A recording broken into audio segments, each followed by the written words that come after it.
everyone, Lazy Ben.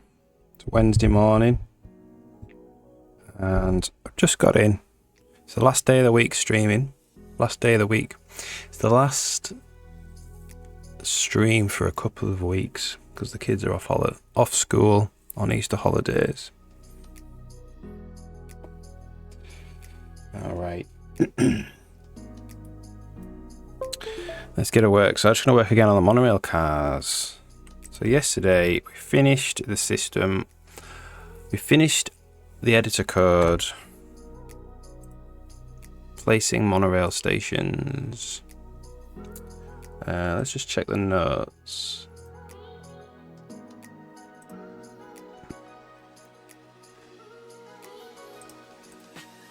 There we go.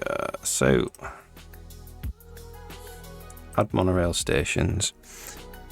So, unfortunately, we probably will get the car movement in today. That was always a stretch goal. This, allow the player to travel the monorail, we're not going to get done because that's quite a lot of work. Because we need a UI and stuff like that. We need to build a UI. But I will get it working. I'll probably get it working next week. But I'll have to do that off stream. Like I said, I'm not streaming. And I might try and get a couple of streams in if I can. But probably not. But when I come back, that should all be implemented. So, nearly the end of week 9.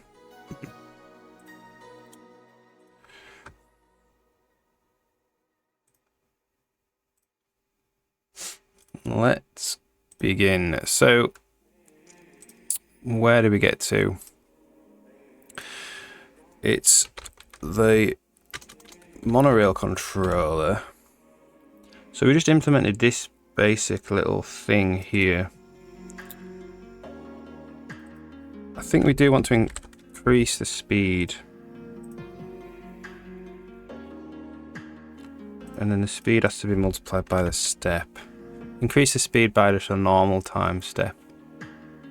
And the T has to be multiplied by this step, which takes into account the length of the spline.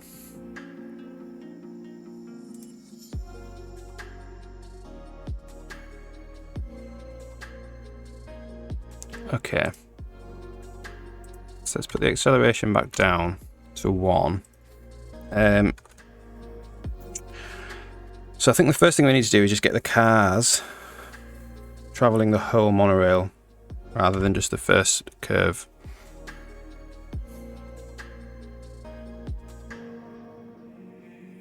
There it goes.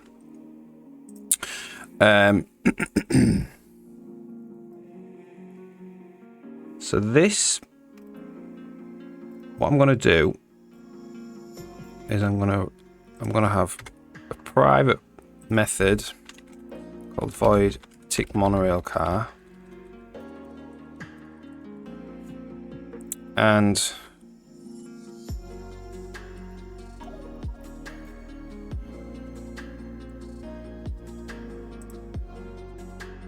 it's going to take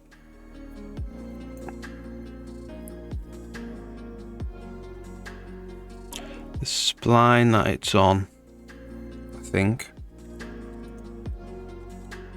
Well, so we're going through each spline and drawing it.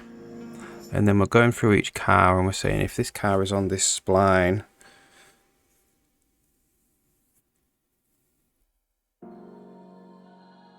so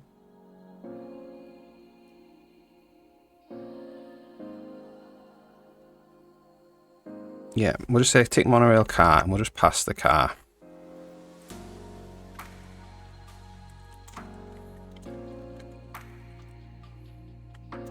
We'll pass the spline that the car is on. So we're just going to go tick monorail car, right? And then that is going to go there.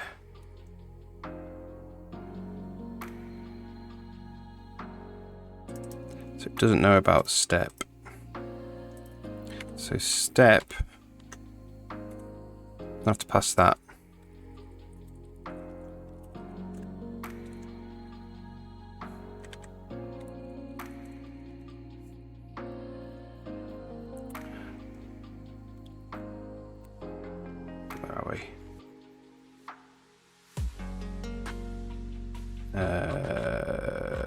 tick monorail car step like that.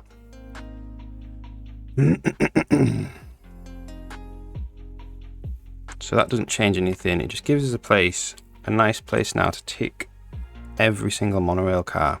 So if car.t is greater than 0, they're greater than 1, it means we're at the end of the current spline, right? So we need to find the current spline.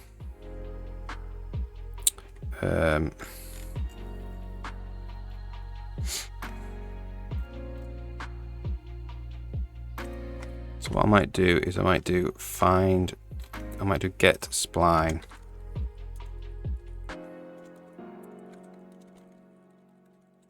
By ID, like that. So this is return splines.find ID. Check we can find by ID on a world spline. Yeah. So if source spline equals get world, get spline, car, current path ID. So if we have one, we're going to go if source spline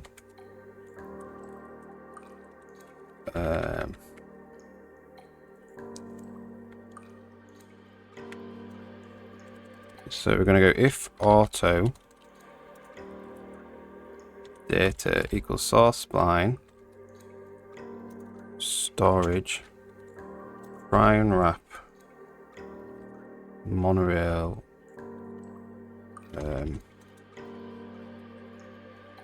game monorail path. So if it's a monorail path,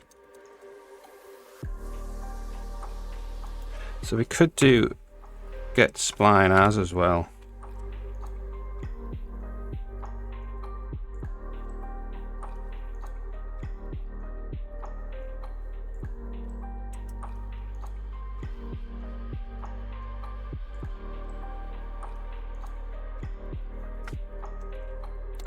Rather than we could get the spline, then we could try and wrap it as a game monorail path.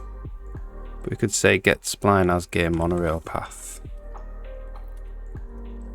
I think that would be nice. So that would be opt_ref. So it'd be template class T opt_ref T get spline as E64 ID. Auto spline equals get spline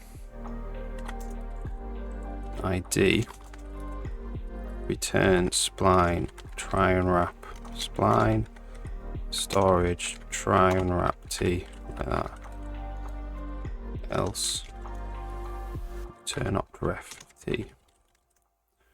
So that might be quite nice.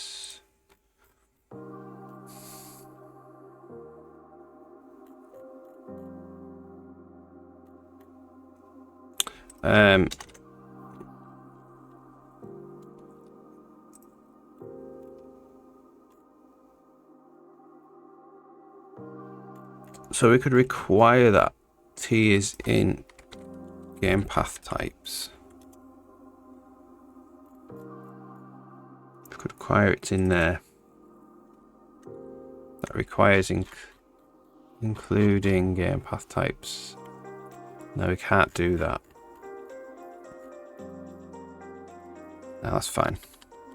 Can't do that because the world library doesn't know about game path types, and I don't want to introduce it. So we're going to do get spline as game monorail path.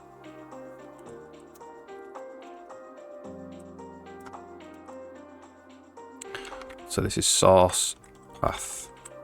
I'm going to say if source path this monorail path ID. We don't need to do that actually. We could just say car dot current path ID equals source path this monorail path ID. That should swap over the car to the next path.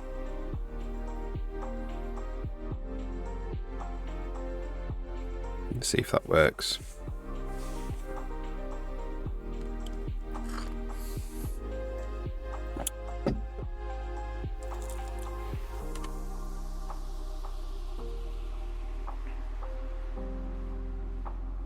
So there it goes.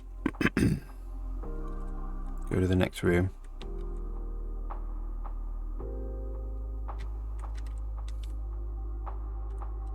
That might only be ticking. It's only ticking if we're in the room. Yeah. That's not correct then. So we need to tick all the cars regardless of whether we're in the room.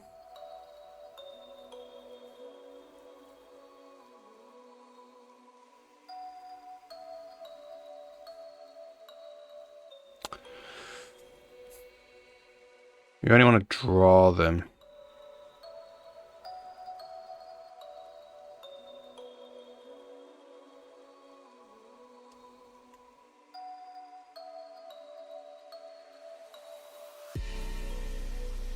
So we'll draw them at the end. We'll do a separate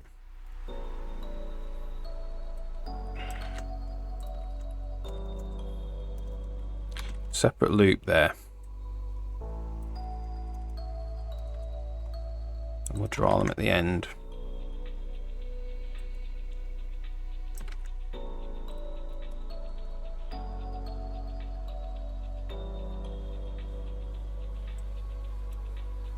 Like that.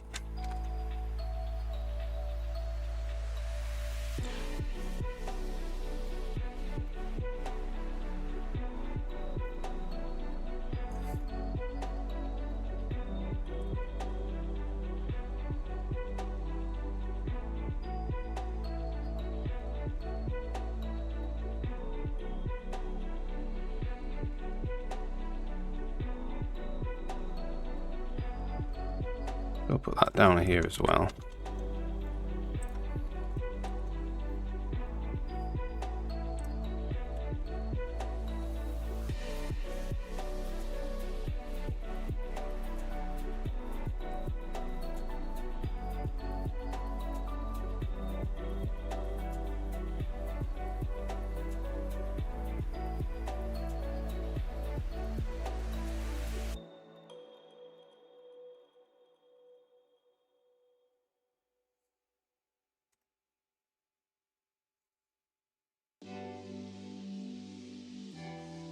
So for each monorail,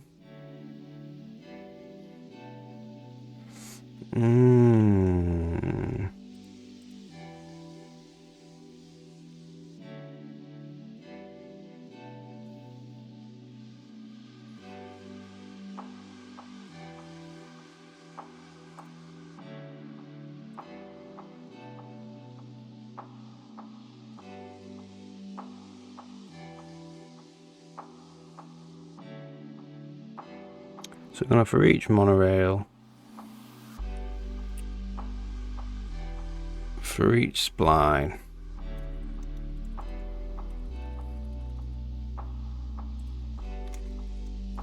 for each car. So for each car, we'll just draw the position. So say, I mean, this is going to be debug anyway.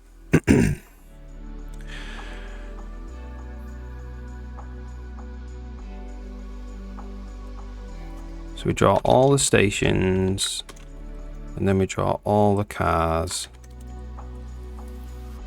and then we draw all the lines.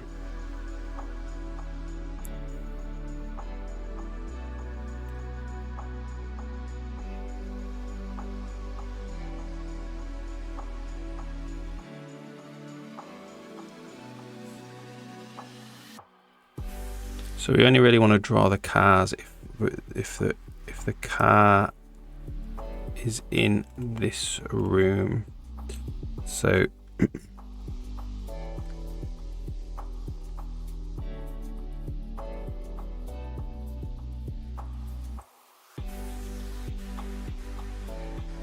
world get spline.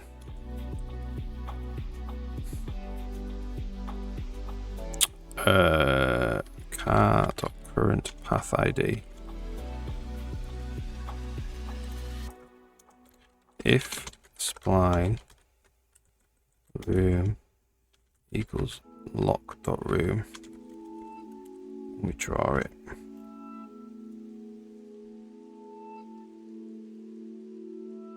We could say is not equal to it.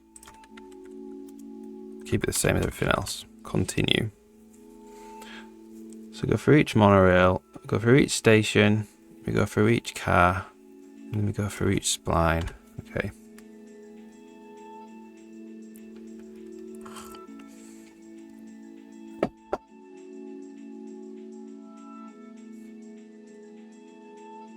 So let's go and wait for it now. It should still tick now. Ah, look, it's not being.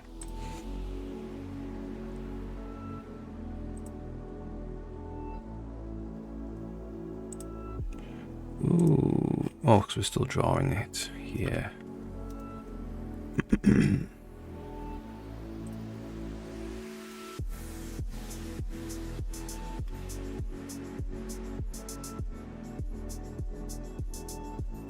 Try that then.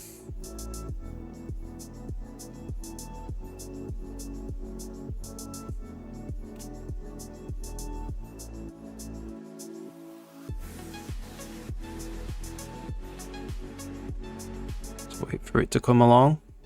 Okay, here it comes. Go back to the first room.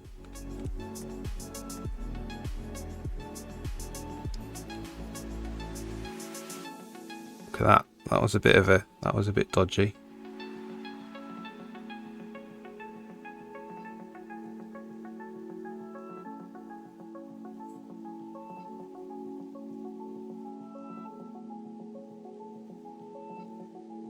So it's flicking back to the beginning of there.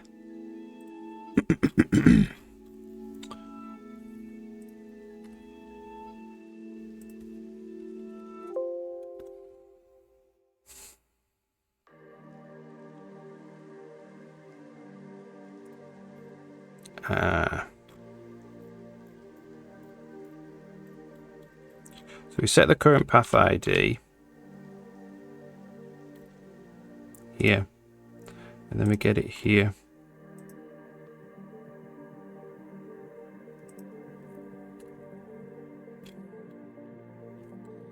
Okay, so it's because here now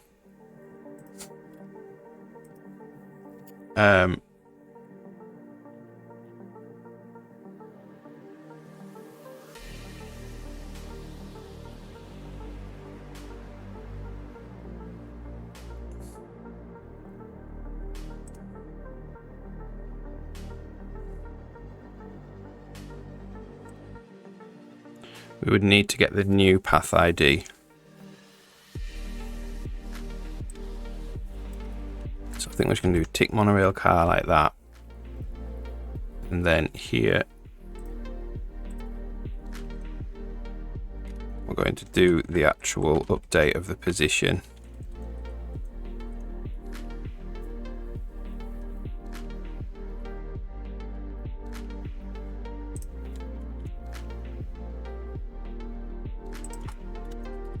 There.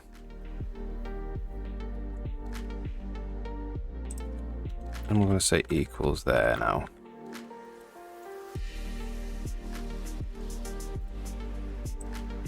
Might as well do this, all of this now. Same. This is just gonna, this is all this is gonna do is draw it.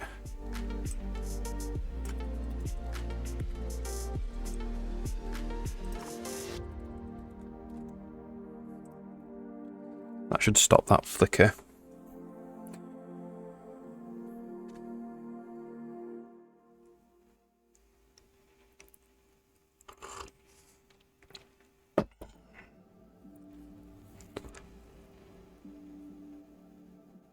Just wait for it to come back and see if it doesn't flicker.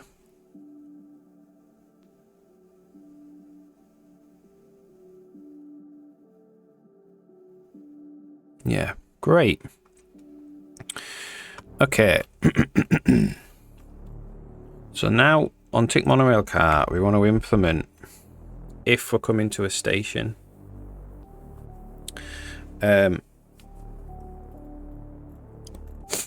So the station needs an entry point and an exit point.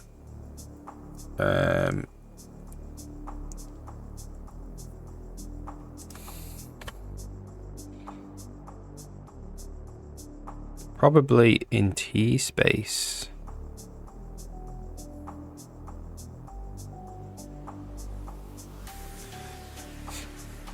So we need to work out where that point crosses and that point crosses, but in T space being the length, you know, T0 is the start of the line, T1 is the end of the line. So we know these.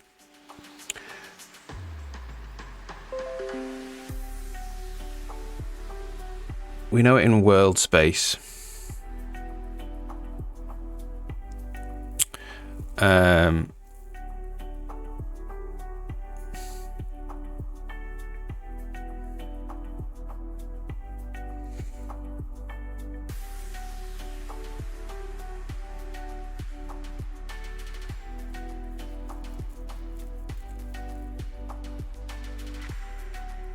So we basically need to get the world space position. I have some code that did this. Let's just check. Let's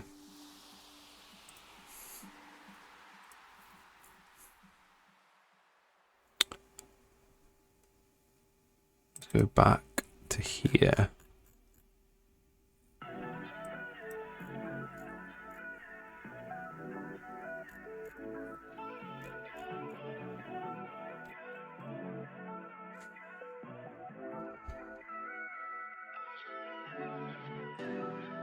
Station radius is 3 divided by path length is a ratio.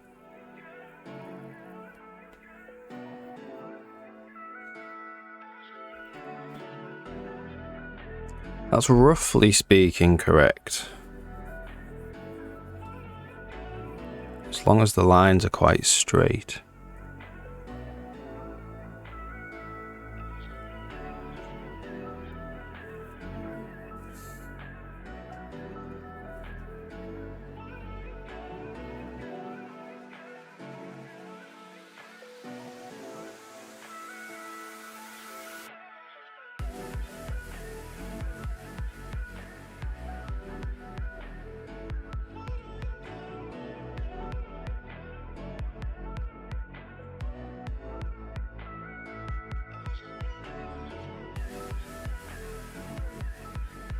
Well, let's do that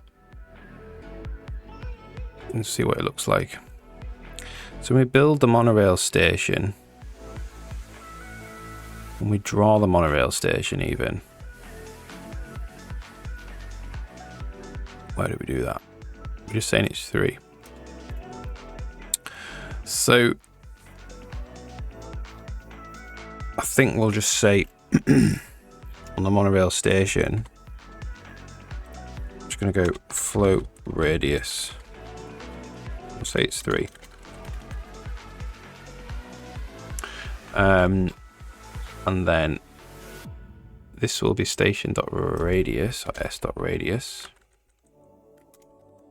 And what we want to do is we want to say, we want to divide it by the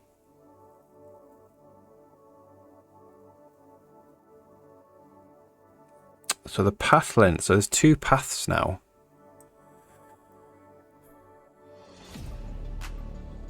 So we want to go if auto source path equals world get spline s dot source spline ID. So that's the spline going into the station.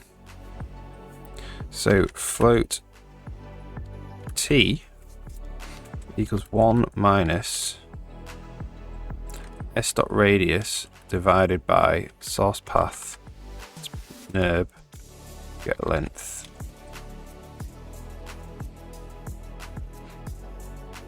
So let's just draw a circle there.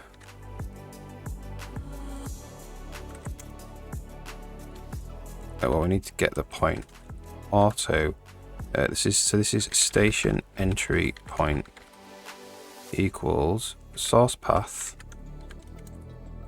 nerb get point t, and then draw circle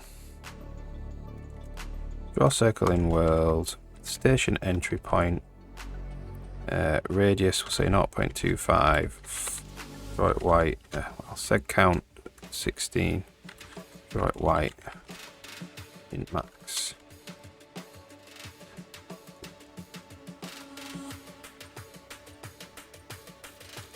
It's roughly true if the little line segment that goes from the station entry point, as long as this is straight. So you can see it's roughly true, but it's not exactly true. So we could write something that's exactly true, exactly where they cross.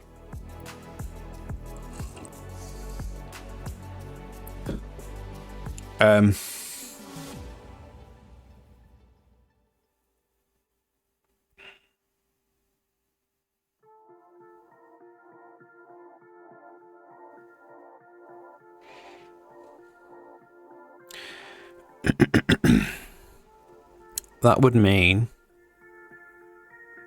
finding a point on the curve that is exactly the radius away.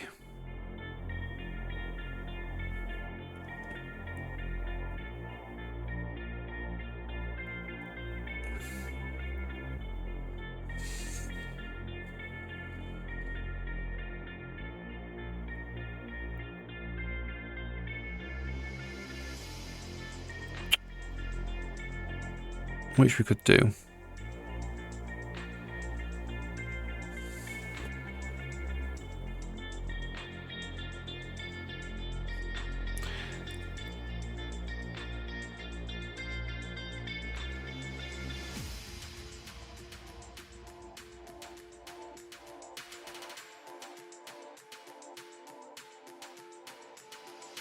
I might have to get it in T space.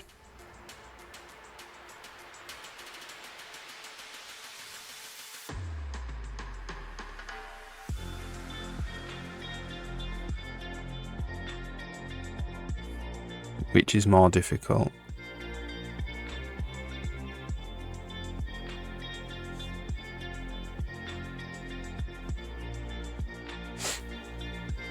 It is more difficult.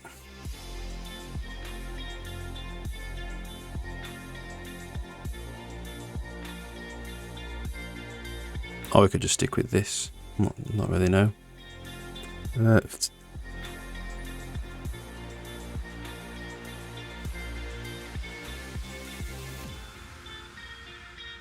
We could find it in terms of t. Let's just try and do it.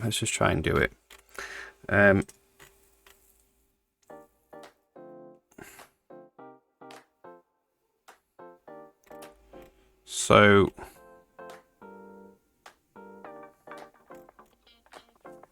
just write static float get station entry point.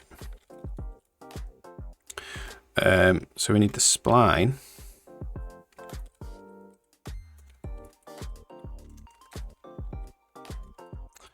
and we need the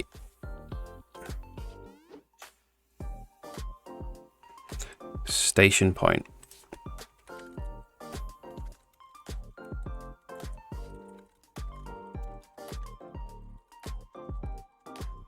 Okay, so let's just if 0 else and if, and then we'll just say auto station entry point equals get station entry point, source path, and then we want s.region bounds.center, and we also need the radius.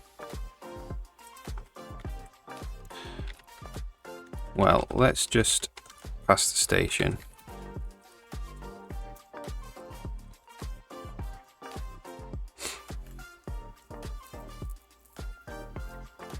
Switch past S.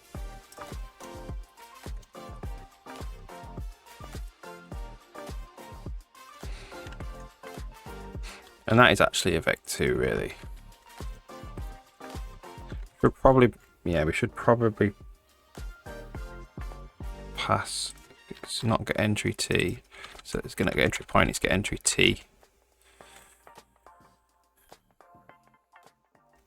and then this is source path. Get point that.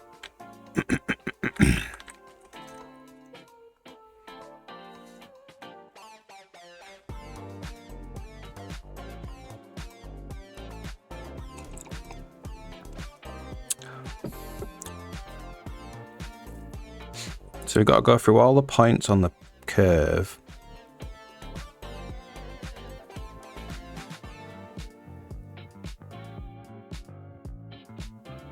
So we've got to go for all the, so for auto P in spline get points, right? And then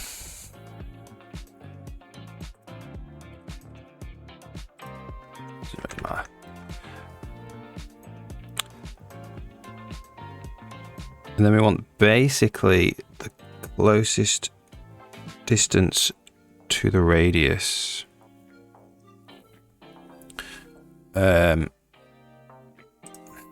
So float dmin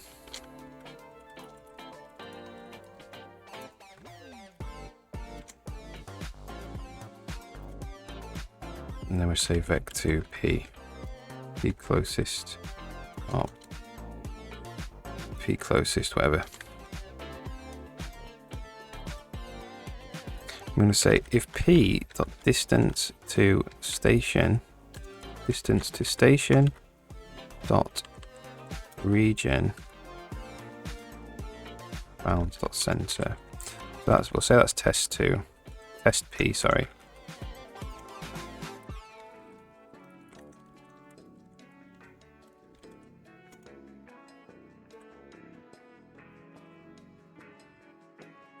-3.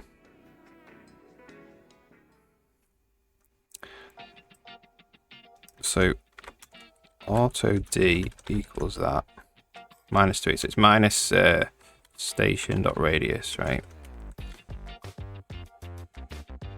It's the abs value of that.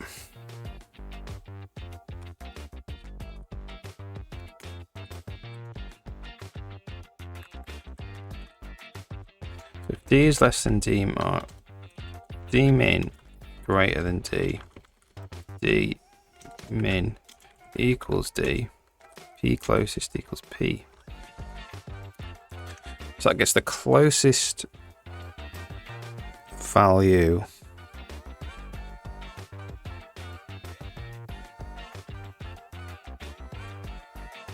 the closest P.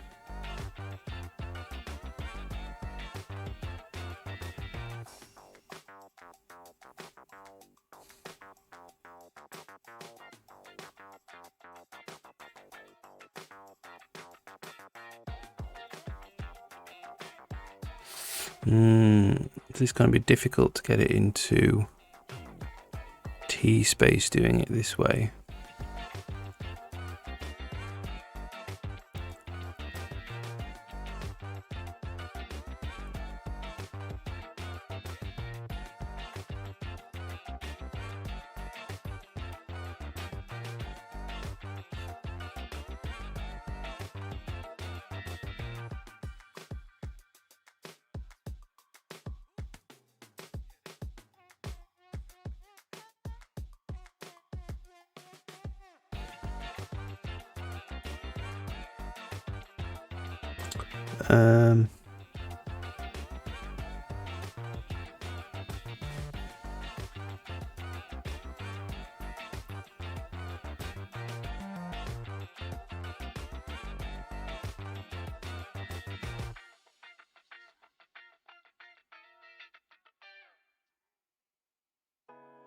So we could just, a better way to do it might be to go from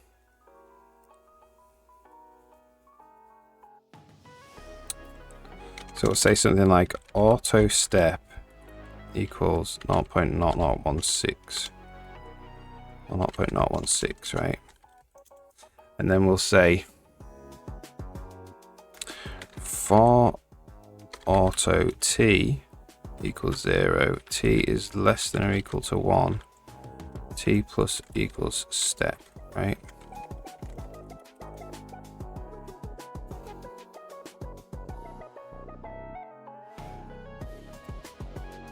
Do that, and then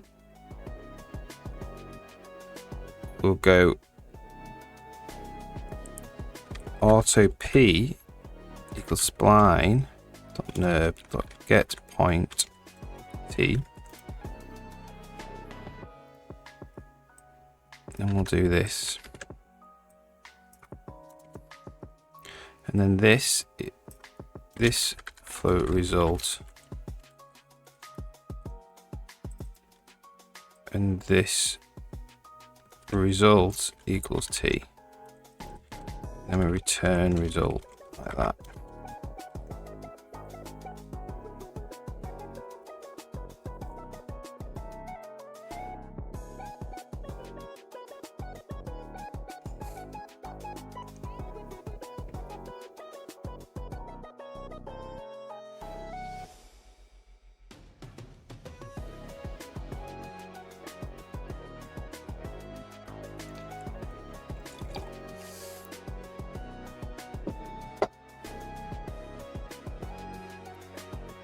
Let's just see what that looks like.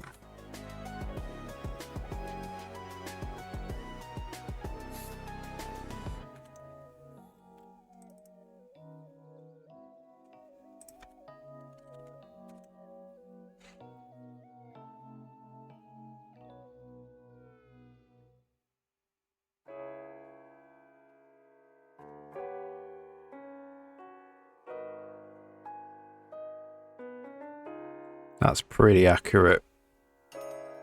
And that doesn't matter if, so if we do something like,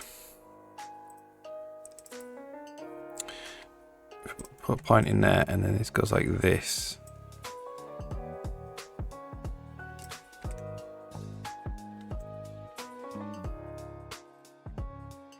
It should still be on the circle.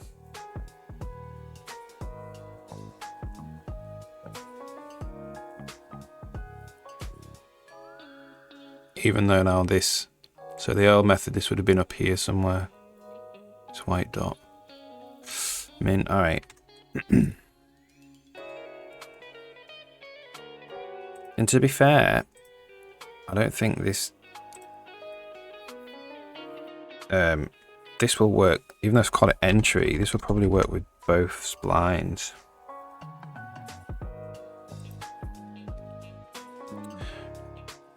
Get station bounds T, we'll call it.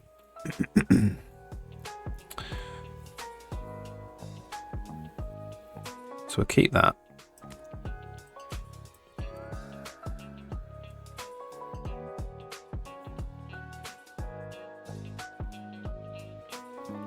So we're going to say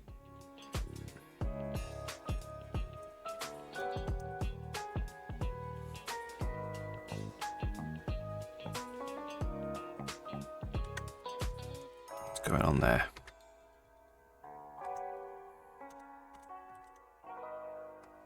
Oh, it's this auto format. It doesn't work well with or format and save doesn't work well with if def stuff. So if auto dest path equals world, get spline s.dest path dest spline ID.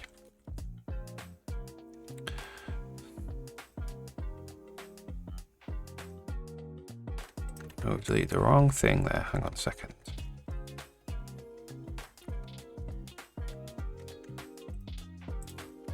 Do you want that one?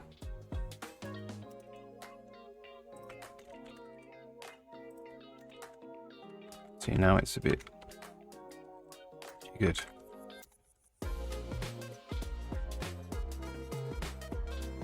If auto dest path equals world, get spline s.dest path ID or dest spline ID.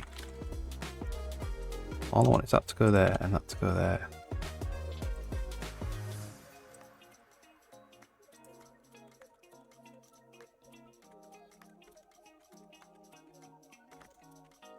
Alright, cool. And this is station exit point.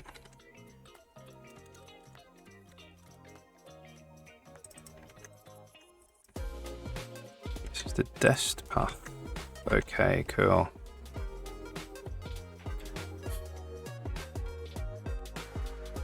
Now what do we call this again? Station bounds T.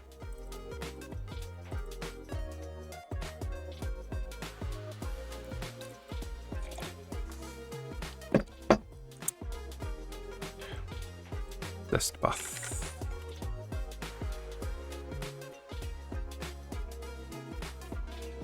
We'll turn this song off.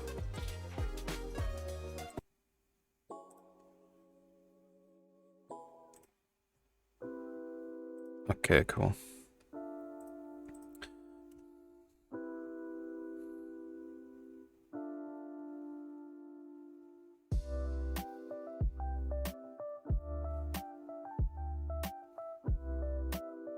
So we just have to actually, these splines are not going to move, so we could do this when we create the stations as well. There we go. So we've got the entry point and the exit point of the station. There. We've got it in T space, which is perfect because that's what controls the car velocities. So we want to call this so if we go to station, we want flow entry T, flow exit T.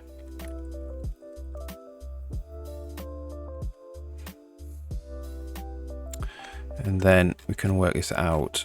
We can stick this wherever we construct these stations. There it is.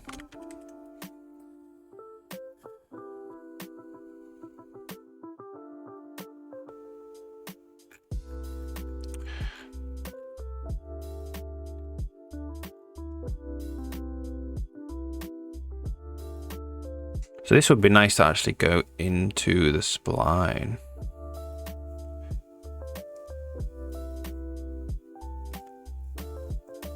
What would be the point of it in the spline? It would be to get the T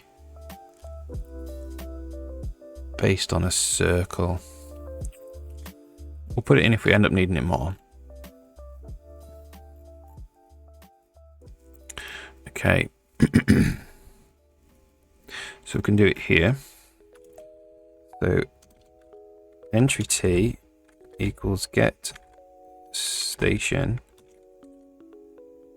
T bounds. So this is the source spline.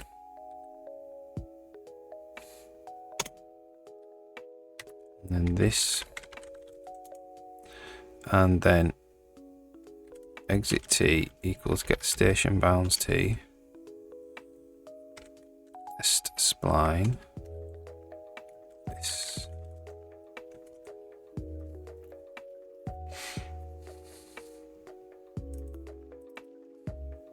Okay.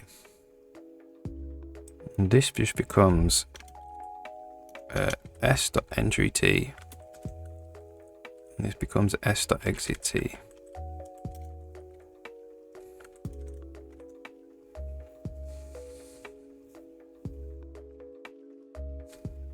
So that should not look any different.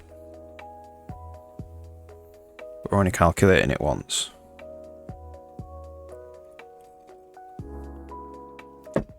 Right. So when we tick the car, we need to know what station it's approaching.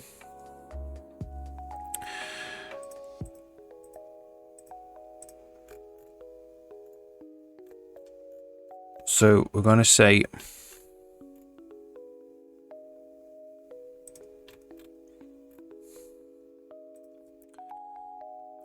so the car has a current path ID. So we want to get to the station.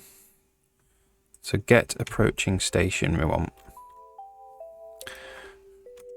Optref monorail station. Get approaching. Or get next station. U64.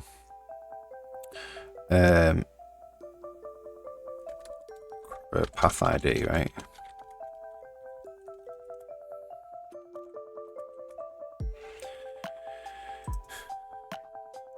So we want to go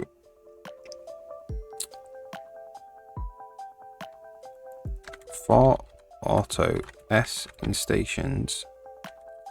No, for auto M in monorails. For auto S in M dot stations. If S dot dest spline ID.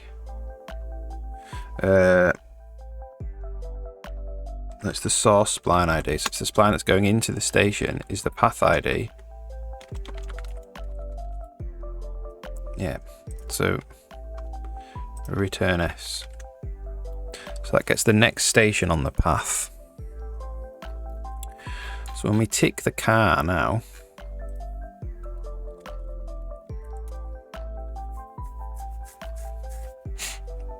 we want to say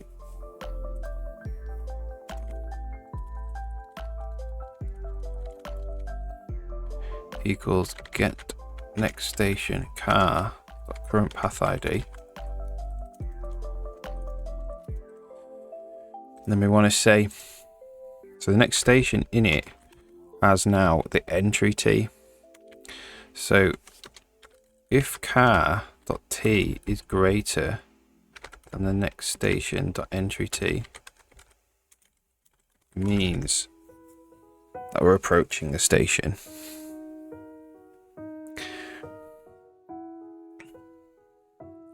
So we're just going to go car.state was approaching station.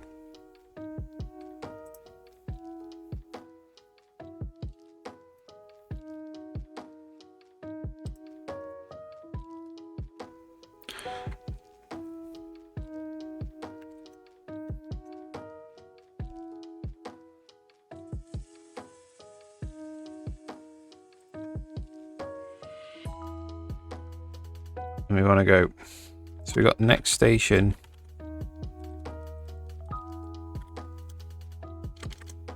So let's get the next station. So we probably won't get previous station. Well,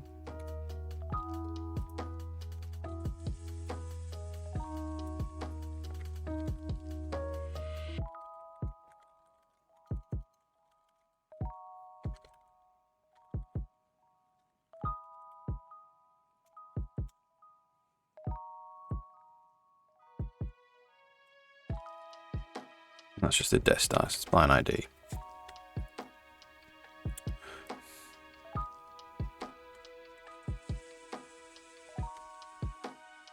Okay, so we want to say if auto previous rev station equals get previous station dot current path ID. We want to say if car.t is less than previous station exit T, car.state equals monorail car state leaving station. Okay, so we'll test that, which all I want to do there is when we're actually drawing the cars. We want to say get game HUD draw label in world. The position, car.position, the label is we're just going to format a temporary string. which is just going to have the car dot state.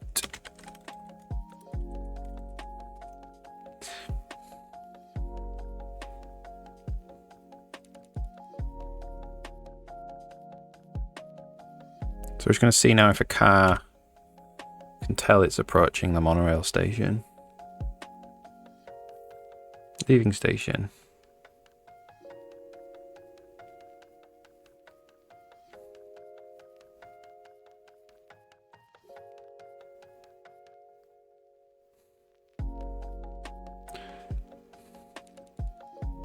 Approaching station, leaving station.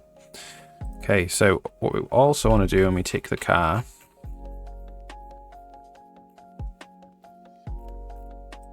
wherever that is.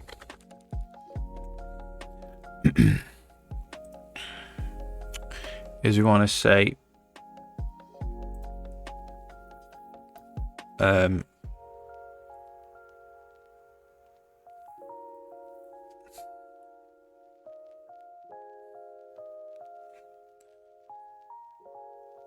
that it's traveling.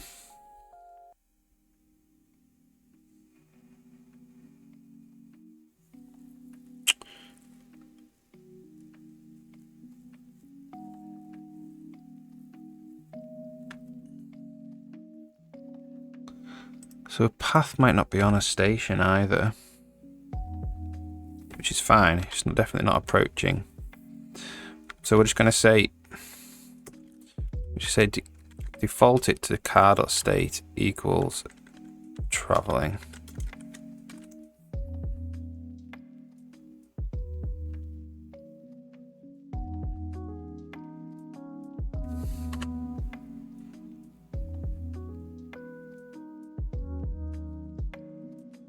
So now it goes into the traveling state.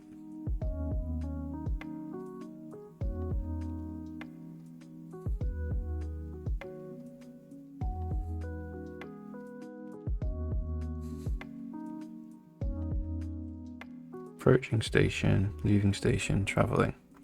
Okay. So what we can do now is you can say if car.state is equal to approaching station, and slow it down.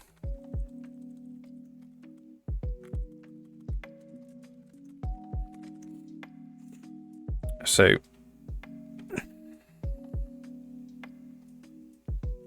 car.speed minus equal or plus equals car dot deceleration times dt.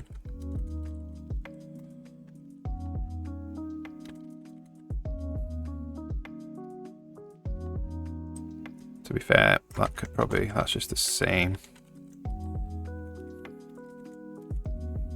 So we'll slow it down.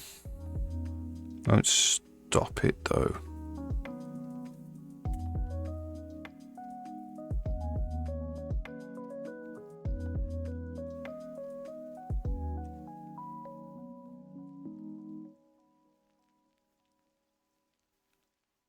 I mean, it will stop if it doesn't reach the leaving station state.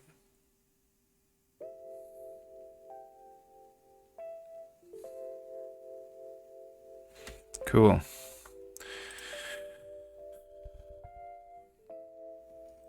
So there we want to lock the speed.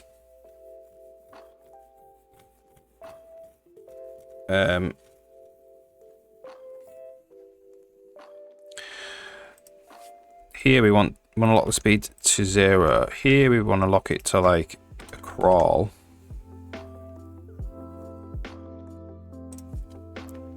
Probably do that as well. And then we want to do that, and we want to say if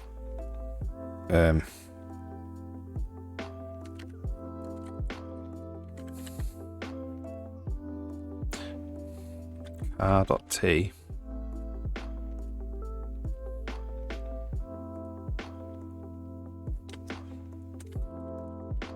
so we'll lock it to a crawl and we'll see what happens.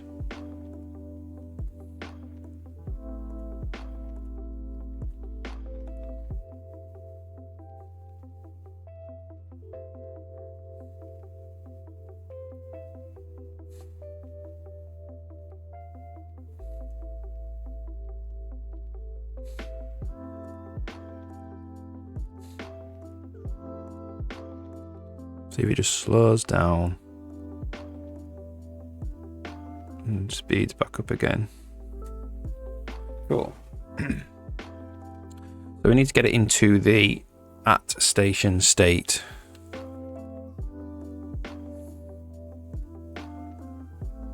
So we're just going to say if bmabs car.t minus next station entry t is less than 0.1,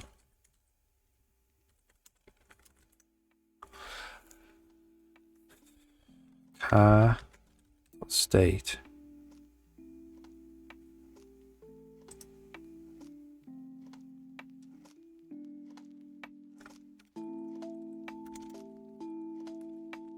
is at station.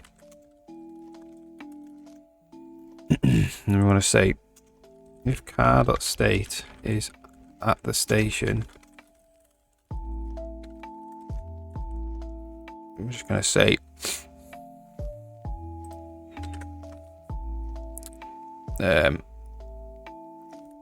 car.speed is 0. That's basically what we want to do.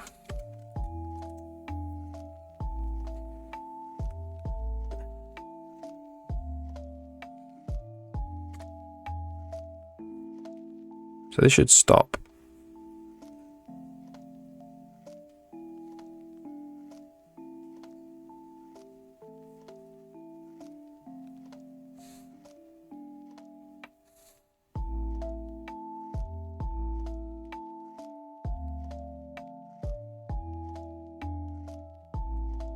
Okay, that didn't work.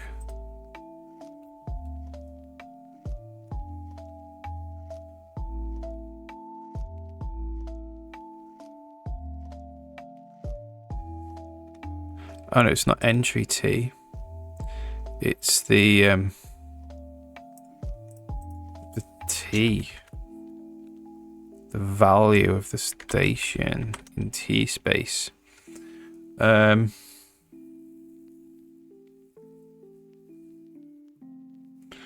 we have that?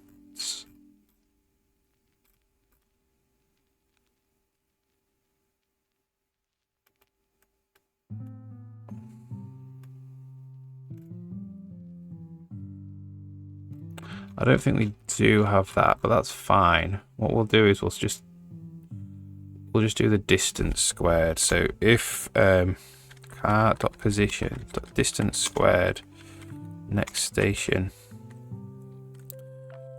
region bounds center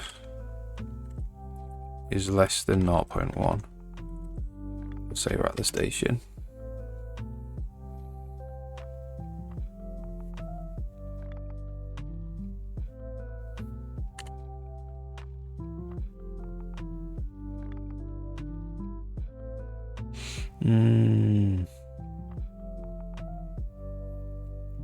The station is, well, let's just see what happens.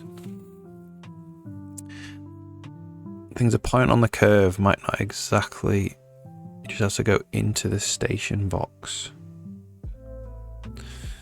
It's not exactly there.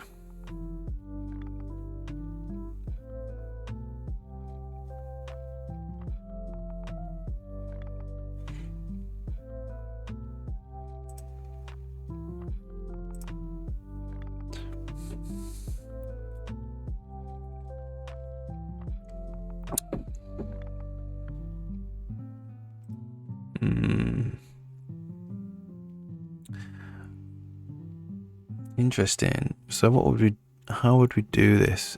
It needs to,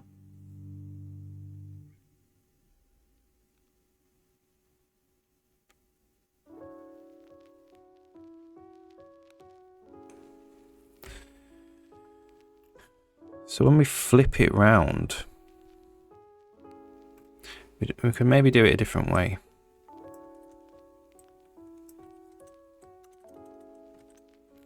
When we flip it round, say the current path, and we'll say if car.state is equal to approaching the station, just say car.state equals at station. And we don't even have to do any testing. So when we go to the next path, if we're in the approaching station state, we'll be at the station.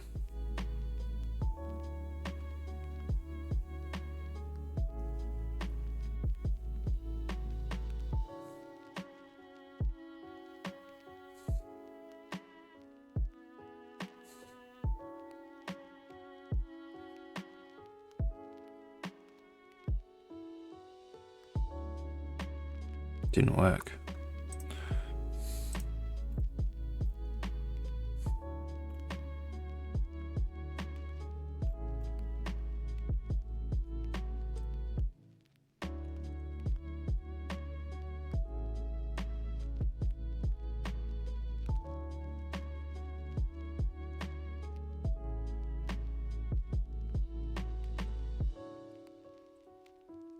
Should definitely work.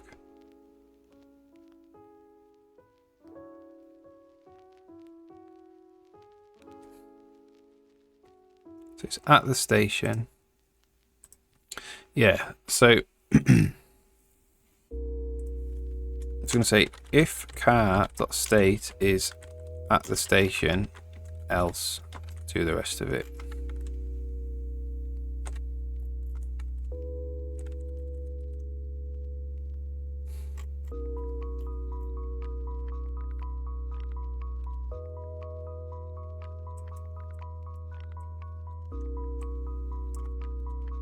And then we'll just say car.speed is 0 there.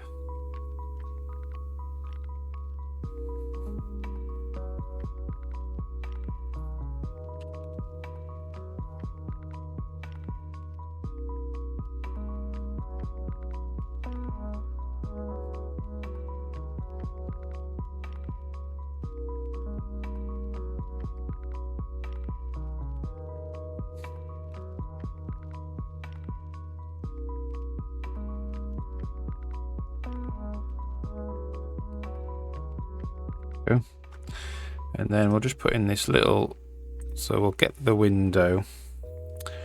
So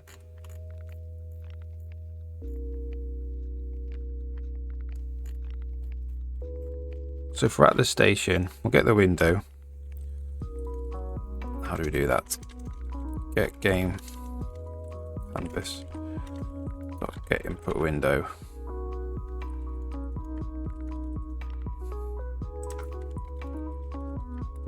And we're just going to say if window dot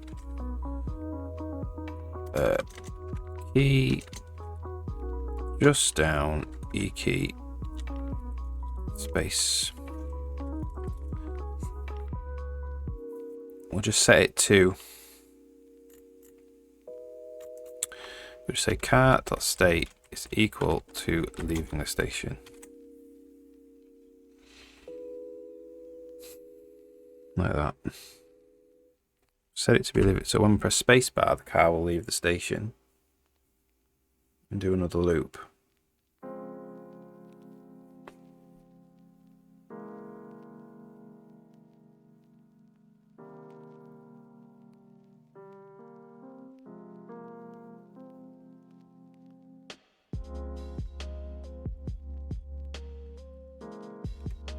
We're at the station, press spacebar. Leaving station. There we go. Do another loop.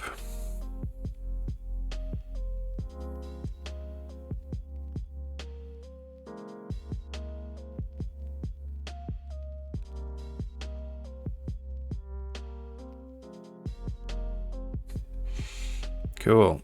So the next thing we want to do is put multiple cars on.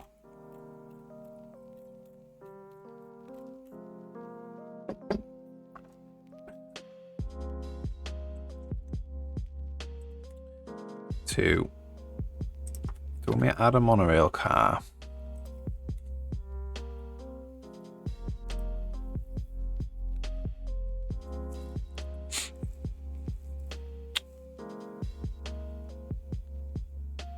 so we'll just say t equals bm dynamic random not.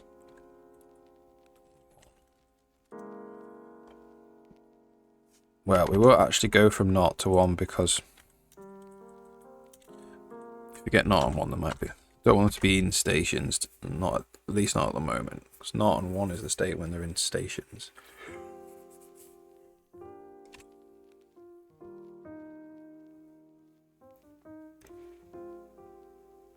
So we've got 2 cars now.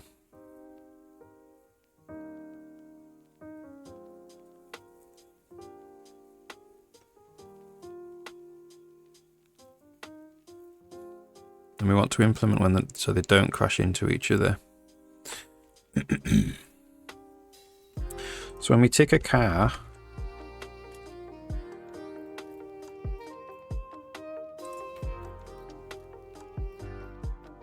we need to state for auto other car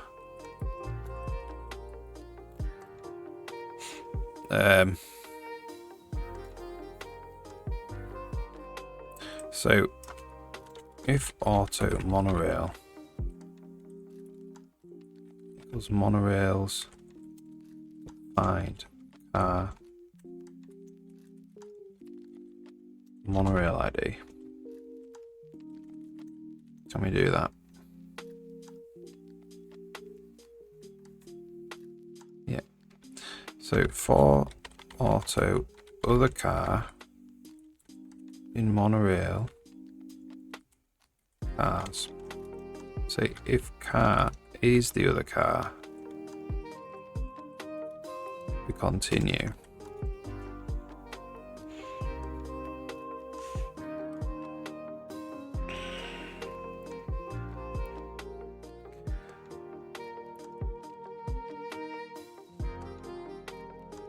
So now what we need is the world space distance between this car and the other car.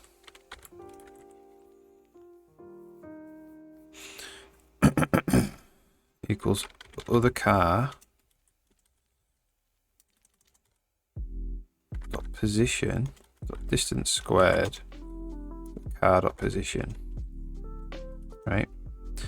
So if D is less than, just say 3 or something, pick a number, it doesn't really matter, then they are colliding. So car okay,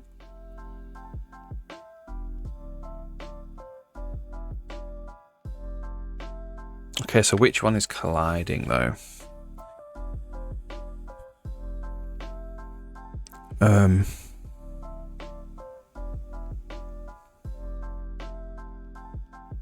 You have to say if car dot current path ID equals car dot current equals other car dot current path ID. So if they're on the same path, if car dot T is less than other car dot T, then the car collision state is colliding, else the other car collision state is colliding. So if they're on the same path and this car is behind this car, then it's this car that's colliding, else it's the other car that's colliding. Now if they're on different paths,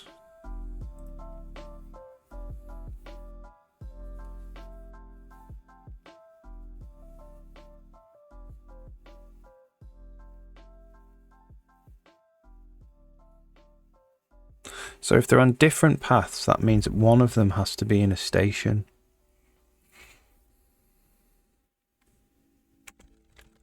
So if car.state is approaching station, or car.state equals at station, or car. Don't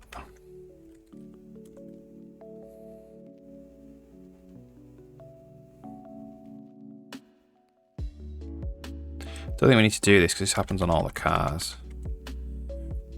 or car dots, well, if other car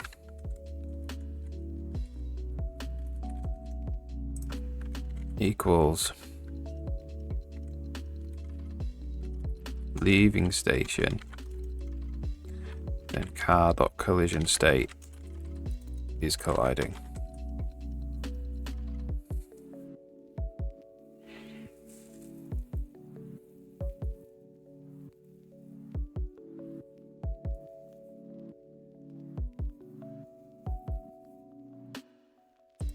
So we're just going to say car dot collision state is not colliding to begin with.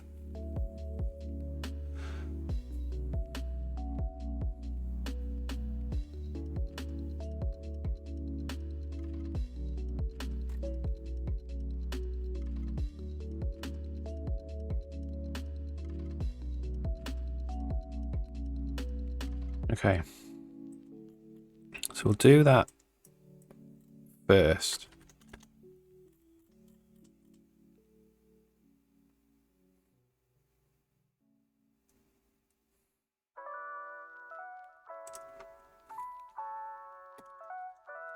Do it here.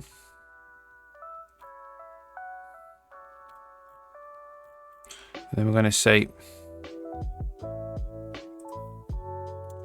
if car.state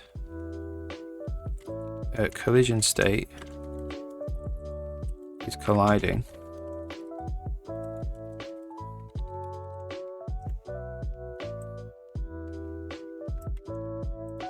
let's do that. We have to allow it to go to 0 to stop. And then when we're drawing the cars, we will just draw the collision state as well.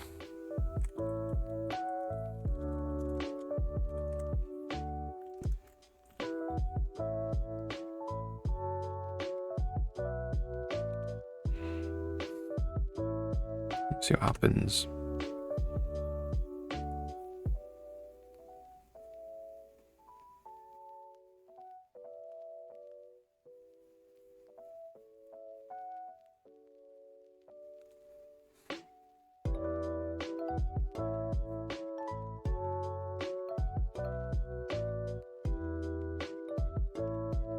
Cool.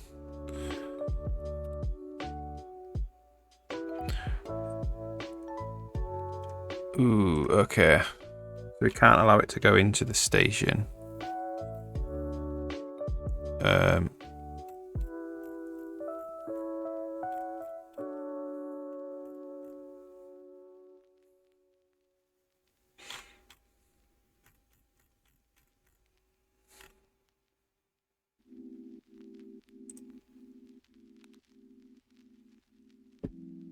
I'll just make that a bit bigger. So if the other car, so this other car was approaching the station,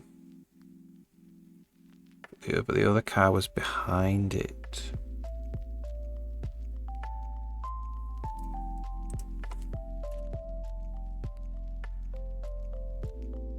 So it made it go into this colliding state.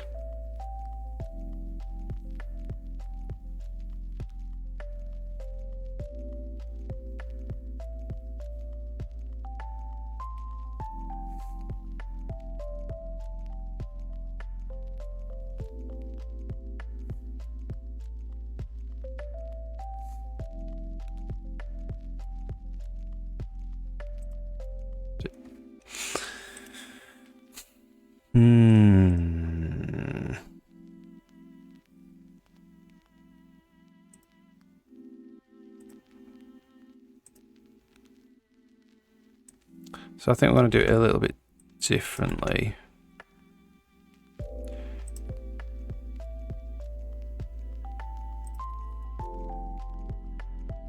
So I'm going to say if it's greater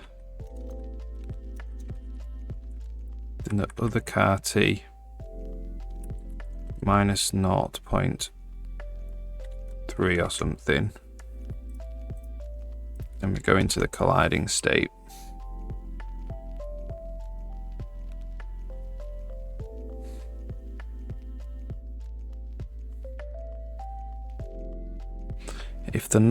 if they're not on the same path, we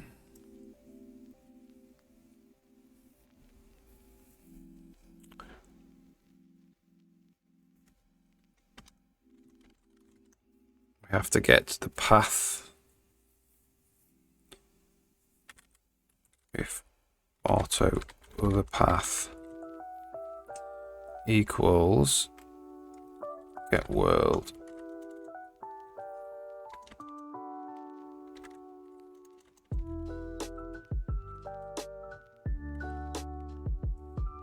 Get spline. Other car.current path ID. So if on different path we get the other path. Other path. So if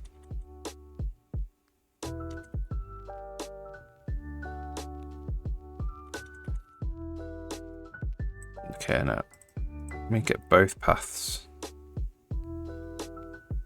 No. If car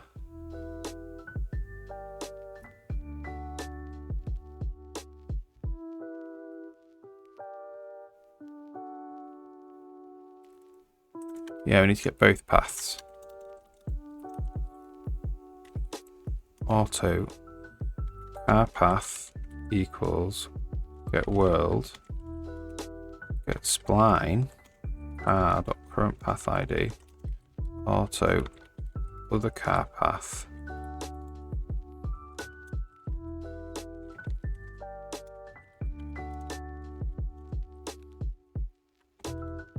let me say if car path and other car path and car path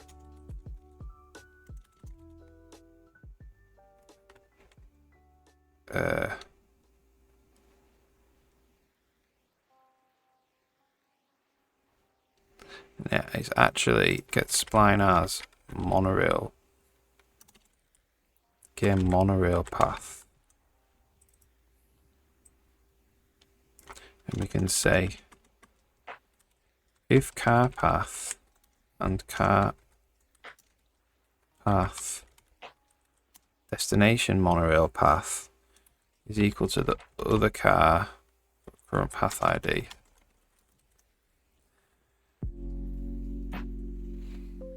Like this.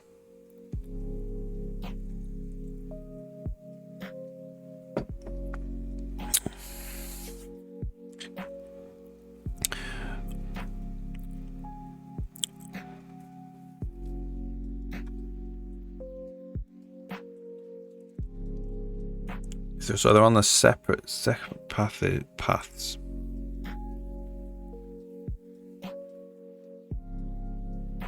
Just have to say if other car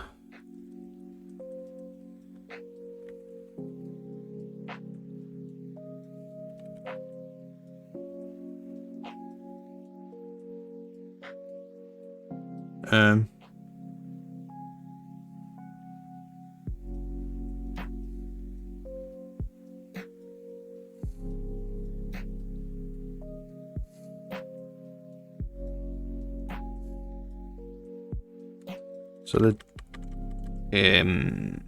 so it's how far away, so the T value is how far this car away is from the end plus the other car T.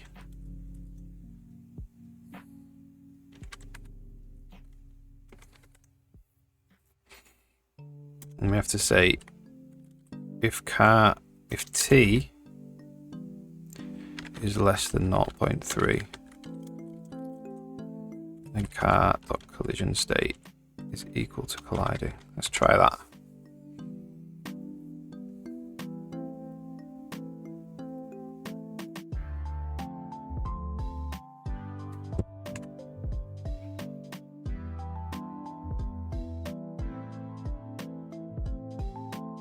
So they're both colliding there. So that shouldn't have.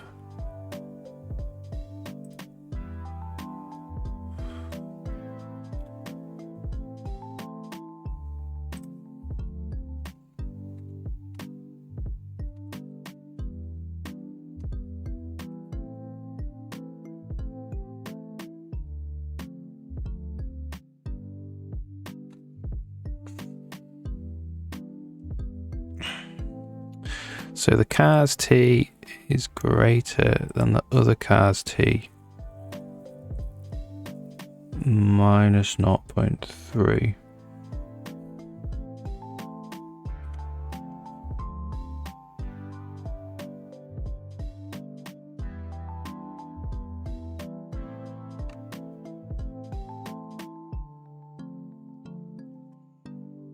That seems to be wrong. So if car.t is less than other cars.t, it's behind it. It's even further behind it.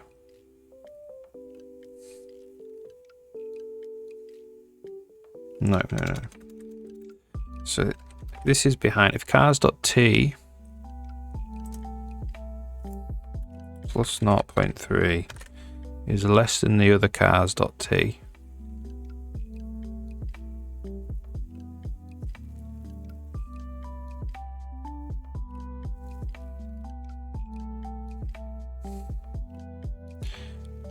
is greater than the other cars.t. That's what we want. Benkley, how's it going? Going alright? Working on the monorail system still. Hope everything's okay with you.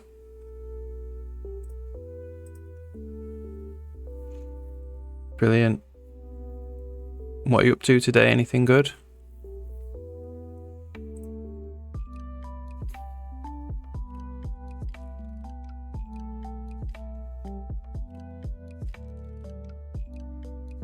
Making the game in Godot, yeah. Is it going alright?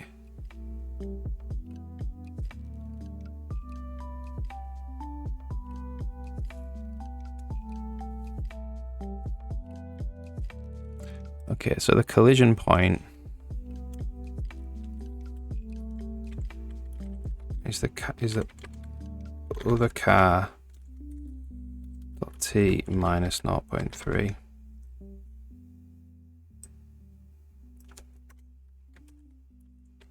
Greater than the collision point it's colliding. Brilliant. This has been a bit slow. I spent Monday implementing all this, and then I realised I'd done it wrong. So I've had to redo it.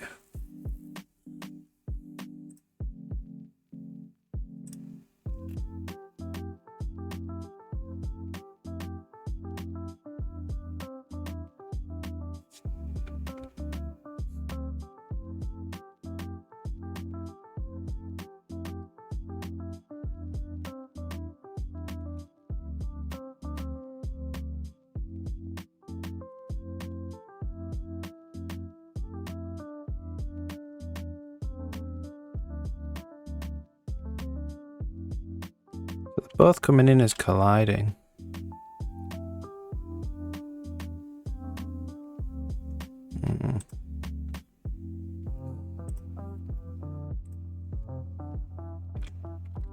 Definitely break out of there.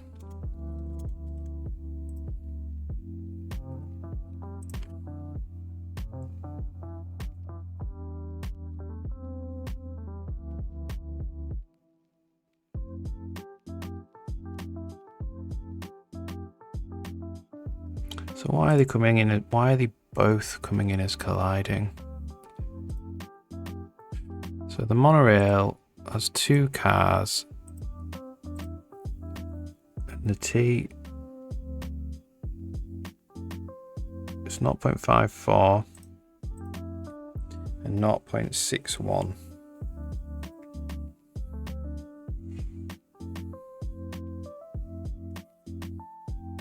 So the 0.54 one, 0.61. So this one is colliding.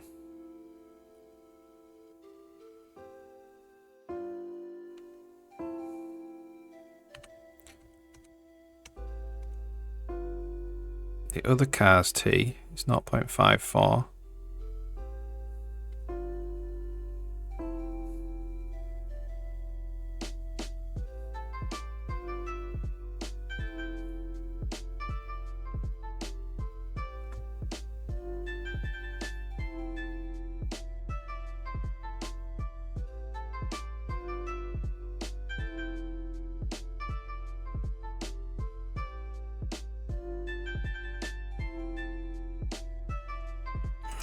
So if car.t is less than other car.t,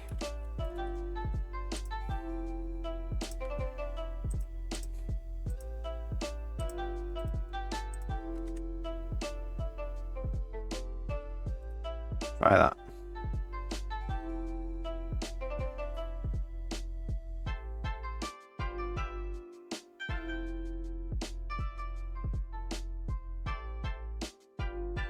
There we go.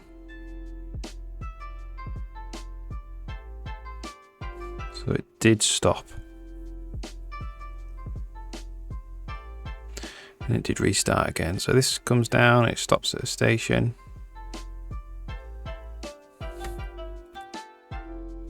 Then that sets off again.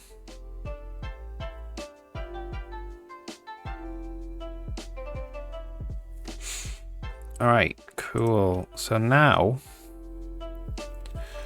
let's put a bunch of cars on. Put like 5 cars on.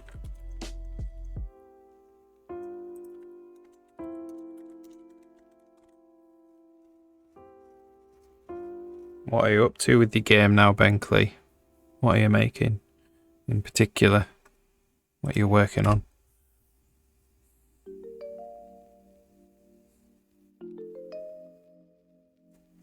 There they go.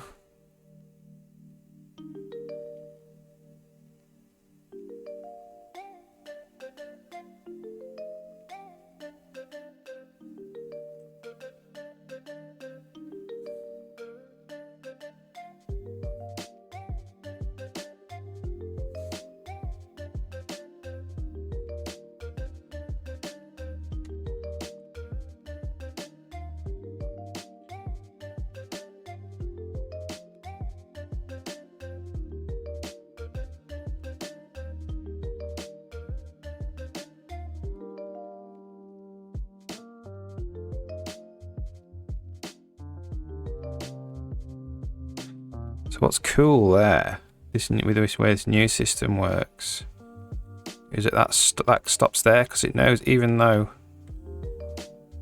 they're on different paths, it knows it's still colliding with something in front of it, which is great. So if I press that, it should press spacebar. It's still, yeah, it knows. So they'll never crash into each other. That's really good. Okay, I'm going to take a 2-minute break, and then I'm going to put another station in the other room, and we'll see if we have this prototype, at least the cars, working.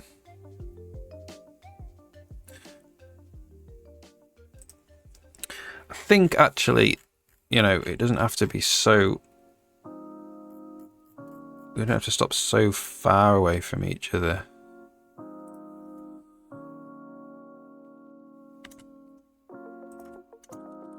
Okay, I'm just going to have a couple of minutes, make a cup of coffee, and I'll be back.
So that's too close together.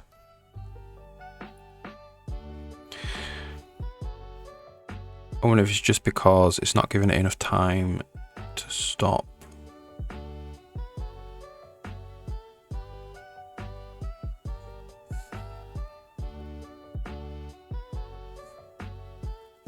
Yeah, it's just not giving it enough time to stop. That's something that we're going to have to kind of tune in. I don't really know how the size of these monorail cars.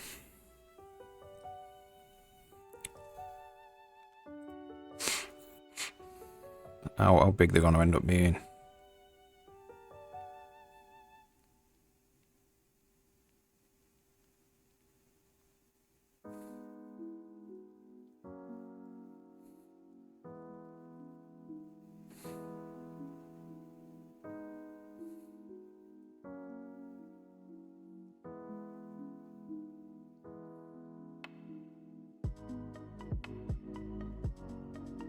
Well, they didn't crash into each other.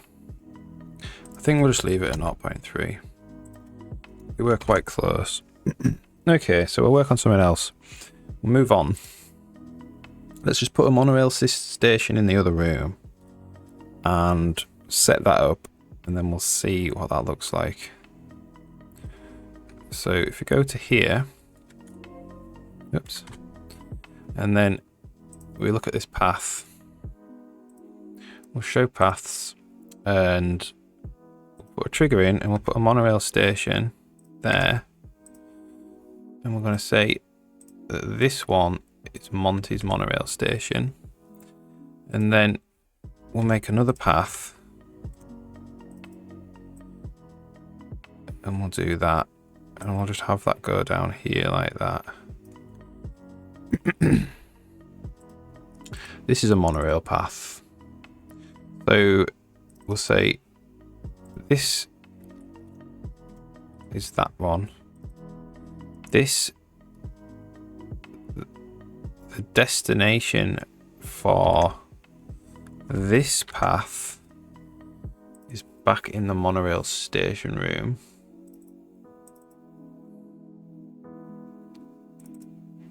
Is this path here.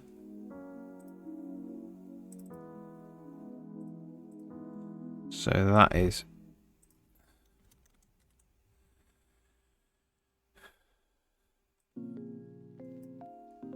so that goes to there, that goes to there, that goes to there, and that goes to there. Alright, so let's launch this. And see what it looks like.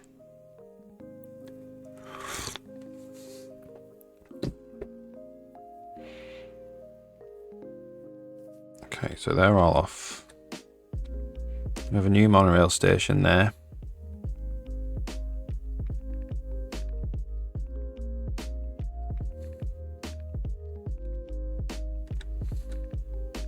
Okay, put it there.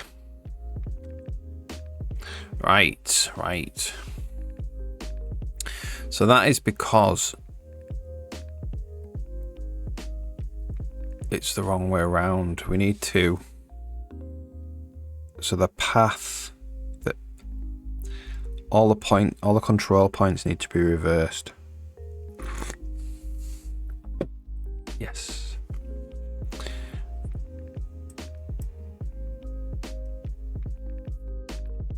So that's going to go up there now.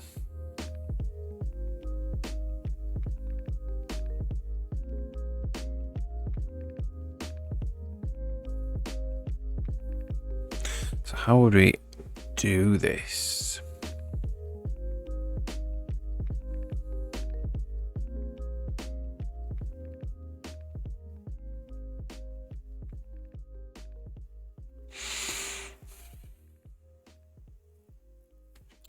Might just be easy enough, to be fair, in the editor to just make sure that they're the right way around.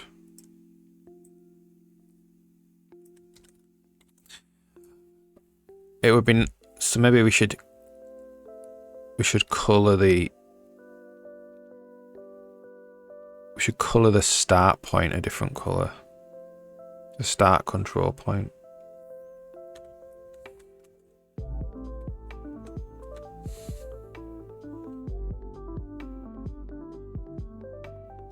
I got it locked in there, which is good. To make that not lock in, they need to be touching, or as near as possible.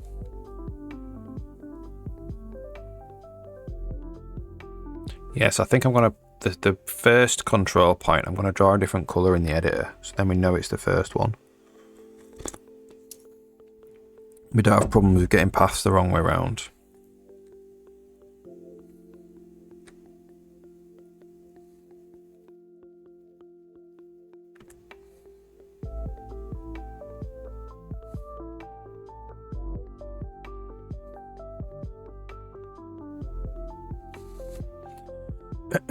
I'll do that now. So in the game board editor, hit board panel paths mode, and when we actually draw the paths control point,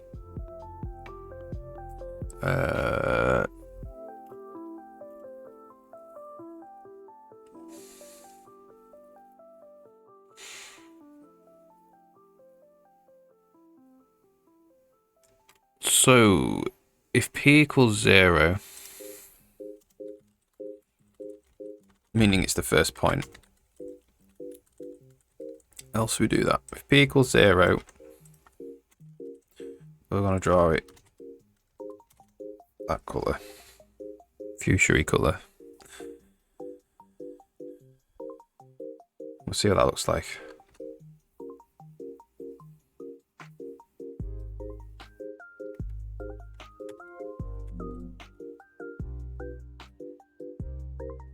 Paths. So you can tell that's the first one because it's fuchsia-y coloured. Maybe it should be a bit more obvious than fuchsia, because fuchsia is quite close to red. I'll do it yellow.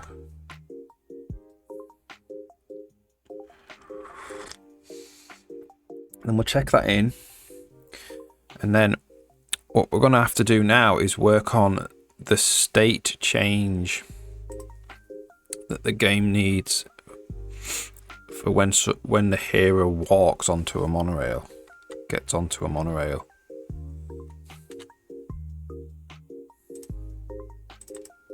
There we go. So it's quite obvious there that that's the first one. And that's the first one. So you can connect them together. Happy with that, I believe. So we'll do that and we could go around there. So the state change when the person walks onto the monorail, we need different input, because obviously we're going to have to be like, do you want to get off? Get off at the next station. You need input for that, so the player can tell the game that it needs to get off. And we also need to swap what the camera is tracking. So I think we'll begin with the easy one, which is probably swapping what the camera is tracking. So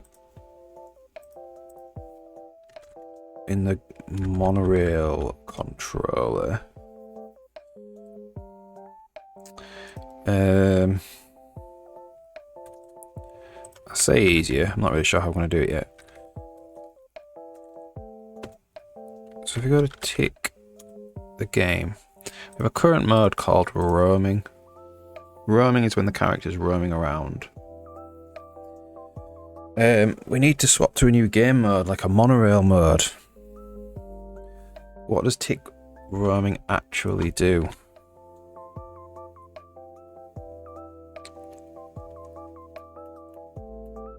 Ticks the room, ticks the game audio for some reason in the room. Well, that's like radial audio. That's a really strange place to do that. What else to do? This needs to move.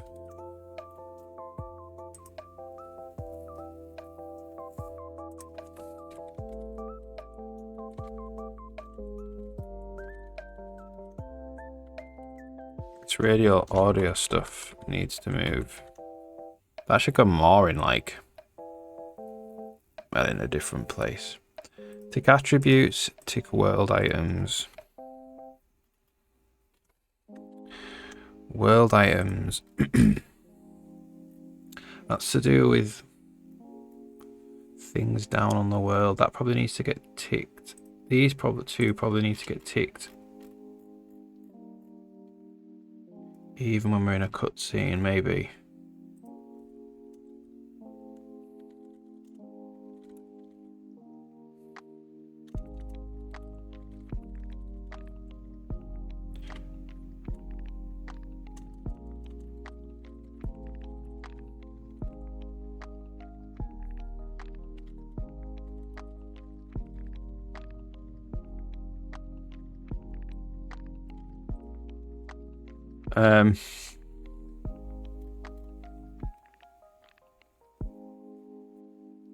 Now then.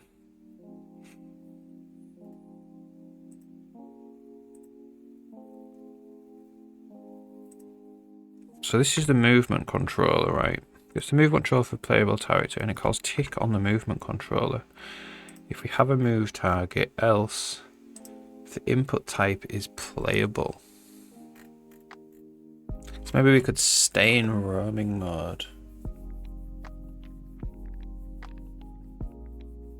Stay in roaming mode. Set the input type of the playable character to be not playable. Whatever, non-playable.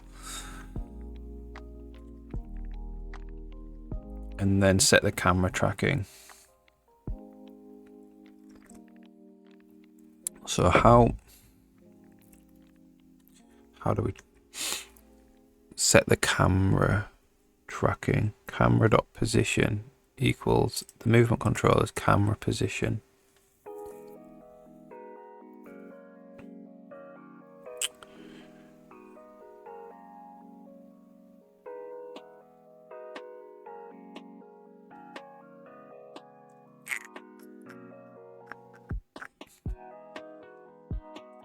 The camera position. So the movement controller has the spring in it as well. Probably do want a spring for the monorail. So maybe the monorail controller has its own movement controller in it. And we make a playable character.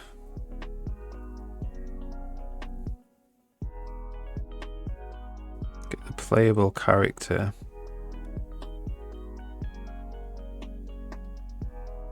To be a monorail car.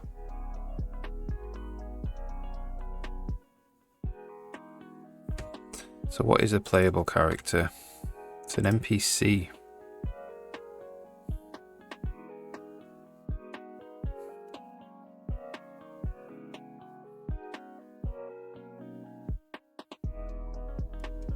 Well, the playable character is just whatever movement controller is playable.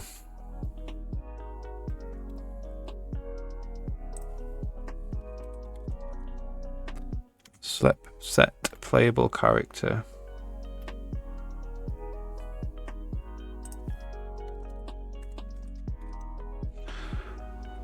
Interesting.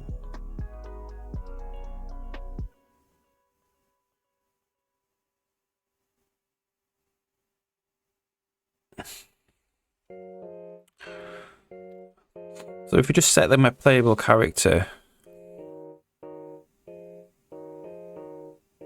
to be the ID of the monorail car.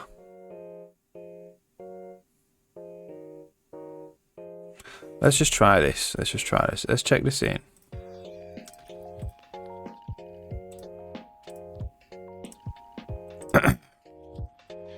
So it was only designed for NPCs.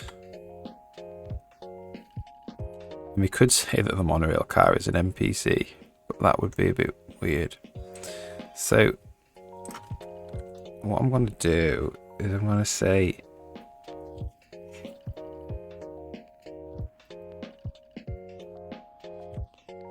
Each monorail car has a movement controller.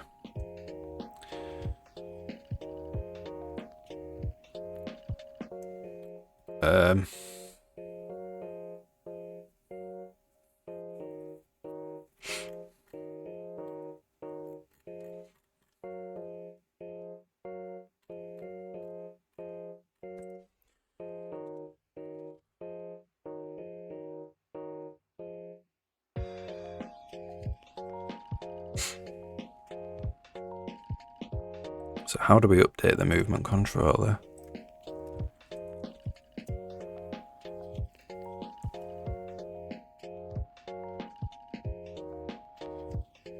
Which is called tick, and that returns back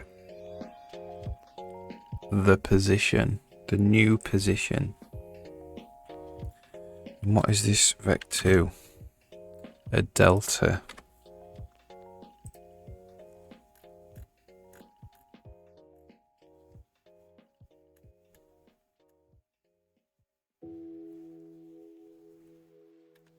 So do we have set position?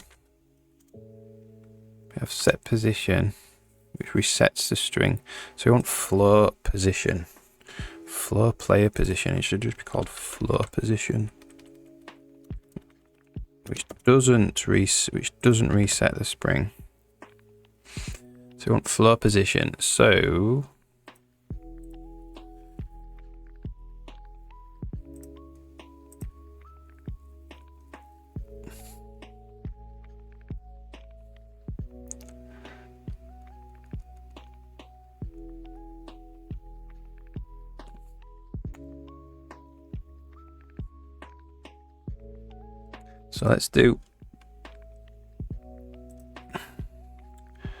let's set the ID to be #64 ID with the string monorail car, right?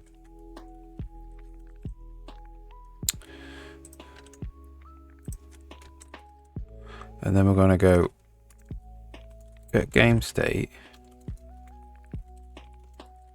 create movement controller ID. So we'll create a movement controller for the monorail car, and then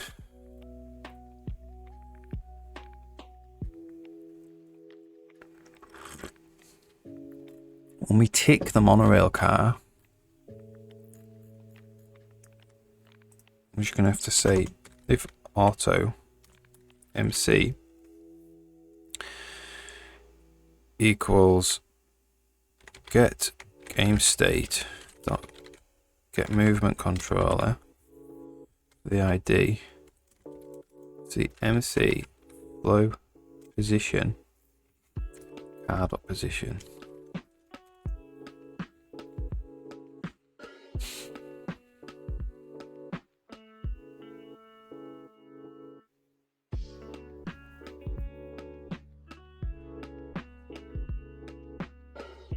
Okay.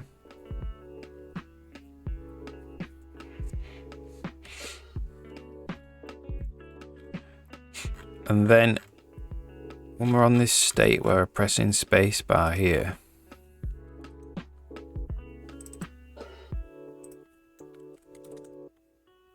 what is the problem? ID, it's card ID. When we're in this state where we're pressing spacebar on a movement controller type,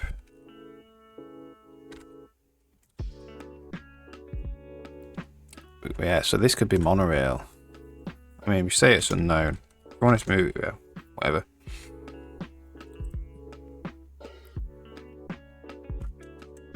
Still doesn't like that.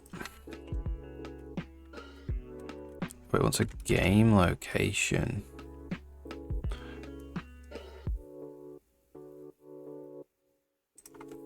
Interesting.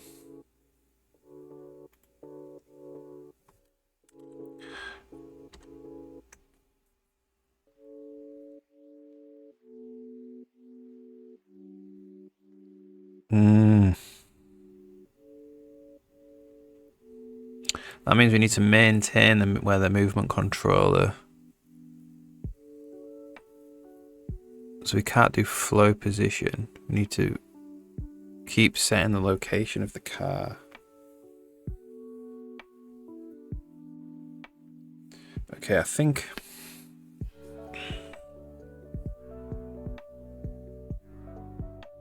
we'll do it a different way. This is turning out to be a little bit hacky.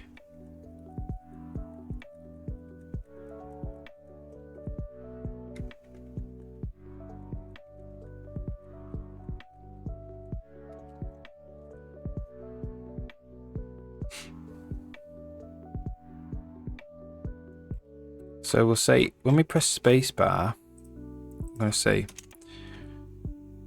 get game state, get movement controller for the playable character.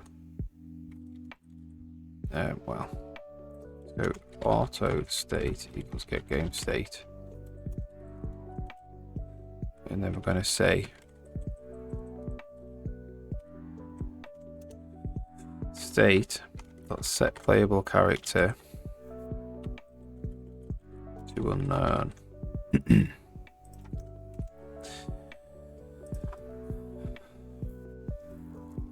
So we'll just see if that stops. When I press spacebar, it should stop me moving the player. And we can take control of the camera.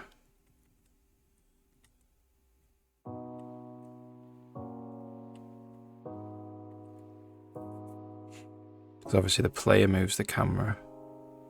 So I can control the player now. Press that. Still control the player.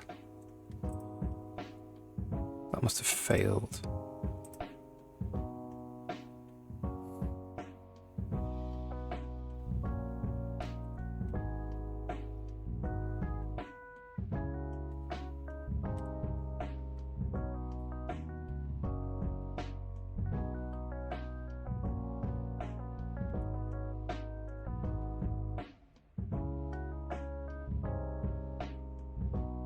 Yeah, it doesn't have a movement controller.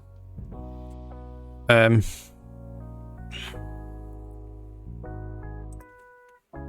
what does playable character do? So we could just get the movement controller of the playable character.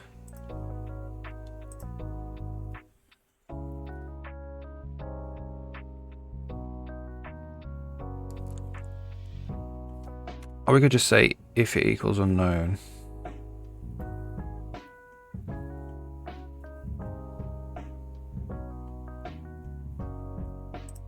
So I'm going to say if NPC is equal to unknown, you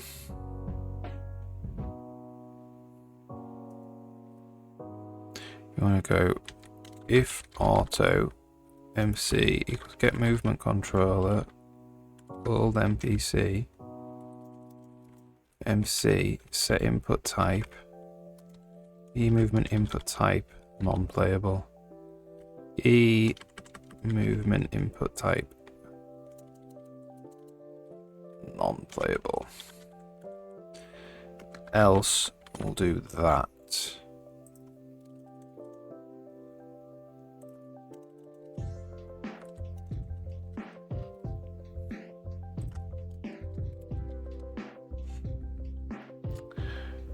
Mavurt. Oh yeah, I love C++, yeah.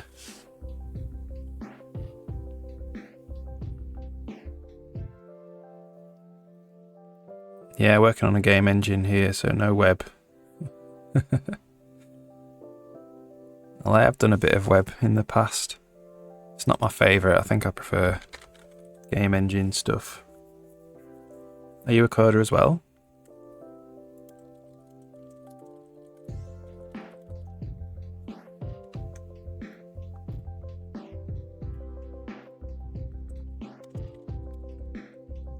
So we're just going to get rid of these.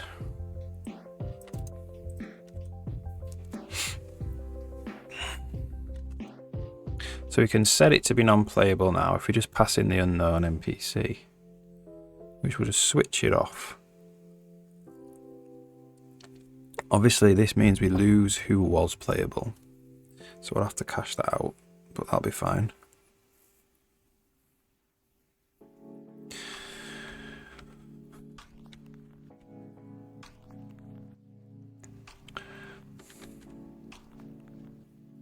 Yeah, I'm just working on a sci-fi gardening game.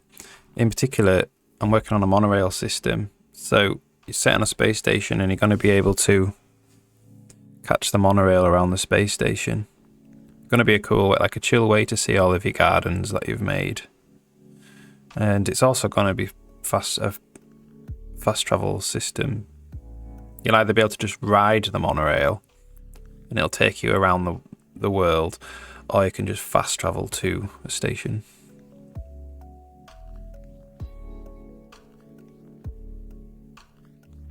Nice one.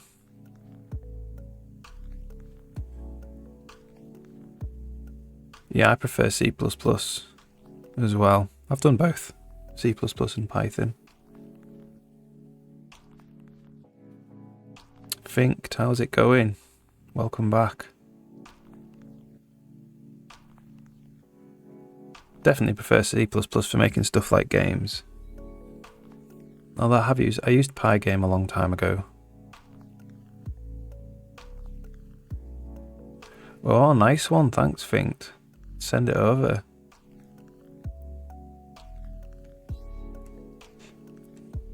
Yeah, the monorail, the spline is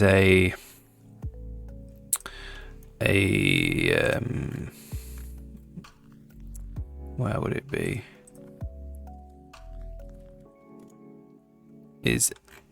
I do have Bezier splines, but I'm not using that for this one. Is a NURB spline. B-spline, I think.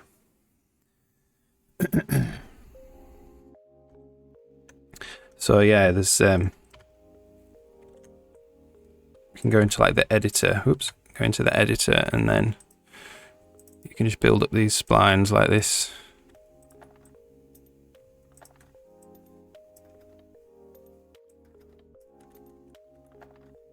And then you make these monorail stations using triggers. So this is a monorail station called Monty's Monorail Station. And then you can mark the paths different kinds as well. So this is a monorail, and then that means you can link it to other paths, you see. And then in the game, they all queue up. These are the cars that you'll end up catching. They all queue up. And then if I press spacebar, you pretend you're on that car. So that's what I'm working on now, getting on that car. And then the next one comes, because NPCs are going to be able to catch the monorail and stuff. Yeah, thanks. Yeah, Finked, thanks for that song, man. Like, send it to me. Intro to the stream, you mean? Or intro to the game? So yeah, now I can't control the player, which is good, which is what I want, because obviously you want to lose control of the player when you're on the monorail station and you need to go to a different input group. But you also want, now I can just manually control the camera.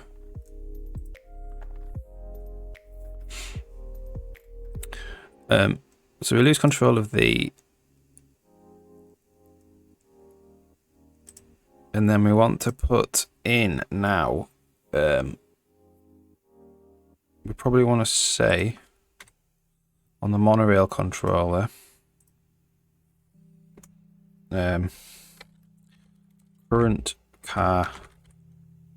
currently riding car, current car ID. So that's the current car that you're in. Yeah, that's the player is in, right? And we're going to say current car ID. What is it? Current car ID is car.id. And then when we tick the monorail controller, we're going to say if current car ID. I'm going to get the car.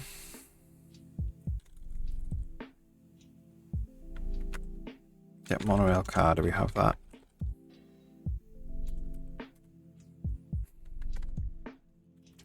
So we'll find. We'll say get monorail car.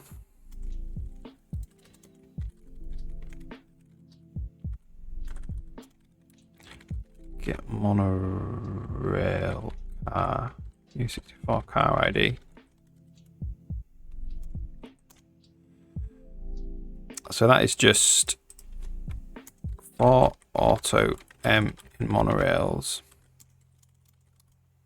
If auto car equals m.cars.find car ID. Return car. Yeah, if you've got any questions, no problem, just ask away and I'll try my best to answer them.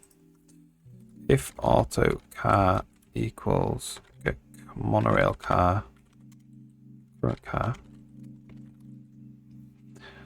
then we need to get the camera and set its position. So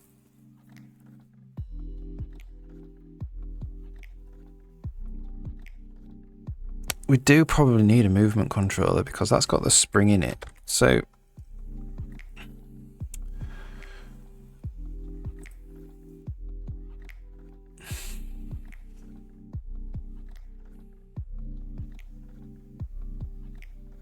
yeah, modern C++ is slowly creeped into my day-to-day programming. Standard optional is especially useful for sure. Like that seems to it's like got a lot of bang for its buck. You know what I mean? It prevents a lot of crashes, I've found. Did I study computer science? Yeah, I studied computing at the University of Leeds in the England. Graduated 2008, I think. So a long time ago.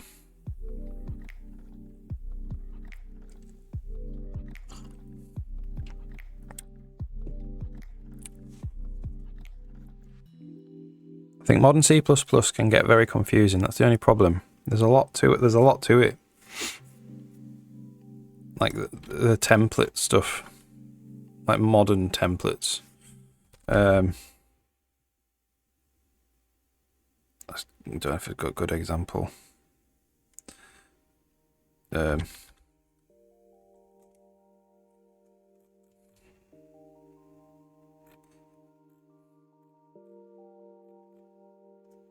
Like when you start doing stuff like this, it's like, can't read it. That's one of the problems. Or you have to study it to read it. You can't just look at it and be like, oh yeah, that does that. That's the only problem I have with it.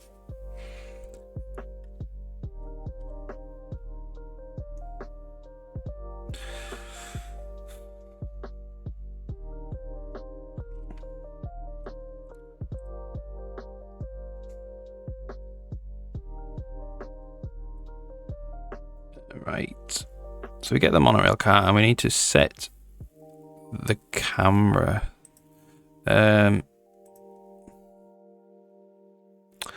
in game state,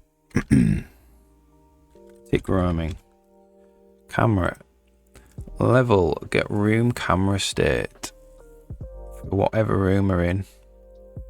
And then we need to set the camera position and then call adjust camera to room. I don't think we need to do that in this case though. And then we set the room camera state again. So we won't do a movement controller yet. Movement control gives the camera a spring, so it's like nice. It's a nice movement rather than just like locking the camera to the center. We'll do that second though. We'll just try and we'll just try and set the level camera. All right, so we've got the position, which is just the car's position. So we need to go auto level equals get game state, get current level.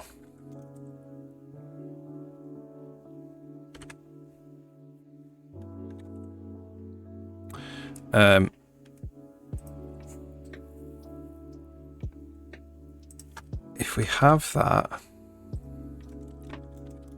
then we just do auto camera equals level, get camera, get room camera state. So we need to know what room the car is in.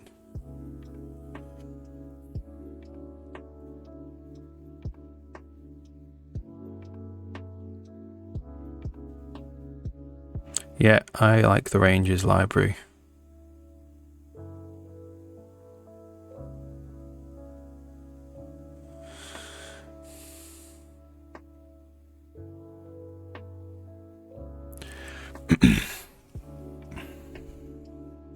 Yeah, like I've slowly introduced the modern features as I have found use cases for them, rather than, you know, just tried to use them because they're new. I think it's important because then you really actually see why they are useful, because you needed it. And then stuff like ranges I've found is just easier because it works on ranges rather than beginnings and ends, which just means less typing, which is nice.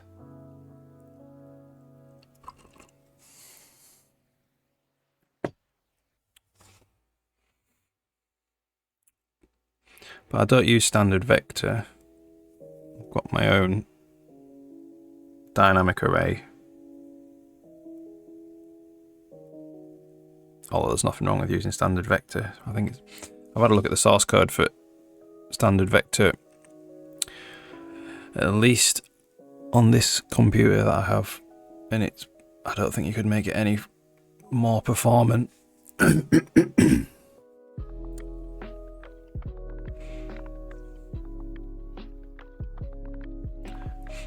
I just like certain things, like I like begin to return the pointer rather than an iterator and stuff like that. So I use that.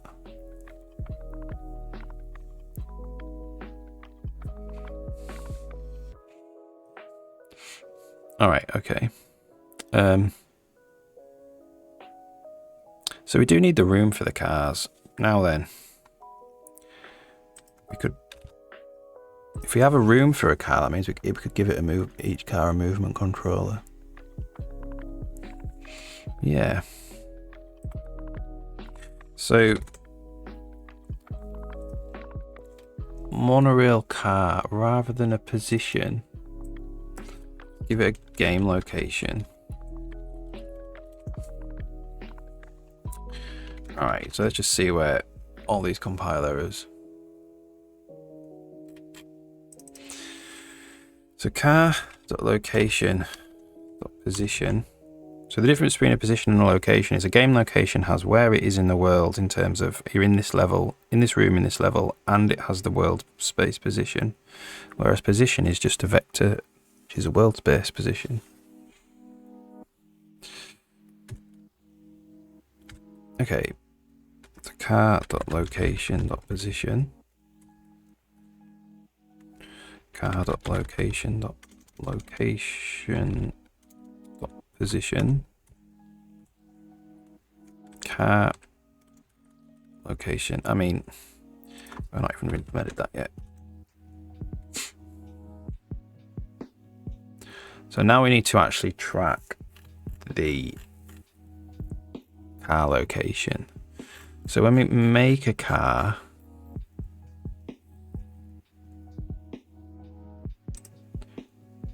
we've got the path. So we need to say if auto path equals Get world. Get path. I'll get spline. Current path ID.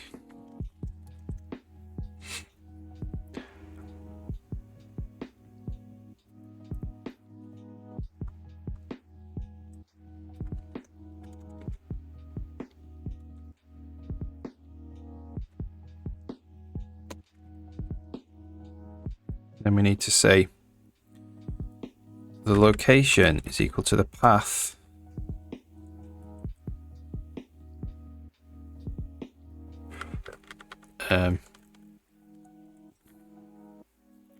well, the location dot room is the path room. The location dot position. Yeah, chat allows links. Awesome. Should we have a listen then?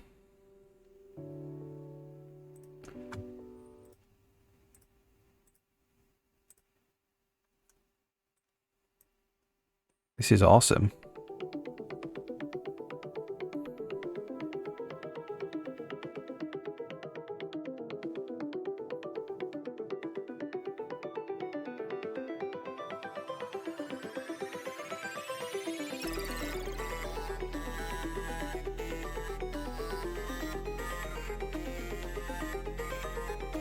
Cool, man.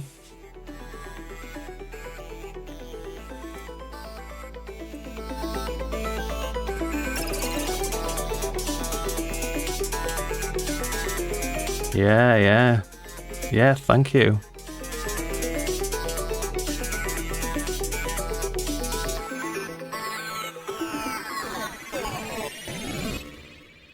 That's really awesome.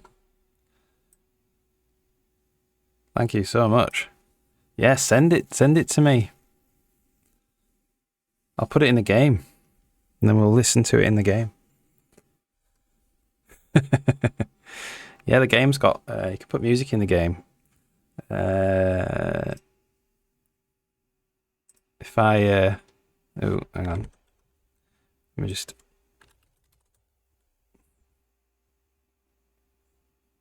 Make better stuff for the game. That's great, yeah, thank you.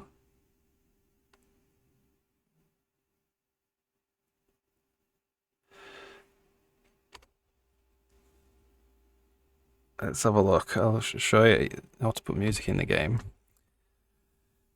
I even remember. Here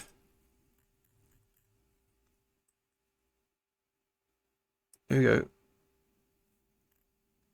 Overworld theme.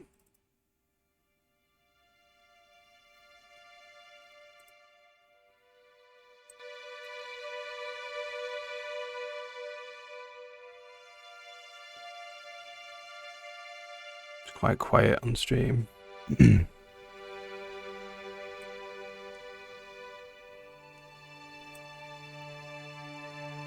you hear that? Really quiet, innit?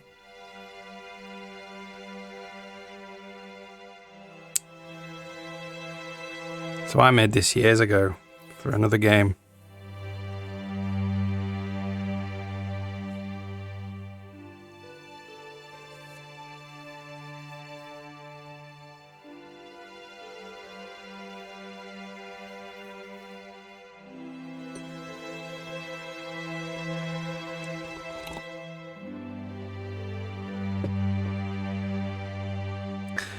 Cheers. Yeah, Final Fantasy. Yeah, so the other game was more fantasy. One of the reasons I picked sci-fi is because you can put electronic sounds in the music, and obviously all the doors come with loads of electronic sounds and not much orchestral stuff. So I thought it would be like there'd be more scope for making sci-fi music than fantasy, unless you buy a load of VSTs, orchestral VSTs. Yeah. Like all I really had was the orchestra, you know. Like, I mean, you can put sci-fi stuff in fantasy as well. But not like Lord of the Rings style fantasy, I don't think. Yeah, and I made this one. We'll play.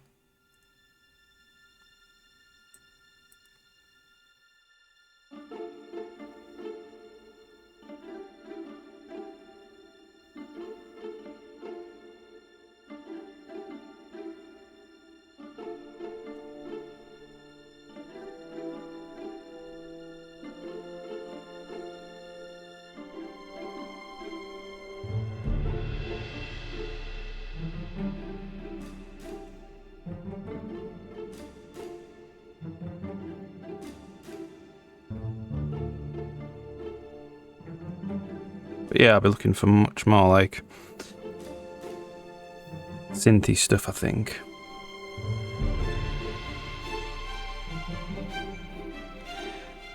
Yeah, but it doesn't just have to be me that puts stuff in.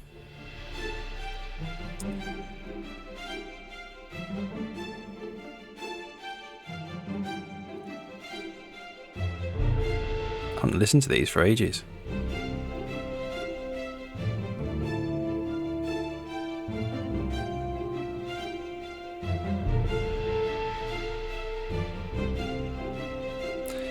These aren't music. That's no idea what that is. Ambience and a robot thing.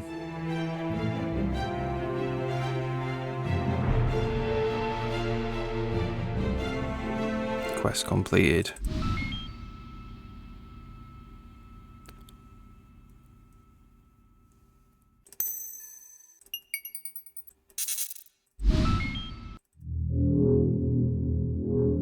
So you can do stuff sounds like that, which are cool in a sci-fi.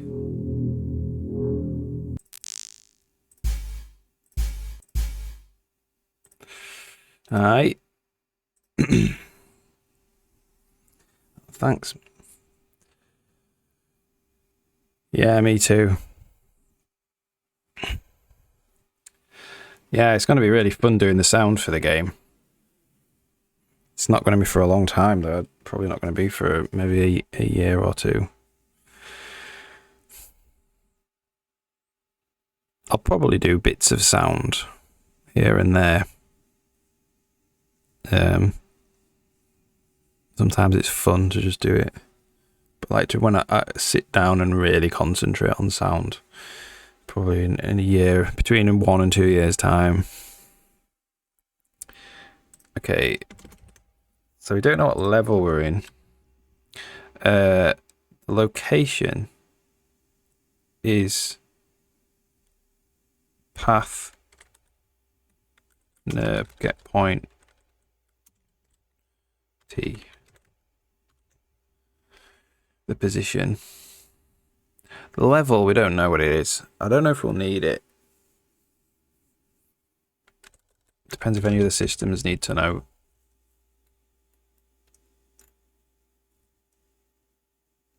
Alright, so now we've just changed that. Let's just test that it hasn't broken anything.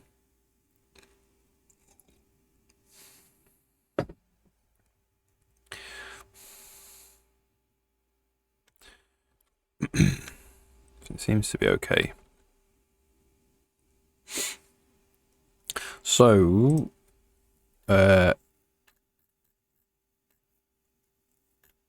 so we've set the current car ID. And then on tick, if you have a current car ID, we have the car. So now we have we can get the camera for the current room, right? Which is car location room.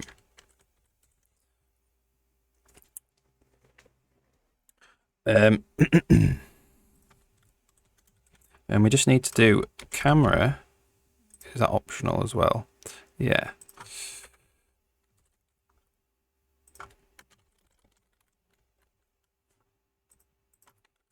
camera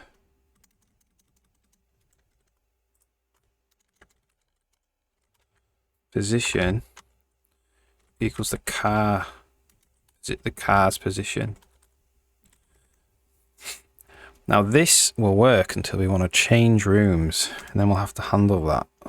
Car, and then we want to do level, set camera, state, camera, room, car, location, room, camera.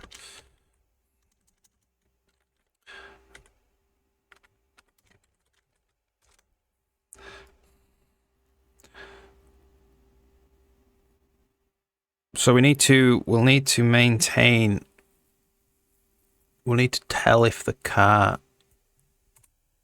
we need to test if the car has changed rooms. Okay. But this should work while it's in the current room, in theory. So the idea is now that when I take control over a monorail car, the camera will lock to it. Which it does not.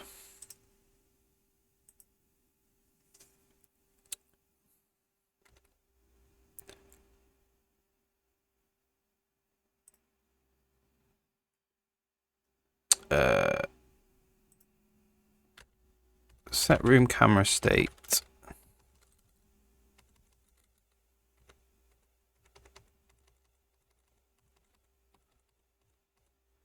So it did work. That could just break there. And there. And there. So what happens there then? So someone else comes and puts it back. Probably. So who else is calling set room camera state?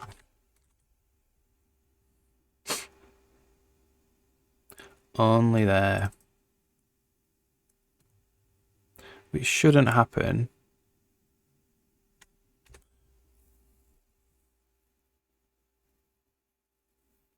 Because we've changed the movable. There is no movement controller for. Oh, no. We need to set the playable character as well to be 0.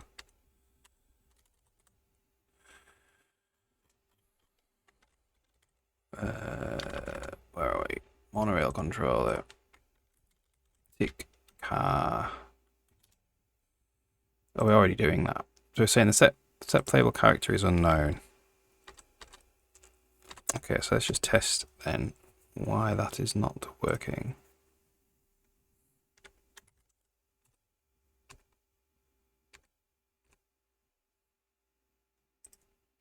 Not there though. So if there's a current car ID,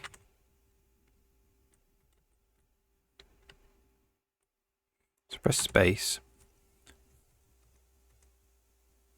So it's setting the room camera state for this level. And then the game state comes along. Okay. So it's not being set again.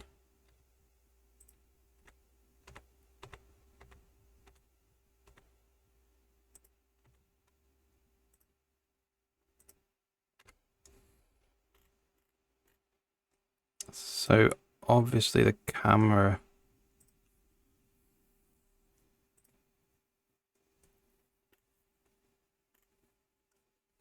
there's another step then. So the room camera, so when we do tick room, it just sets the camera state.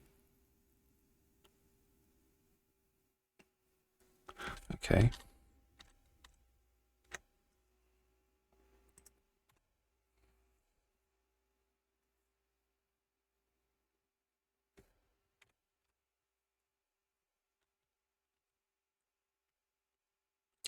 Music back on.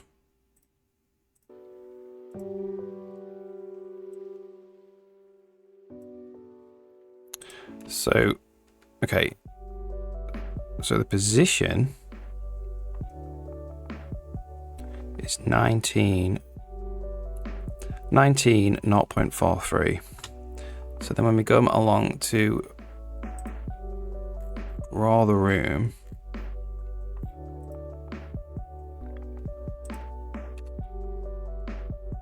the camera position has been set again. So Summit is setting it back.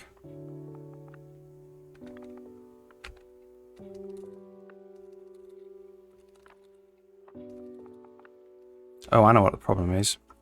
We do need to, it's changing rooms. The car is changing rooms and we're not tracking it. That is the problem. Okay.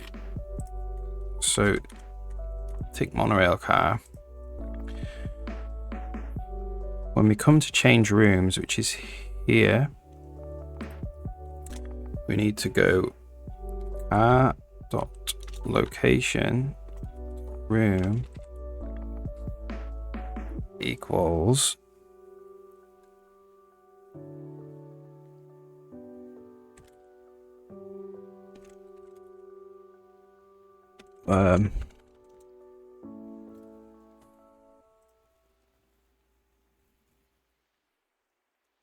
so we need to get the actual spline. So we're going to get spline, and then we're going to go if auto monorail path equals source path, try unwrap source path storage, try unwrap game monorail path, set the current path, and I'm going to go car dot location dot room equals the source path's room, and I'll swap the room the car is in.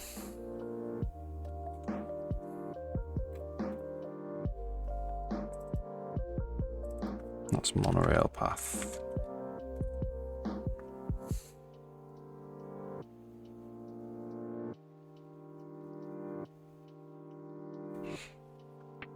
Probably do that there as well.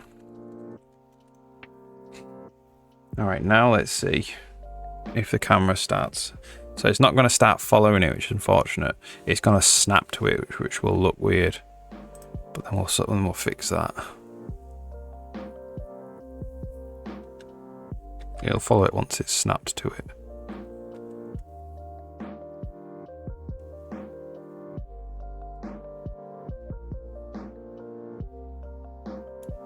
Alright, there we go. So now we're on the monorail. Let's see if it changes rooms.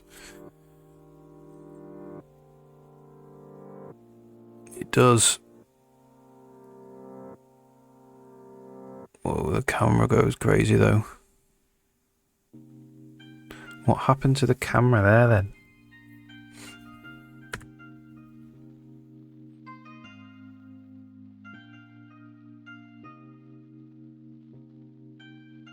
This appears to be broken now.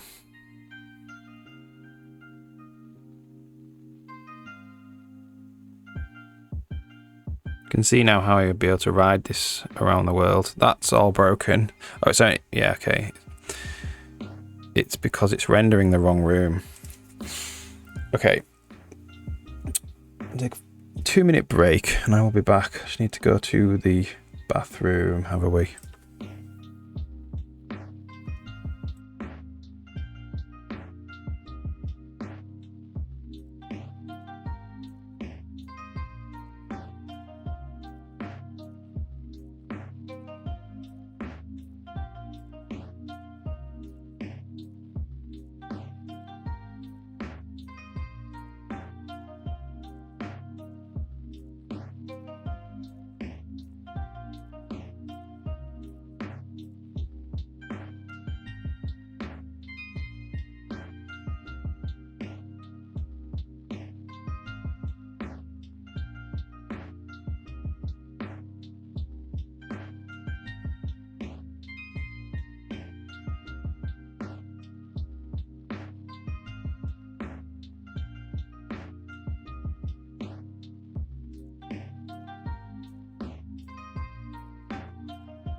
All right.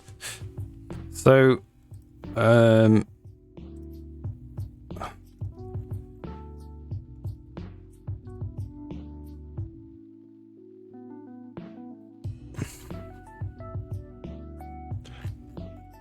so we need to set the current location.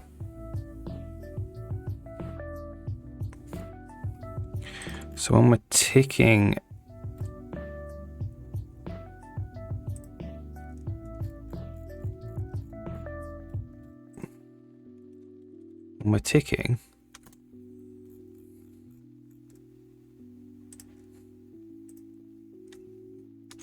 to say auto lock equals get game state, get location, right? So where we are. If lock room is not equal to car location room, we need to warp the room. So all we'll do now is we'll just say so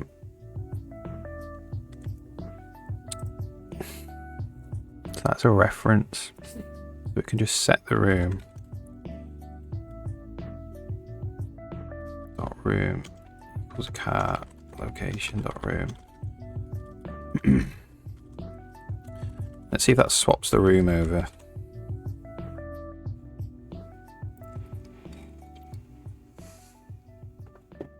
And then after that, if that swapped the room over, we need to warp the room rather than just swap it.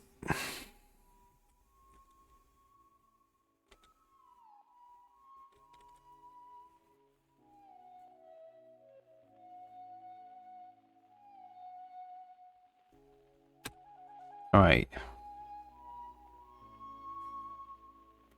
So we're traveling along. Nope, didn't work.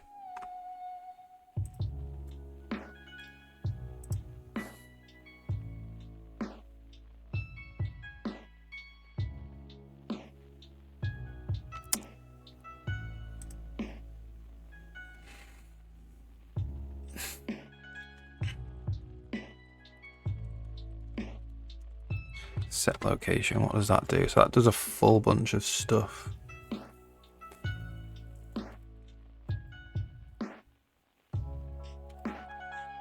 Okay, so let's do set location.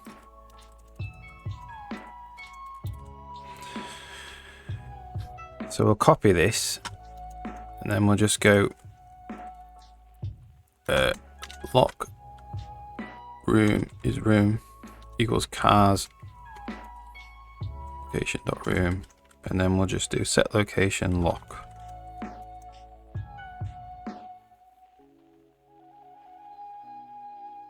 So I wonder if we could actually just straight up put the car's location in. Problem is the car's location doesn't contain the level, so if it needs to know what level it is,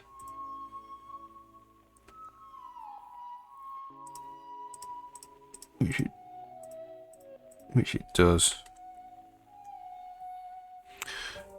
Well, we'll see what happens. It might not work. Probably won't work though.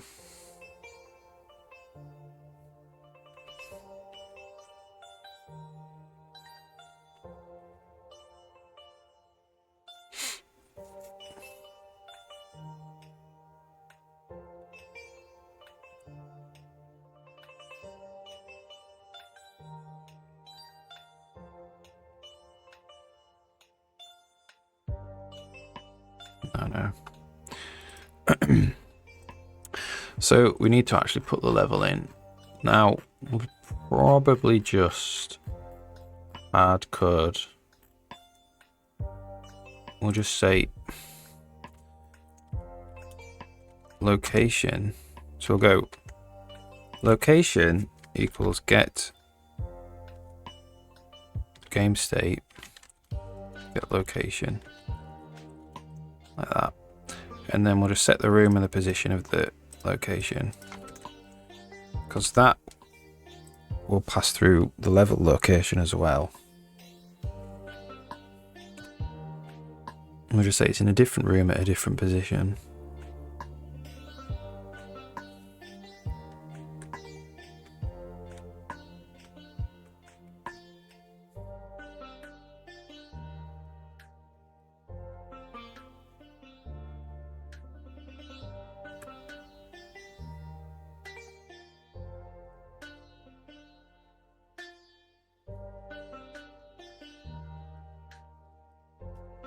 Nope, still didn't work.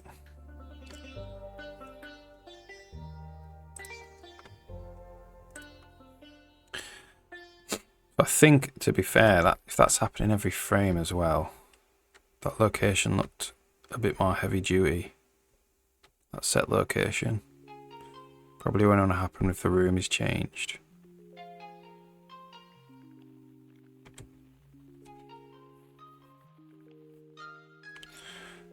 Set location. So we do want to set location this first time. Don't get the level. Oh, so we're not passing the level in. So I'm going to say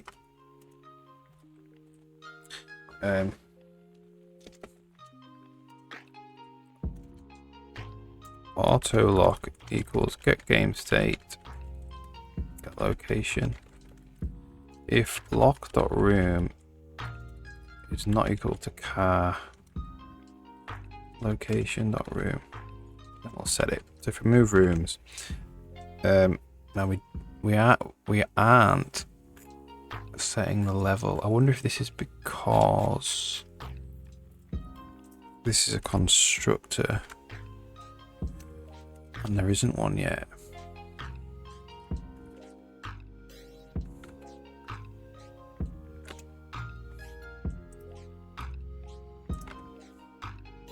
Let's see.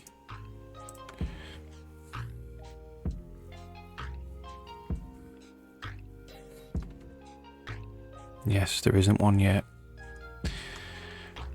Okay.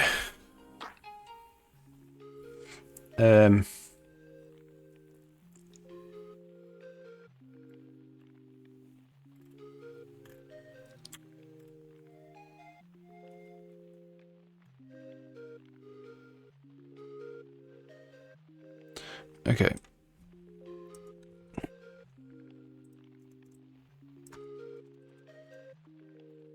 So this is called before the game has been assigned a level, which is a problem. So on tick monorail car, we're just going to say if location, if not location or car location room.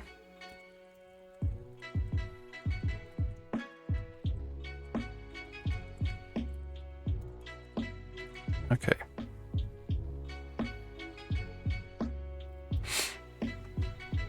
Current path ID.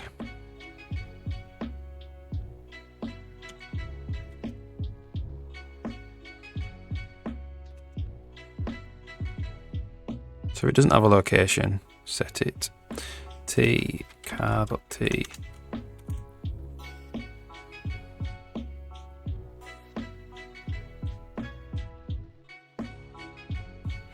So this car location position is being set here as well. So we don't need to do that because it's going to get set later on down there.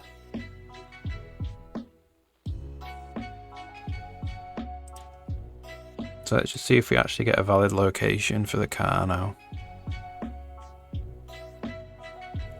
Car location. No, not yet anyway. Set the game.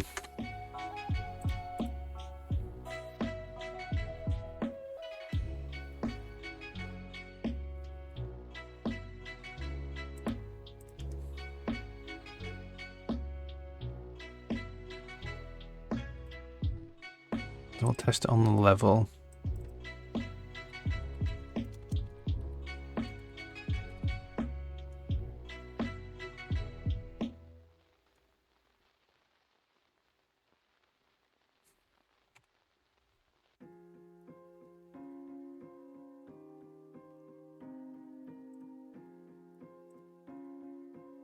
There we go. We've got proper locations now. Level room. Right, so let's see.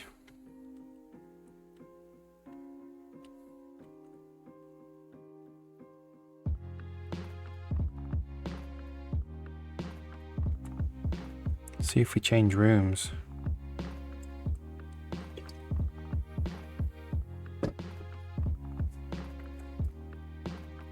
We didn't change rooms. What is going on there then?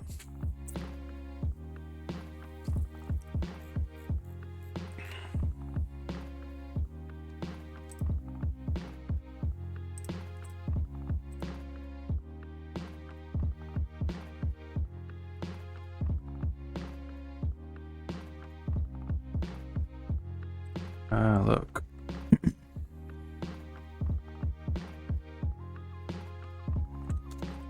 So it's here actually.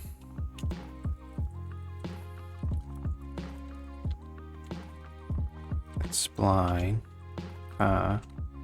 Dot current path ID again because we've just set it. And then dest path. So it would be car.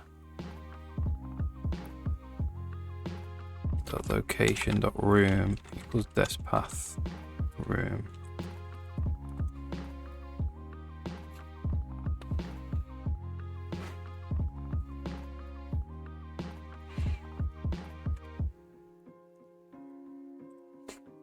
Put a breakpoint here just to see.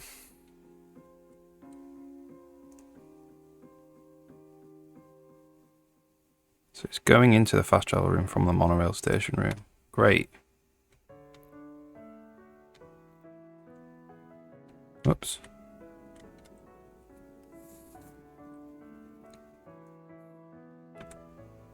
So let's see if it swaps rooms now. It should have all the information it needs to swap rooms. Yes.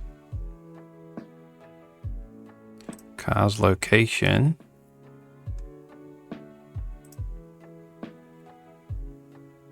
Is back into the monorail station room. There we go.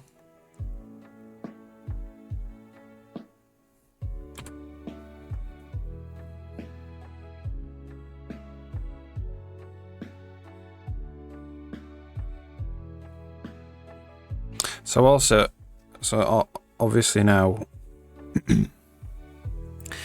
we need to transition the rooms nicely. So what I'm going to do, I think, is get rid of them cars for now. And we'll work on the room transition because it just like immediately goes to the new room.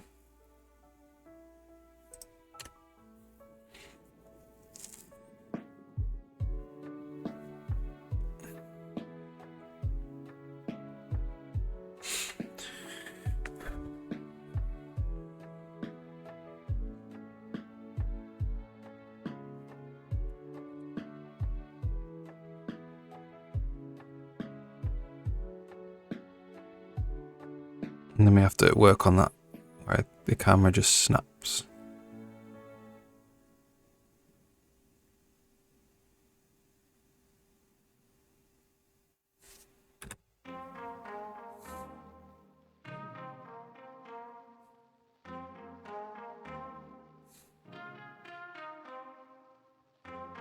But you can ride a monorail now. Cool.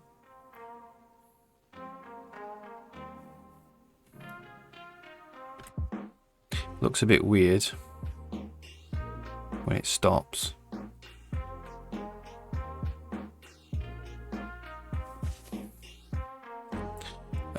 Let's bend this path down here as well.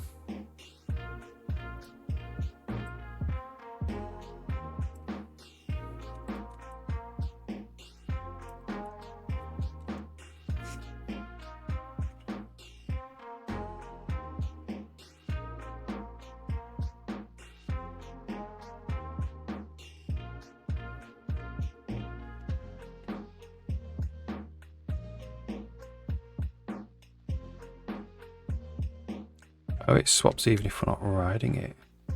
Did that do that?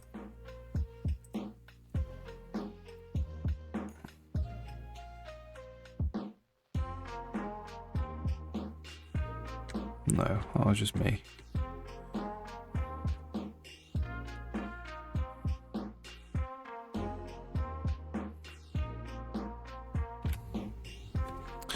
So when a monorail leaves the room, it just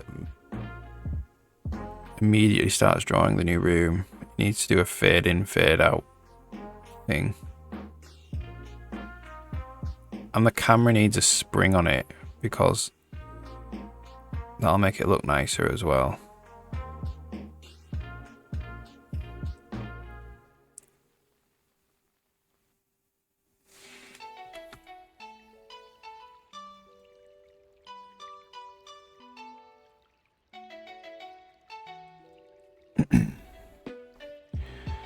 Right then.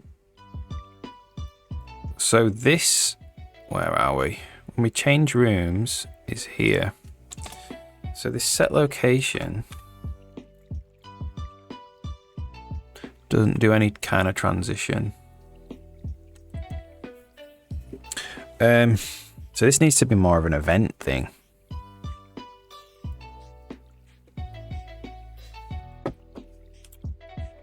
So we have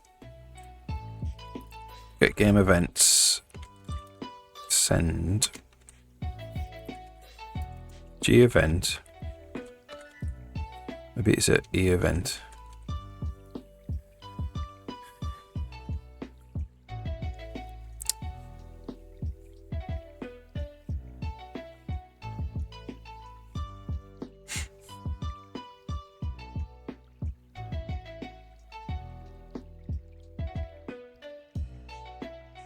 Yeah, I think by raw pointers.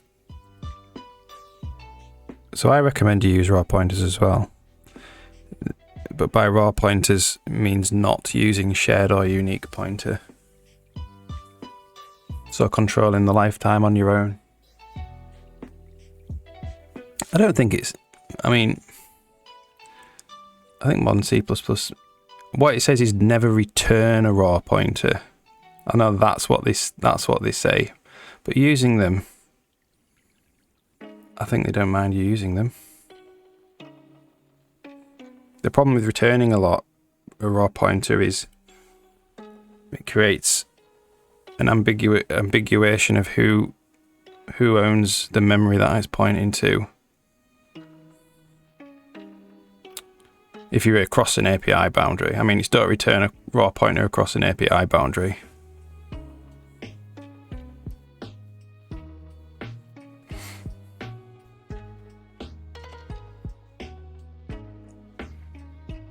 But there are libraries that do that all the time.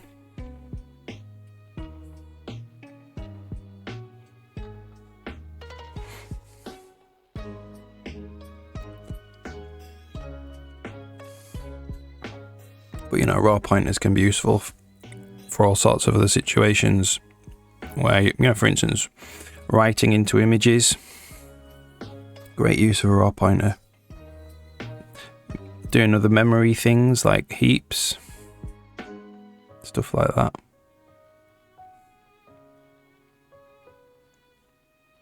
Like there isn't much raw pointeriness in my code, in the game stuff anyway.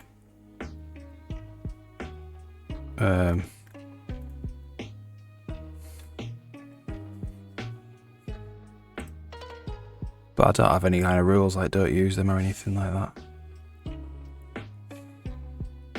I think they're fine. I think it is a bit dodgy when you do pass it across an API boundary. I know that. Oh, where would that be? So I use Spine, the animation library.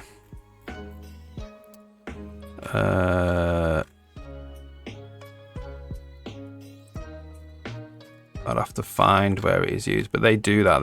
They return a raw pointer to you, and then they don't actually document how you get rid of it. It's fine if you want the pointer to remain for the lifetime of the game, but if you're doing stuff like a level editor where you want to load and unload animated rigs all the time, you need to know how to get rid of that pointer, because they've just given you a raw pointer, and then just like, well, what do I do with it? There's no like destroy pointer or anything.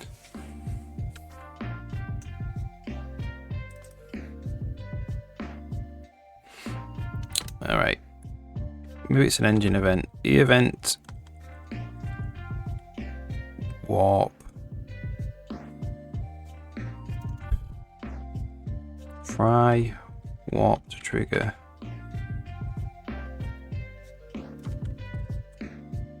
And there's also a warp trigger. Now we're not warping to a trigger, so it can't be this event. However, we can just copy.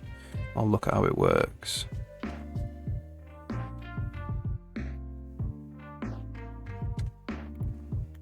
So it pushes a ready state again. Execute location transition. Which is literally just to the destination location. If you could do that then.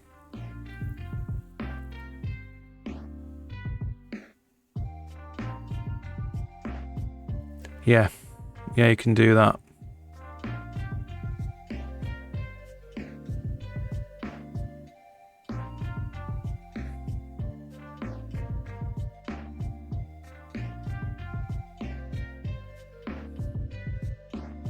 What I have is a, I don't have anything like unique pointer or anything, but I do have a little bit of it.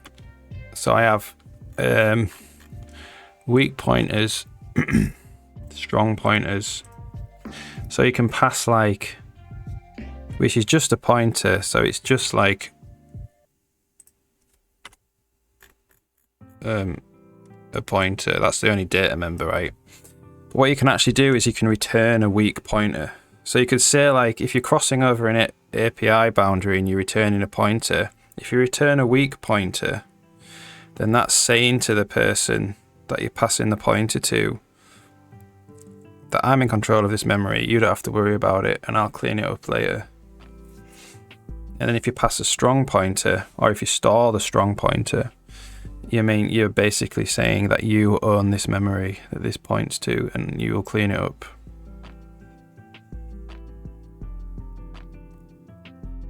Yeah. Yeah, and then the vector will just automatically delete everything, yeah.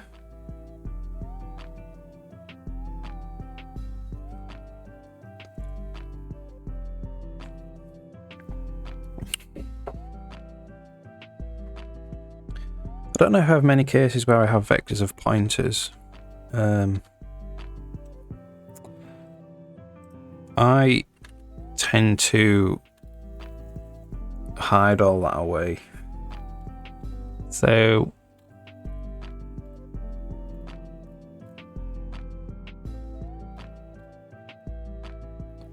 if I have a vector and a very variably sized array, I tend to just allocate everything in the array rather than have pointers to the heap, you know.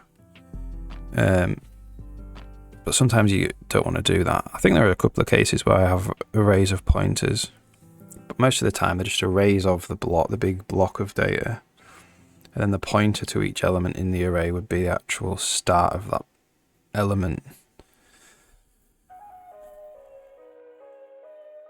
But it depends how you want to do it. Yeah, so it was an execute location transition thing, wasn't it? So it does push ready state event. So let's try and do that.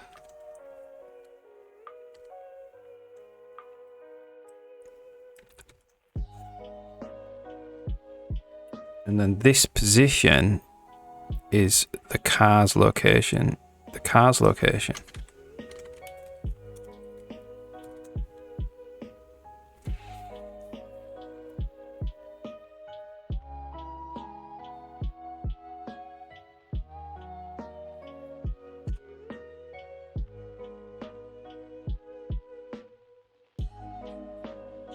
Alright.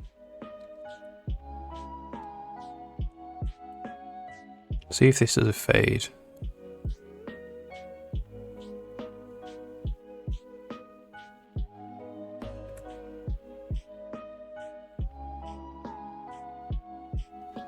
Don't call me late for dinner. That's a great username. I tried to.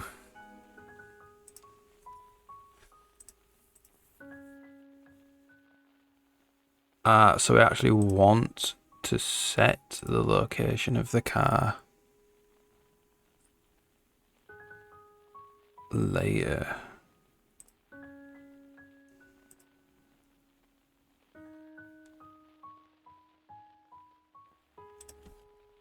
If auto event, or E.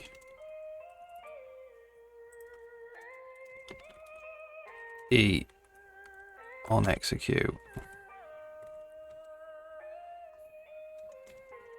Can I do that?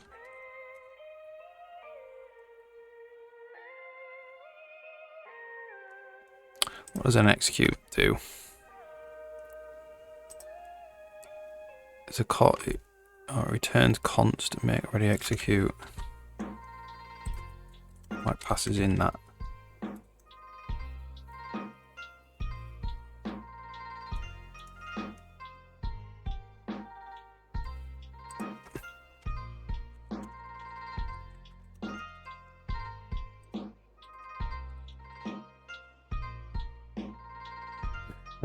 Yeah. That's what happened this time. Oh yeah, cool. That's funny.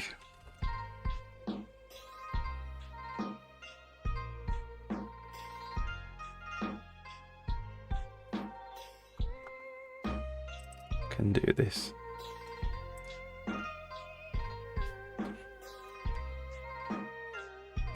Covers everything else up.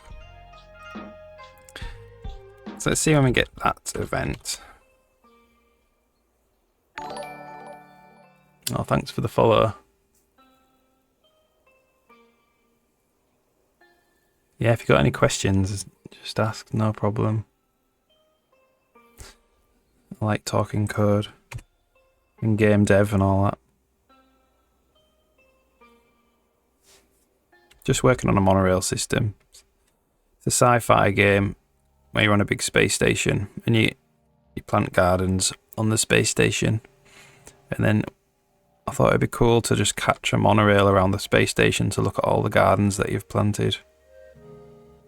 It's meant to be like a chill part of the game. I mean, the whole game's meant to be chill. Right. So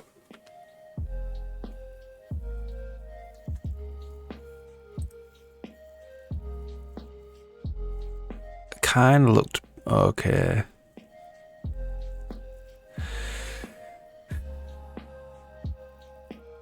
Oh really? Yeah.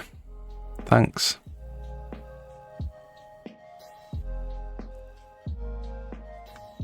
Yeah, I'm having a bit of a break from streaming after today because it's the Easter holidays and my kid's off school, so I won't be able to get into stream for a couple of weeks. But I'll still try and do YouTube videos and stuff.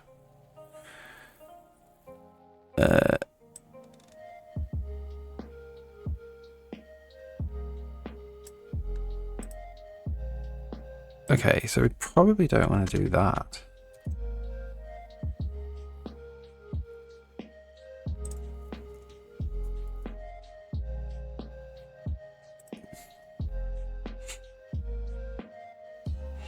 Yeah, there is, isn't there? I think one of the things is there's a lot of people using Godot and Unity to make games, and they stream, and that's become really, really popular. So obviously they've taken over the market. Everything is, yeah, exactly. Which is fine. I want more people to make games. That's awesome. But yeah, it means there's, like, if you're gonna get into programming now, you want to make games, C++ might not be what you would pick up straight away. You might go for one of the engines.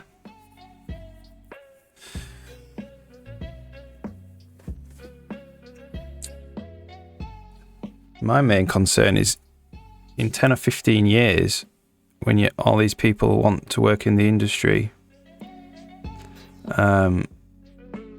it's like a brain drain of C++ be a brain drain of people who can make engines, because everybody will be using using Unity and Godot and stuff, and there'll be no real, the talent pool of game technology will be depleted. So there won't be much innovation in game technology anymore. That's my main concern. But on the other hand, it means people, like lots of people who can make games who wouldn't have been able to make them before, which is great. So it's like two sides to it.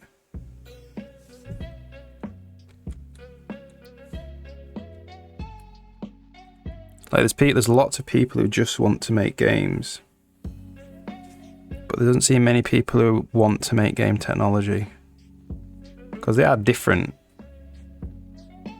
It's like authors write books and then people make paper for books. It's two different things. Yeah, maybe, yeah.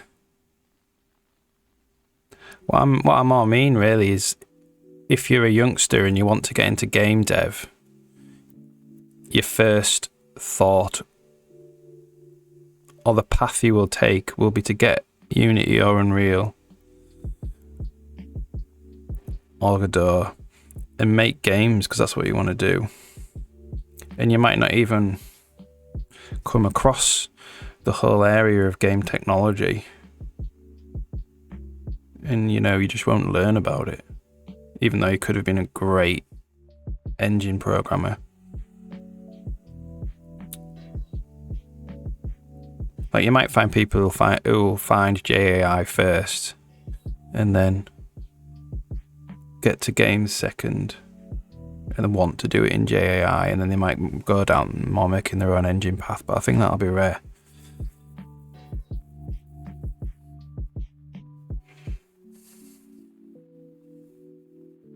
You'll end up with lots and lots of game developers that only know how to make games in 3 engines, basically. And there won't be any more engines because there'll be no talent pool, which is great for those companies. Alright, yeah, see you later. Yeah, it's great for those companies. But for the industry, in the long term, I don't know.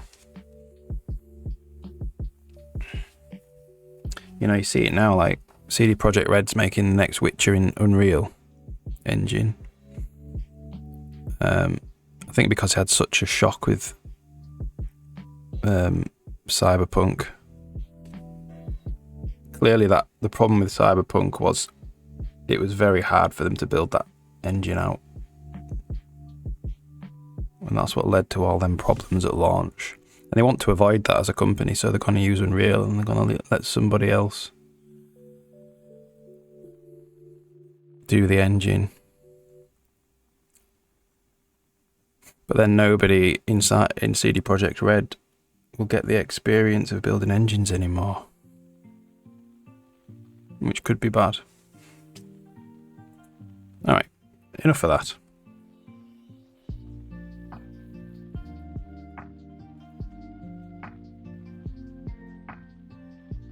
There we go.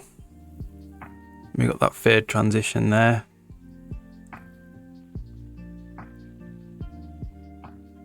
That's all I was really looking for.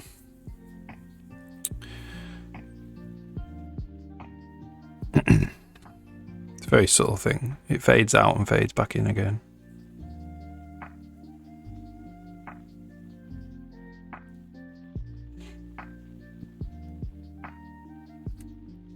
We don't even need to listen for on execute.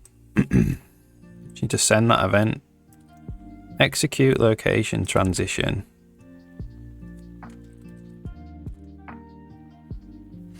To the car location.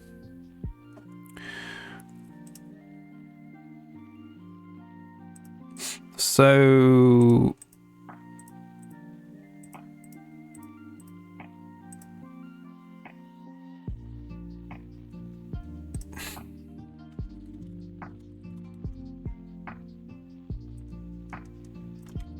probably just want to do this. Whoops. If we're changing rooms, we execute the location transition. If we're not changing rooms, we just set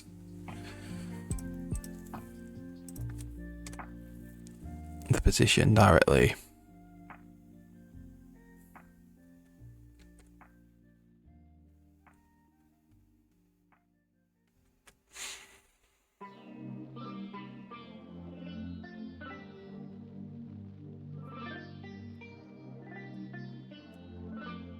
So we need to fix that, where the camera just jumps. The camera needs to just basically slowly go towards it. Catch up with it.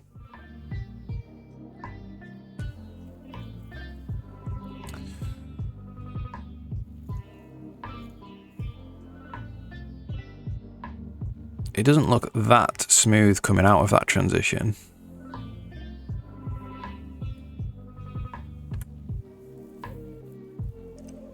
Might just be my eyes though.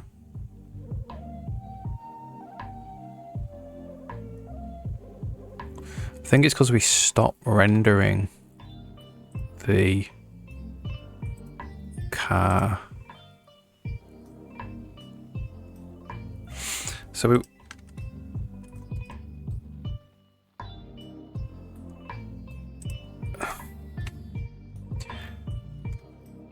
Okay, so let's have a look at execute location transition.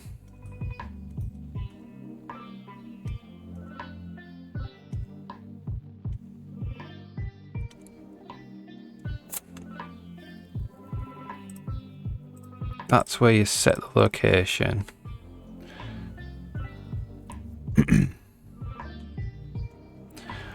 So it needs to... We need a callback there. Basically, that's where it needs to actually change the monorail car's location. There.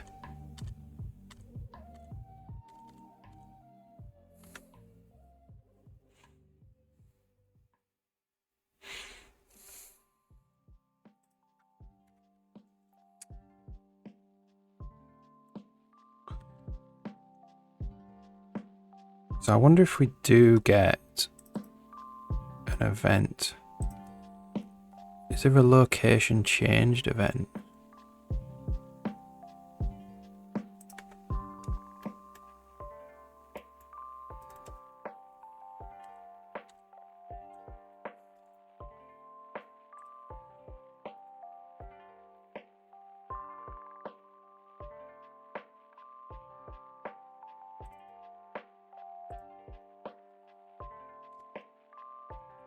Oops.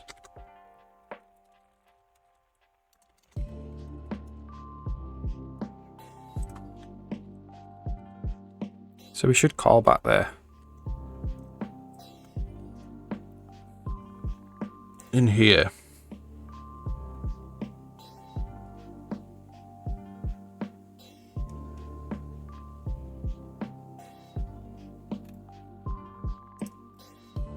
Should get game events and send an event that the location has been changed.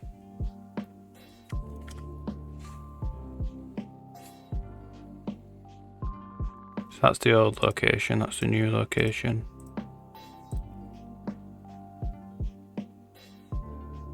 So where do we want to send it? Probably here. So it'd be get game events. Let's send G event. Game location changed, and we'll just pass in the old location, which is temp, the new location, which is location.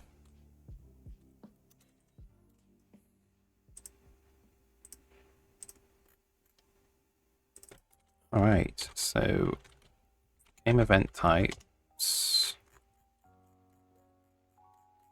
Let's go right down to the bottom. Struct game location changed, game location, old location, game location, new location.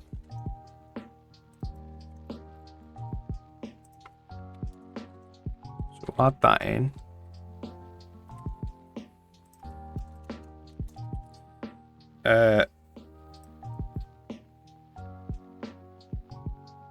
So we're only going to send it if temp is not equal to location. So a game location, how do we test if they're equal? By ID. I think that's fine. If they both have ID of 0 though. We're just going to send it without even testing. So, alright. See if that builds.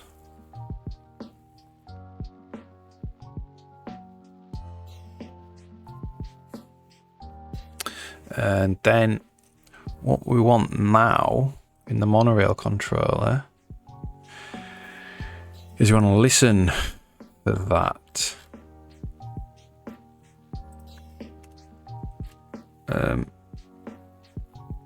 So we want an initialize.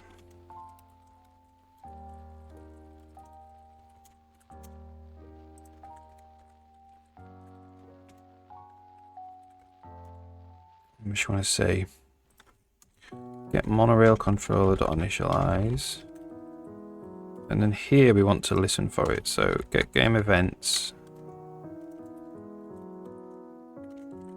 listen for G event game location changed.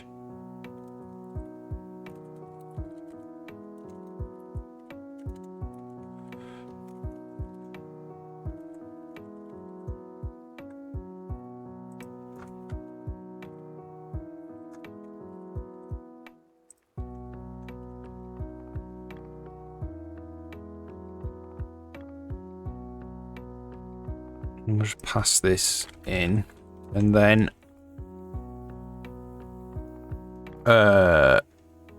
we just have one current car ID, don't we? If current car ID, we want to get the car and set its position.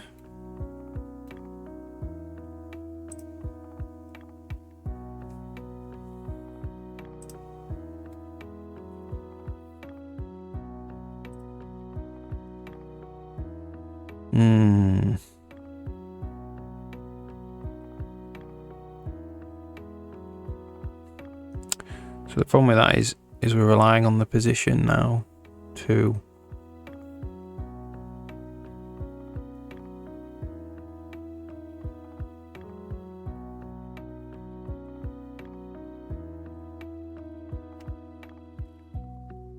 We're relying on this position to send the event.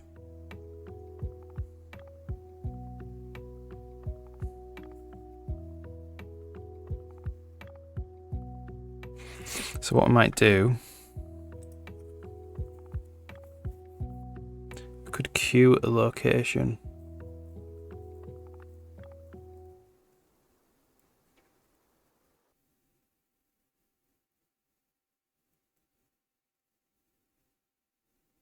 Yeah, we could queue.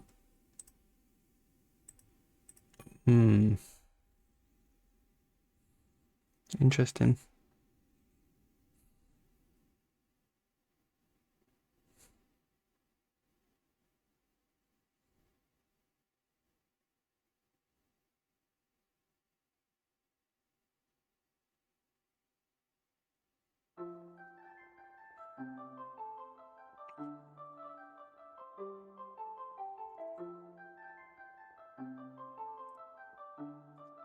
So we could queue a location.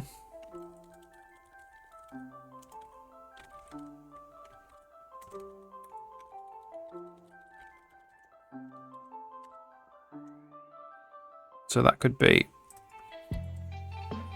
if car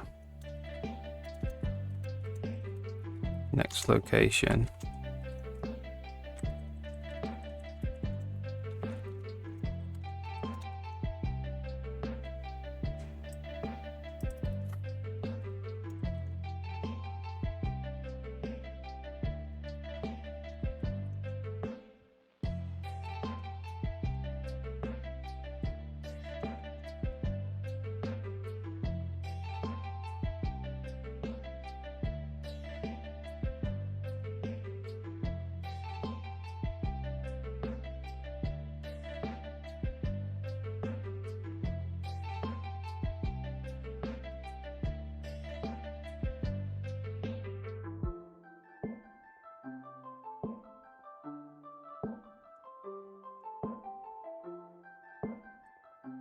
I'll just do that.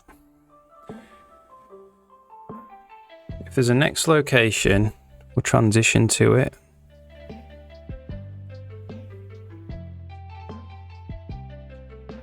Else, we'll just adjust the camera. And then when we tick the car,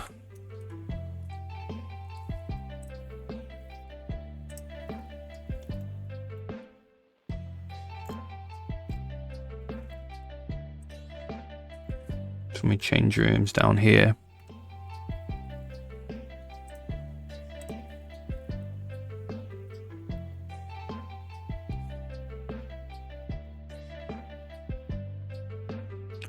so we set the current path ID to the desk monorail path ID. We only want to do that now when we swap rooms.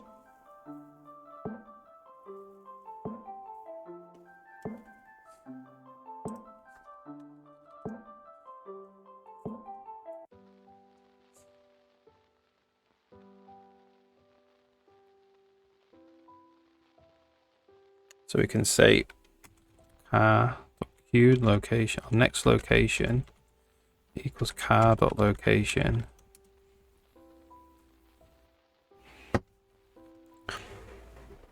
And we can say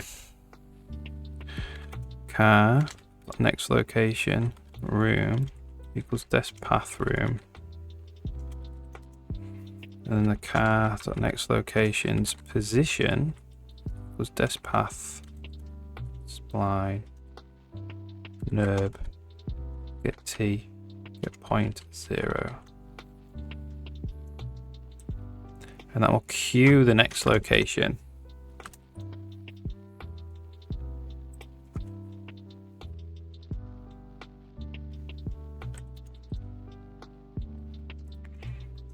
And then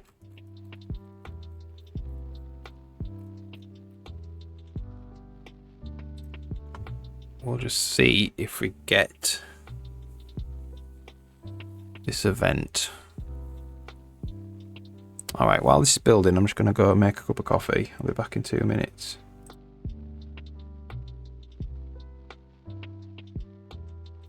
No, I'm not. I'm going to get it to build first, and then I'll go for a cup of coffee. That's compile errors. Not the problem.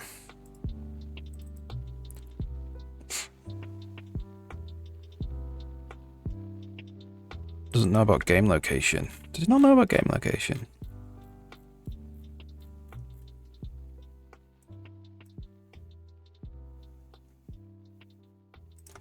Okay.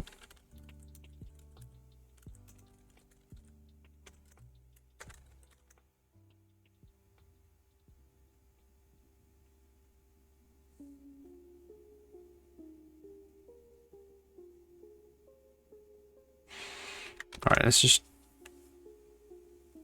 Right, if that... Hopefully that was just a problem. That was the only problem.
Alright, we built. So all we're doing is just checking that we get this event for the location transition. This one. So let's just see.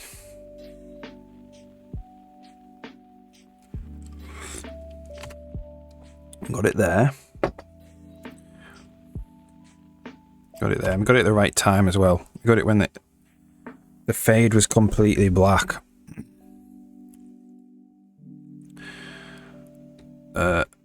Right, so the yeah. The monorail didn't change cars.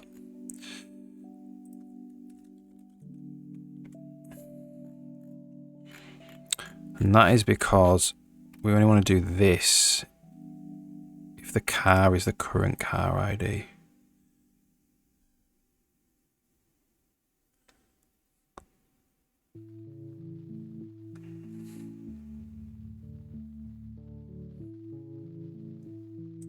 So if car dot ID is the current car ID, we do that.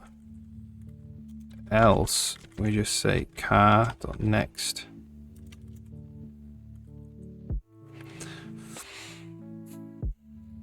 The current path ID equals dest path ID. Car dot location dot room equals dest path room. Car dot location dot position is still that dest path nerve point 0.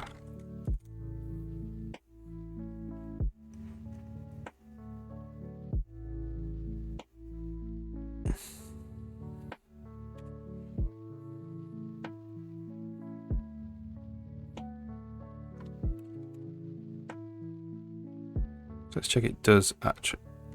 Oh, it's not doing it. What have I messed up here?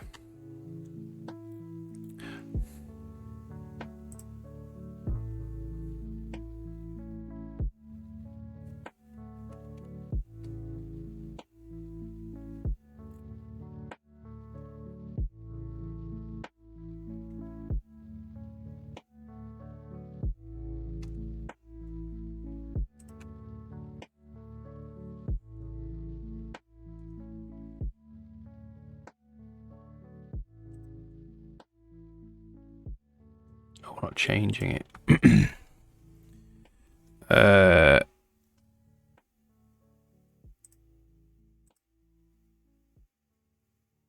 The dest path is monorail path.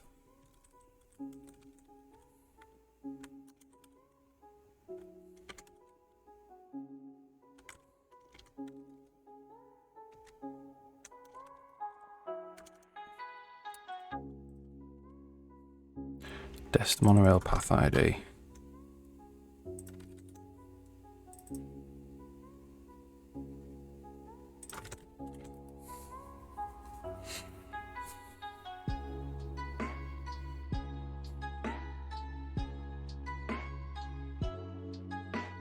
Okay then.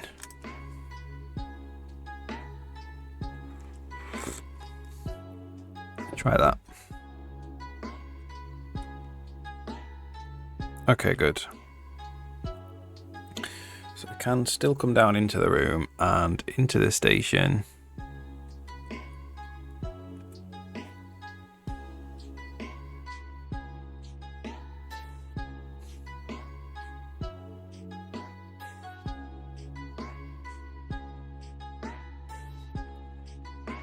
Alright, so that is...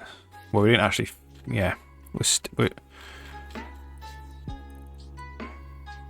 We're not handling that event, so that's fine.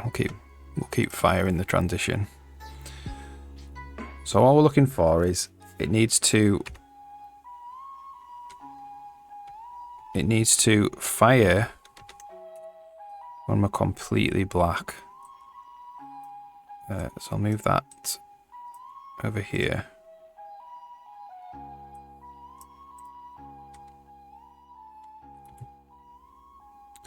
So the breakpoint needs to break when we're completely black.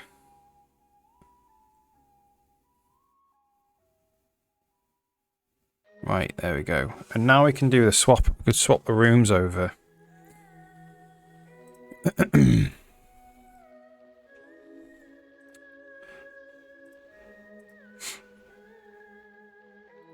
If there's a current car ID, if auto car, let's get monorail car, current car ID. If car next location, car location equals car next location, car next location dot reset. Okay then.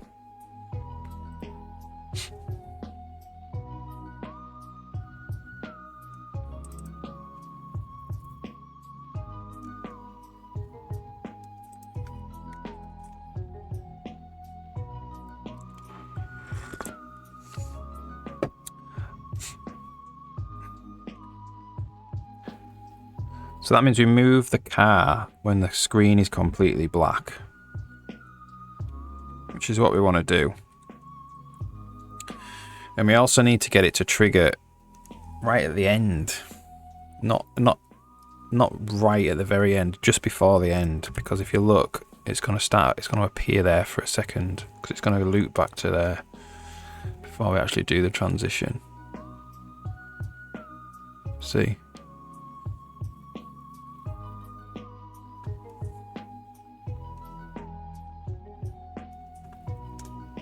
Didn't set the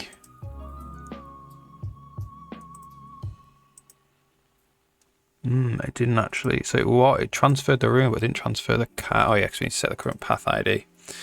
So the car current path ID.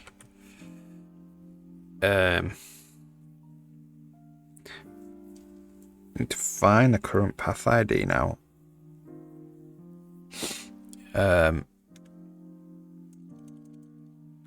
So if auto path equals get world, get spline, car current path ID. Well, let's get spline as monorail. Game monorail path current path ID. Then we need to do car current path ID equals path best monorail path. That's the next path along.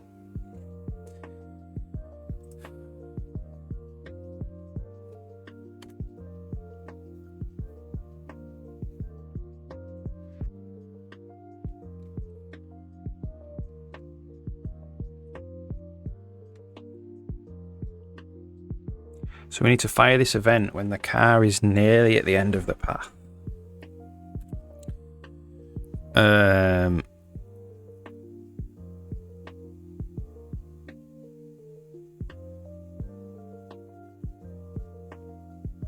There we go.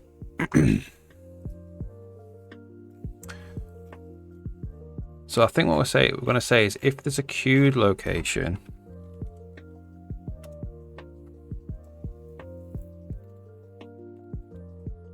so if car dot next location, we're just going to return. We're not going to tick the car, which means it will stop. But at least it won't go back to the beginning.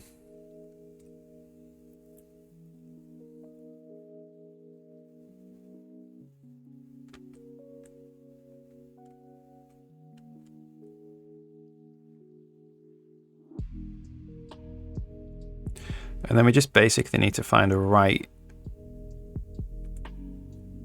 time to begin this transition.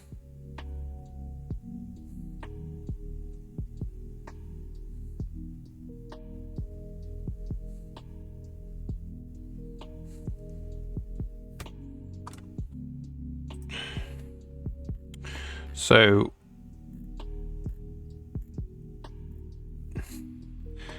we We don't want to do that either.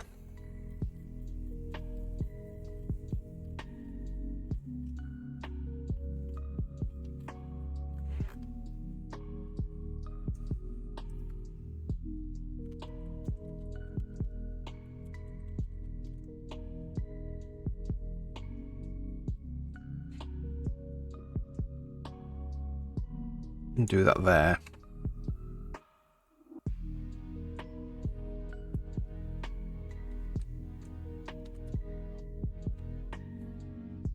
Oh.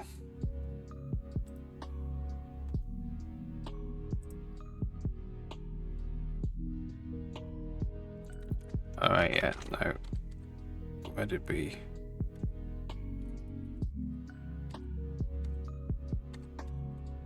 We do want to do it sometimes.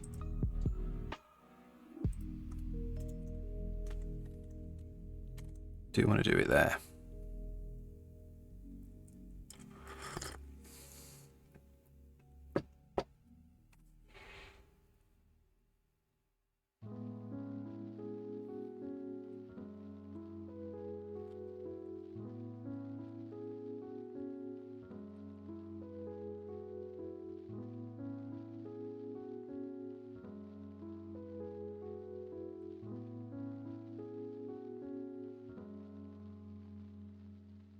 So we'll get right to the end and then do the transition, but the car will stop.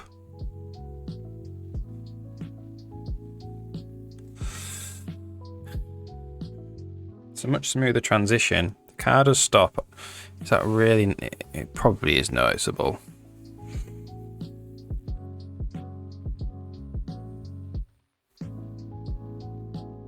So I did it there as well.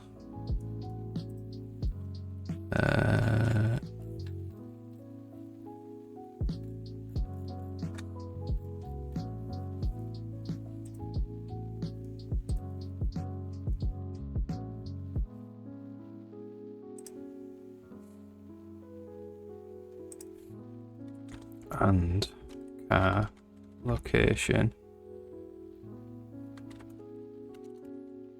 room is not equal to desk path room. So for different rooms.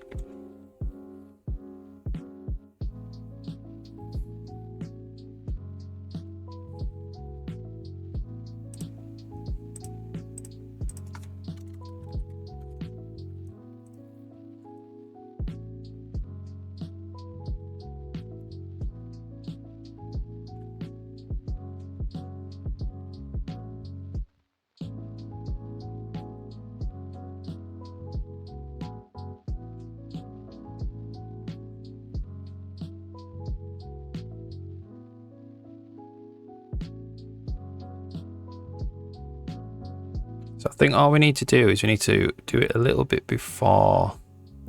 So we need to like execute the location transition like now. So it doesn't stop.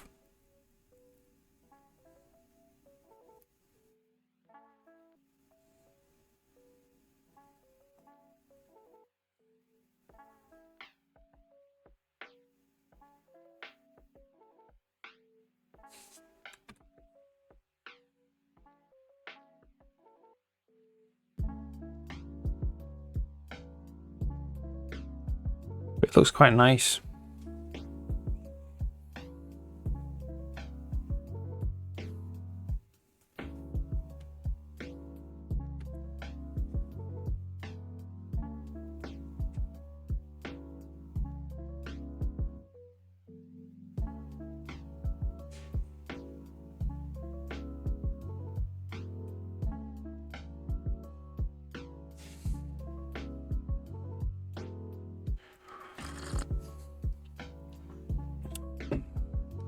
I mean, I don't know if you can really tell.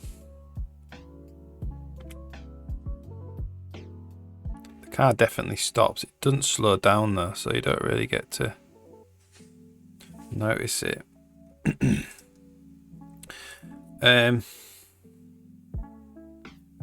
So to do it a little bit before, where would that be?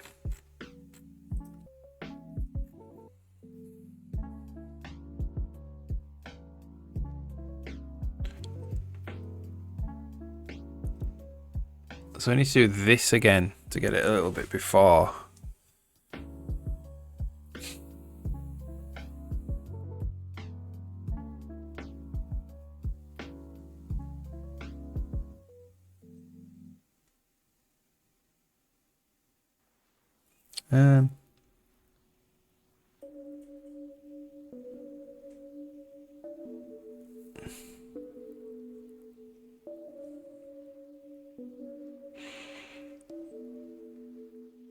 With a different radius.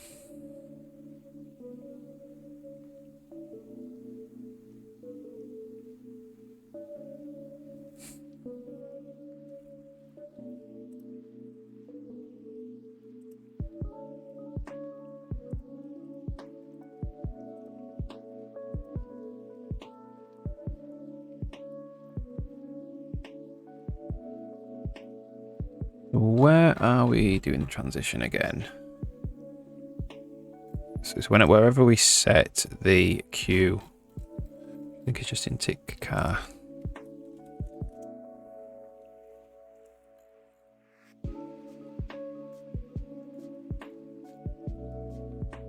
Here.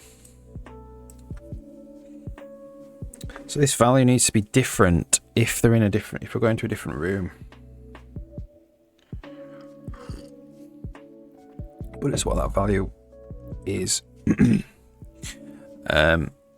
can't just say like a little bit less, like 0.9. Can we? Yeah, we can, because that's a constant step. Okay, so float t end equals 1.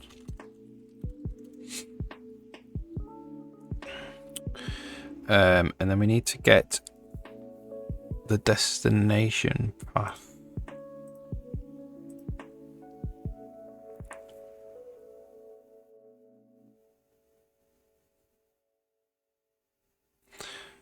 So we'll go, if cars t is greater than or equal to, say, 0.9,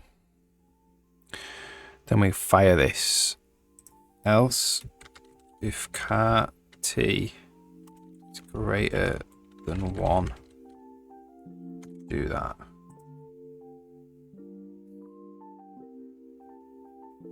So I mean, the transition will hopefully start a little bit sooner, so the car doesn't appear like the car stops.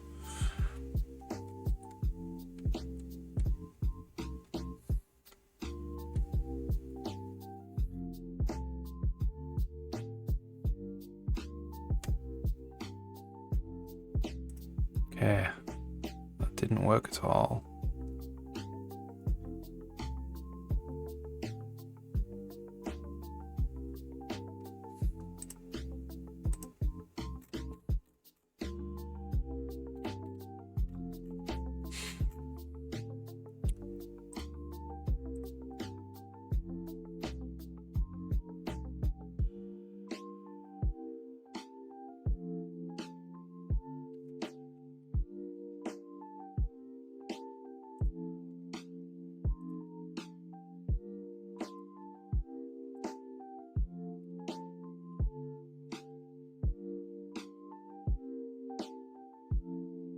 What did I do there then that made it so?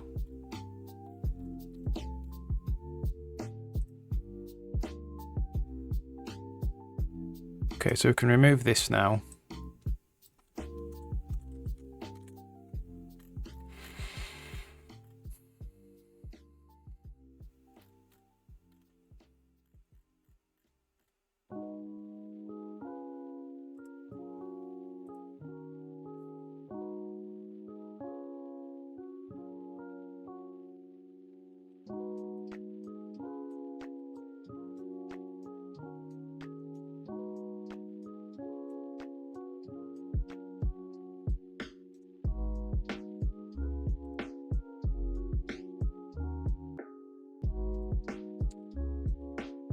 Okay, so I've definitely broken it somehow.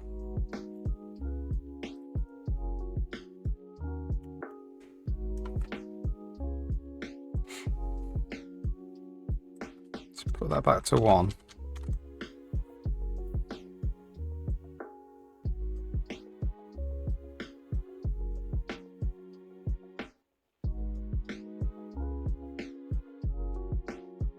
Oh, it might be.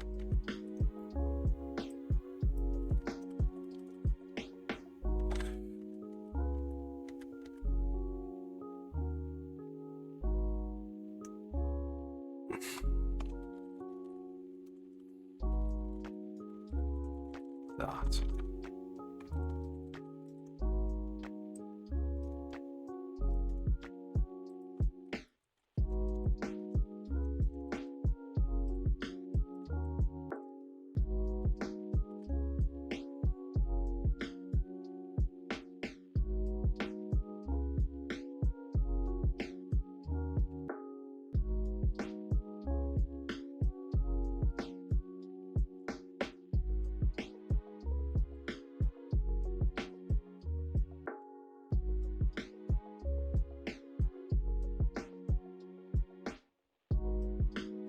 There we go.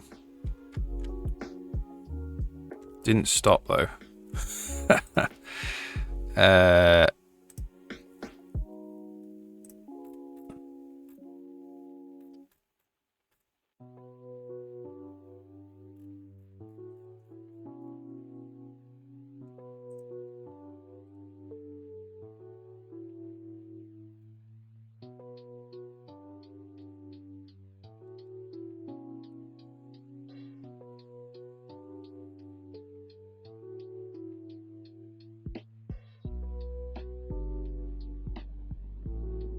So it didn't go to. It doesn't trigger the at station.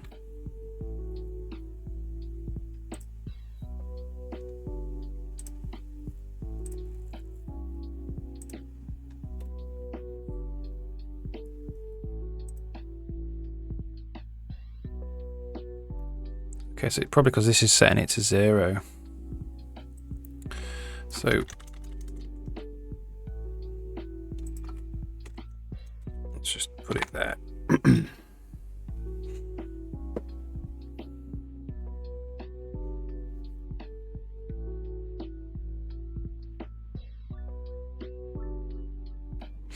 could probably actually put it, oops, here.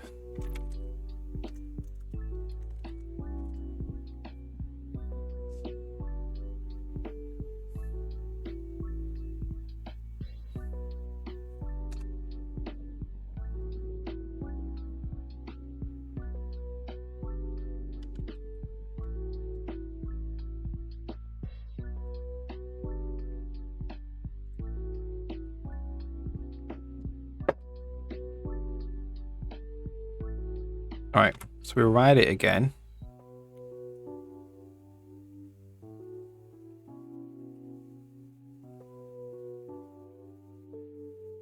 So it did it. It executed the location transition. It didn't keep the camera moving.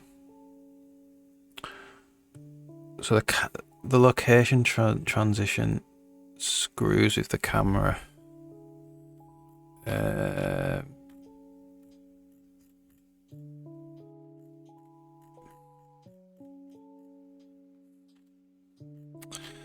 So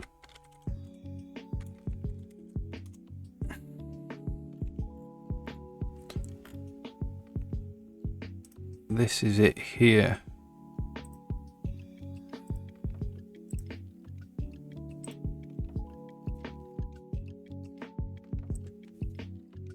We don't need to do that really.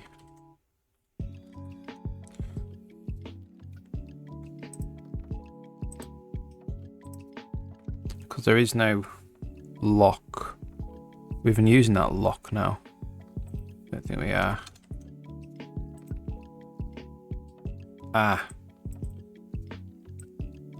It's because we always need to do that.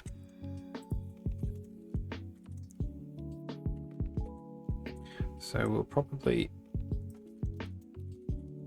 do that. So now hopefully the camera will keep going.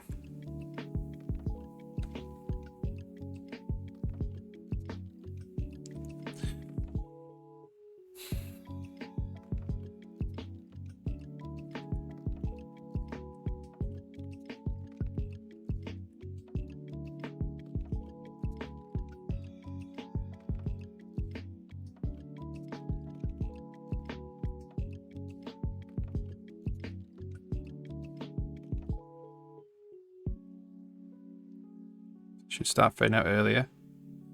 There we go, that's much better. That means the camera doesn't stop, which is great. Camera doesn't stop, the car doesn't stop.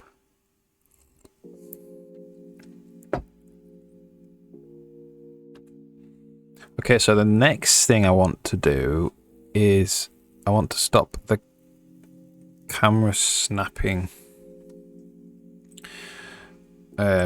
Snapping to the monorail car when we activate it. So like even if I'm like over here, right?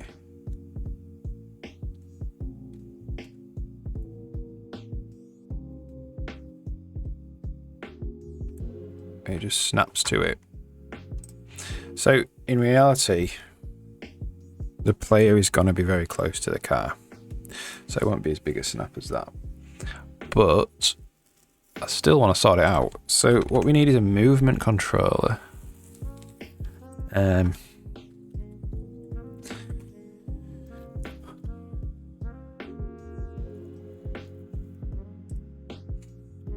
then what do? We just call tick.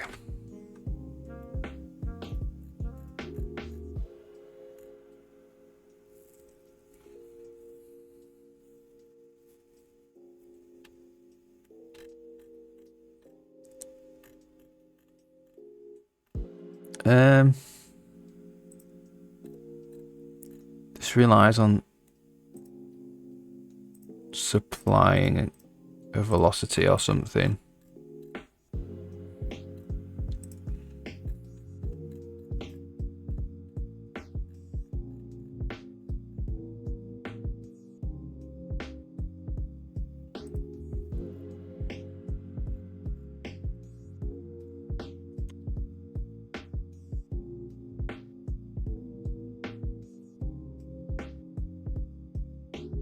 Don't want to supply a velocity. All we want to do is all we want is the spring, really.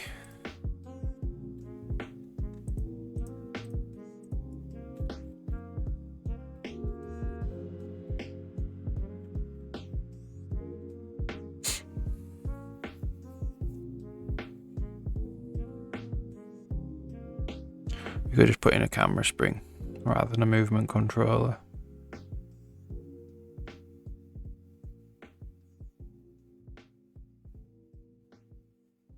Or we could just set the velocity.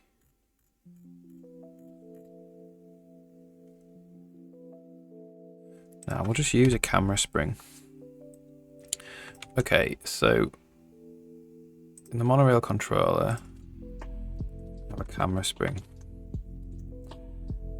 Where is spring? In spring. So include the BM engine spring. So we've got a camera spring, and then we need to set that spring up. We can do that in initialize. We're just going to copy the values from the movement controller.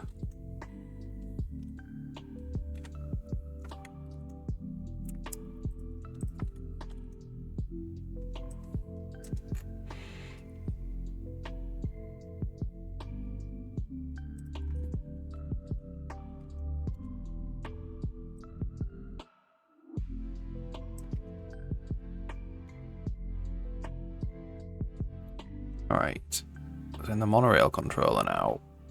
On initialize, I'll just do that.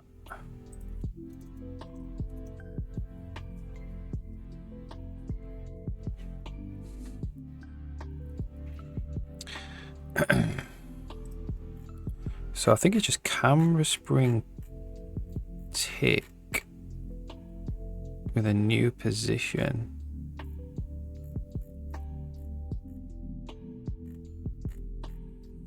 Okay.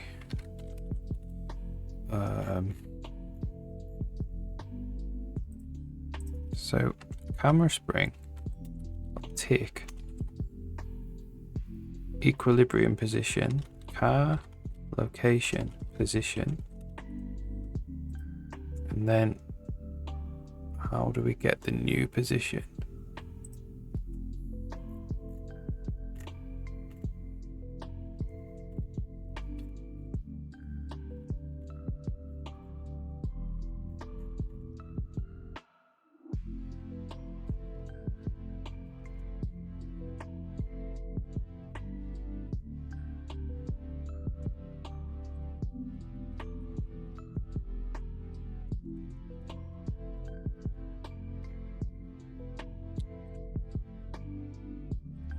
C, get camera position.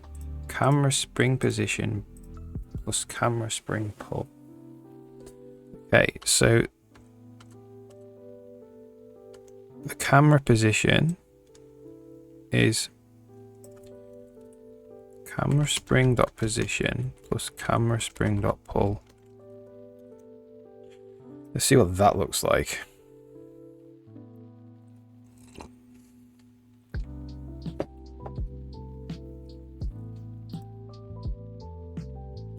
So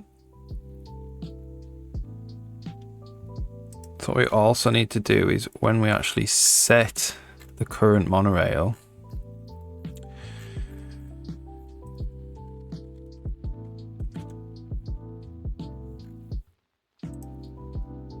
we want to go camera spring dot tick, and we want get NPC that get game state, get NPC position,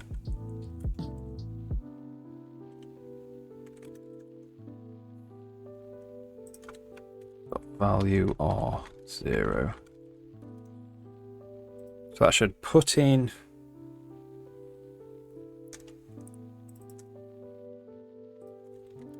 get NPC position.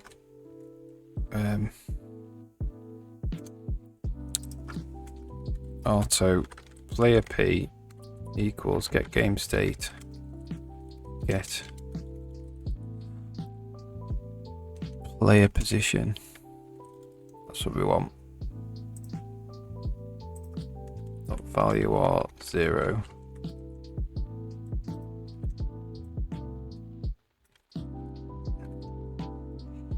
So it's just that should begin the spring.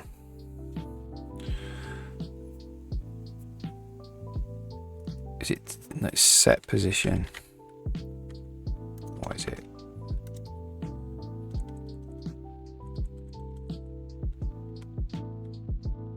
Reset.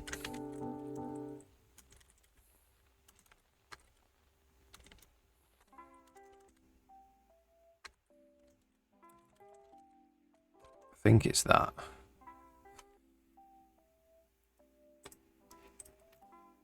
So if you do set position, what happens? Yes, so you reset the camera spring and you set its position. Right.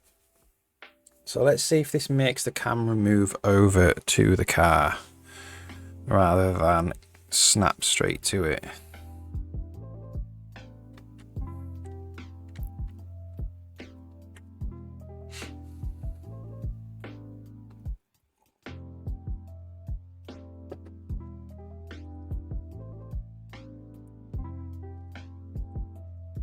Well, it did, but it was very fast.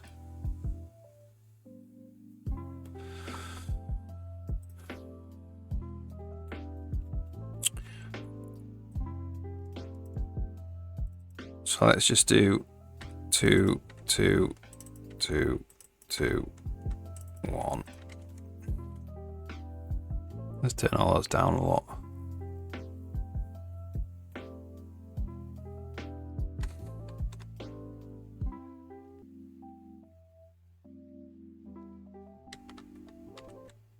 This might make the camera feel very floaty. But that might be what we want, something chill, maybe. Don't know.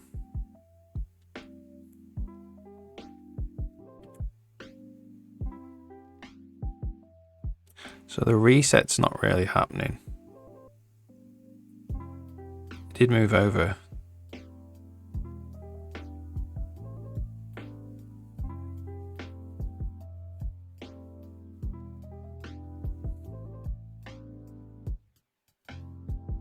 You can see the camera's quite floaty, which is nice really. So whenever I do that, the reset's not happening properly.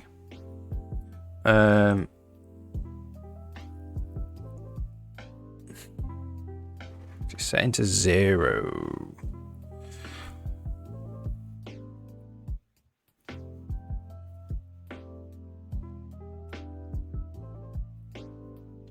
So is it coming from the center of the screen? Oh, because we've set playable character to unknown. That's why. Do that there.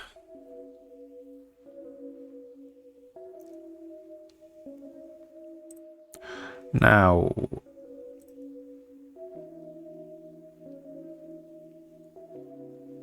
yeah.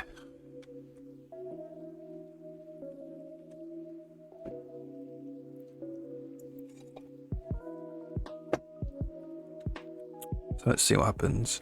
Press the space bar. There we go. It moves over nice and slowly.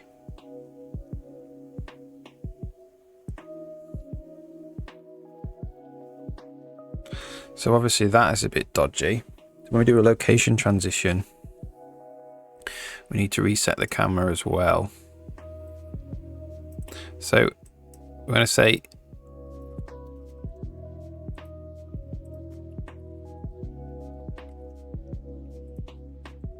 if player P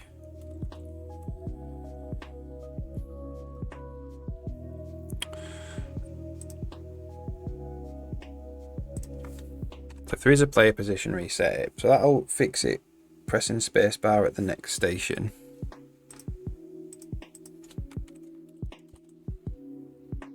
So we don't want to actually reset the spring there.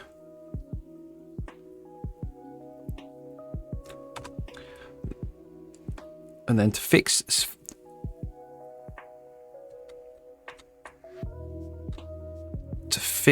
the whoops, when the monorail car travels to the next room, to fix that, I'll have to,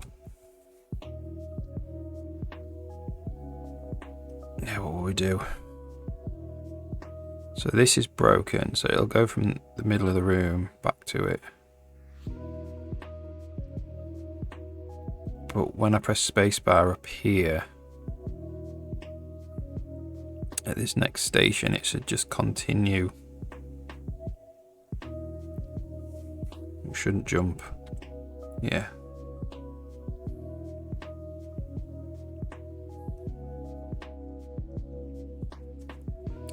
Yeah, we need to fix that. So to set. So we need to do camera spring reset, and the camera spring's position is the car location position.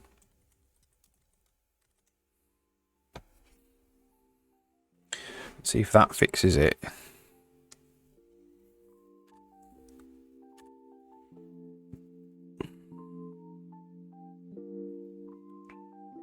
It might look a bit weird because the spring might, like, I don't know, all of a sudden feel a bit jarring.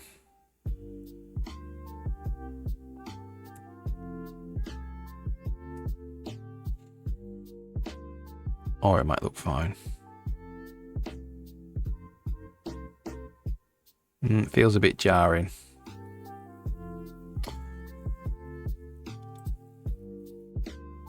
I'm going to do camera spring flow position. Okay, so the flow position's in the movement control. I think that's what we want. We want to do whatever flow position is doing. Okay, that's just setting the location. So maybe we just don't do a reset.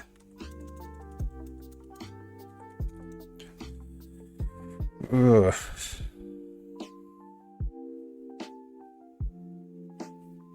That doesn't feel like it would be right to me. It might work for very fast, very tight camera springs.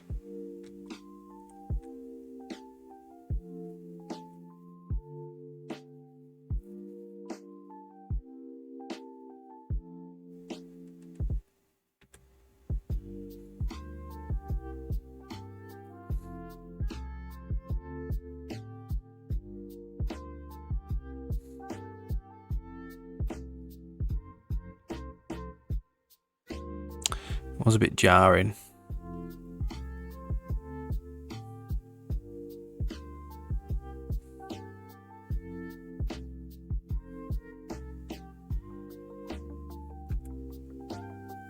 Like, we want the camera velocity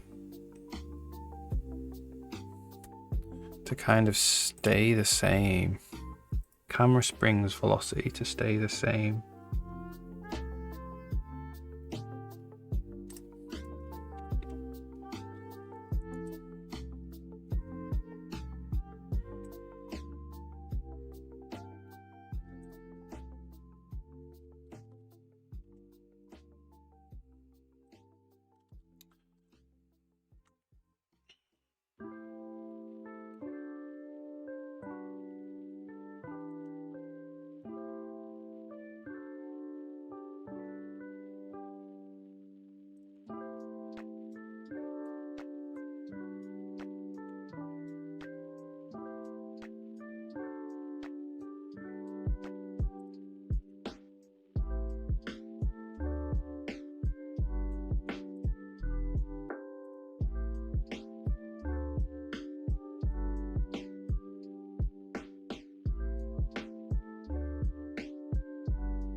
Yeah.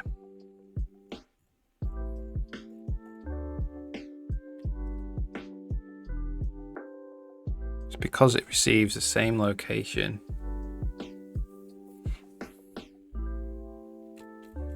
So if we do something like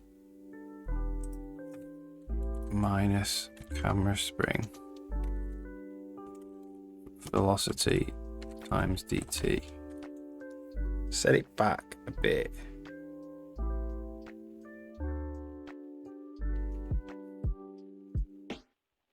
See what that looks like.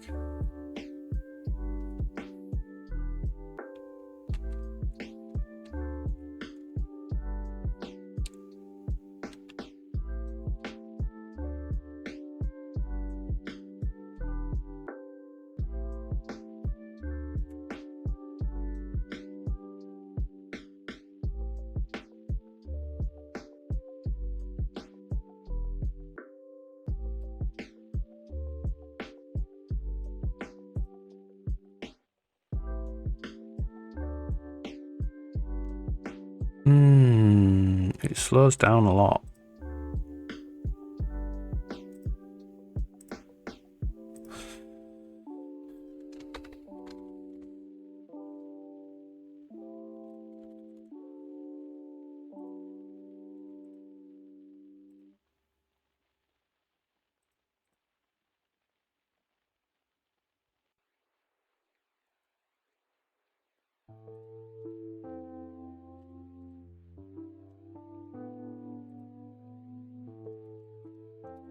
Set it back just quite a bit more.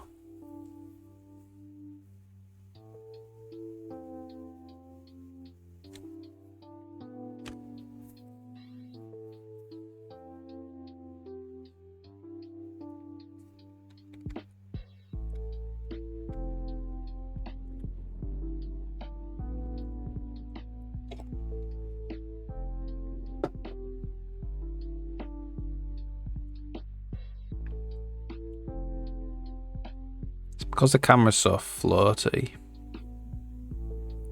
if the camera was less floaty, it wouldn't change.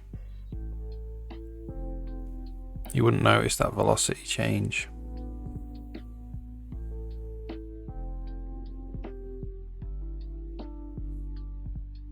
I quite like the floaty camera for something like this.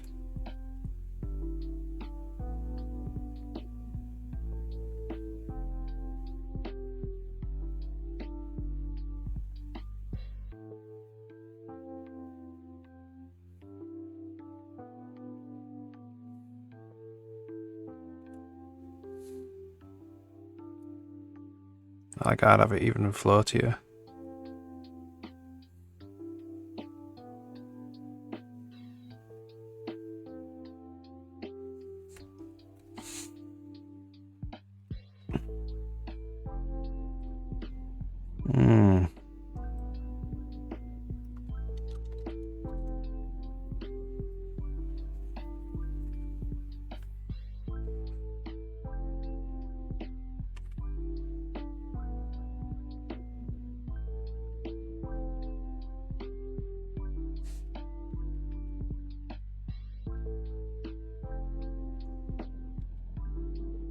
I do remember solving a problem like this before. I should look at my old code.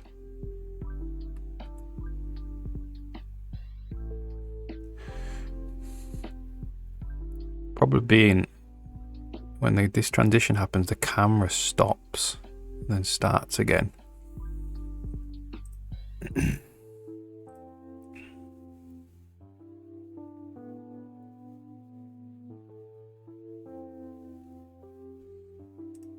Because the positions are so jarring.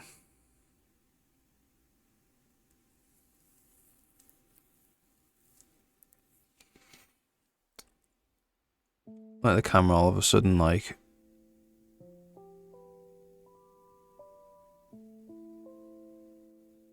has to change position massively.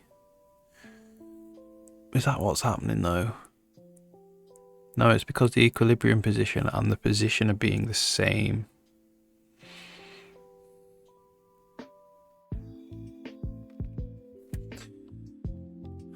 So let's just put this to 10. Let's make it a little less floaty.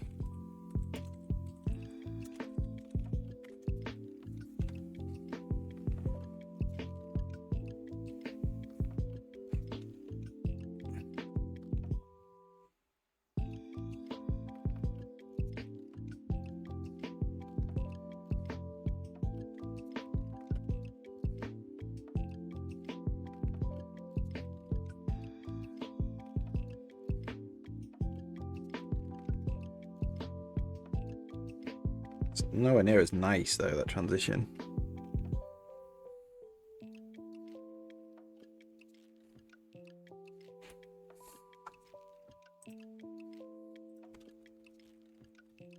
I can't have it at like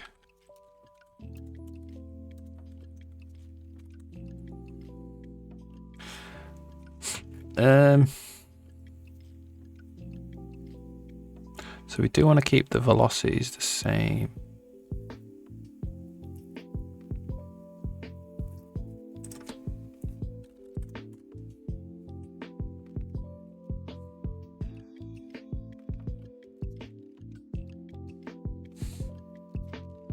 What does this look like?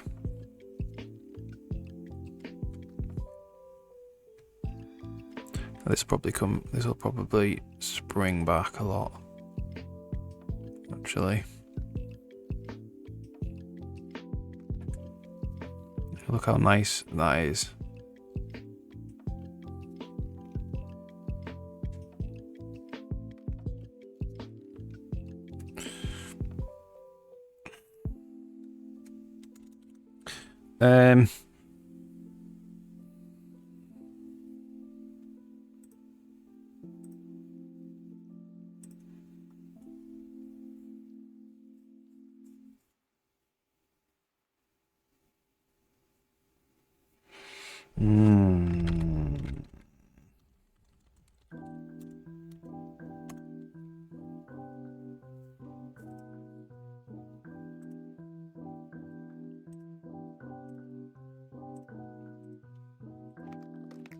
Like we just want to keep the velocity.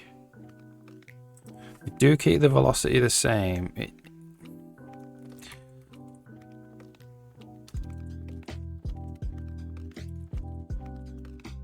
I'll put it forward. I'll put it in front of it though.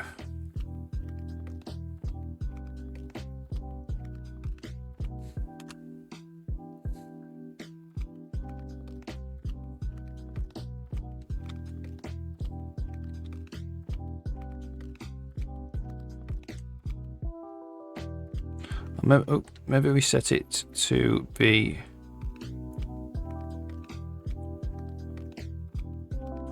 get the delta, the distance between the thing it's chasing and where it is. Let's try that.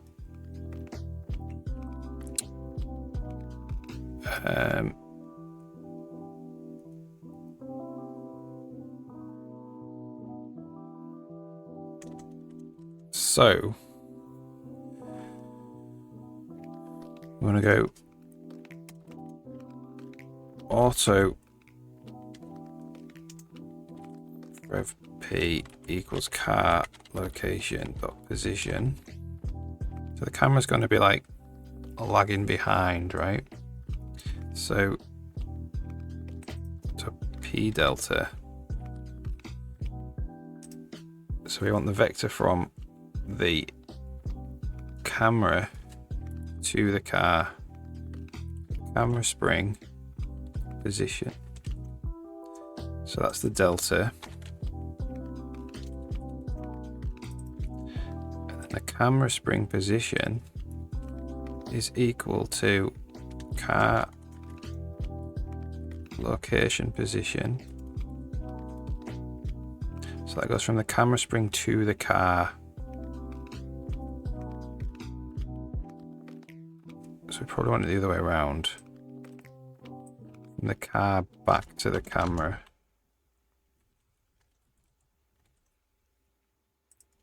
So that's the new position plus P delta. Let's see what that looks like.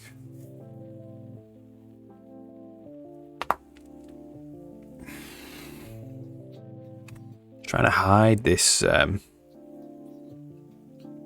camera changing velocities.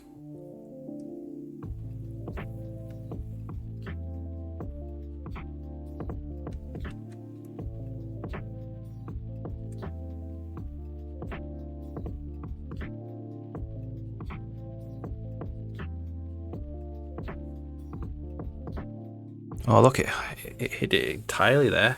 That was awesome. It was a flicker. I'll have to sort that flicker out. I'm not sure what that flicker was.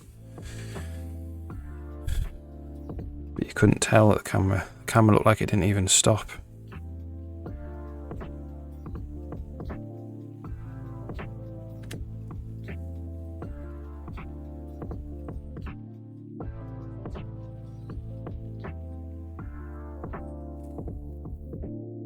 What's that flicker then?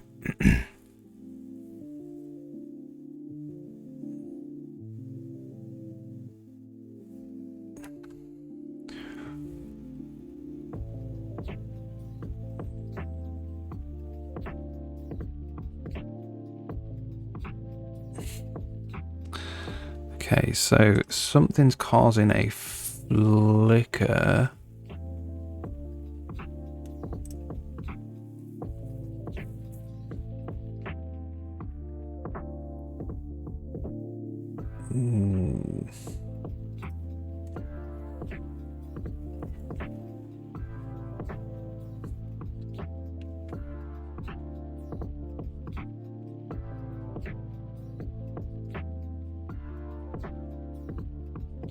So in the real game, you're going to be right up here when you get in a car.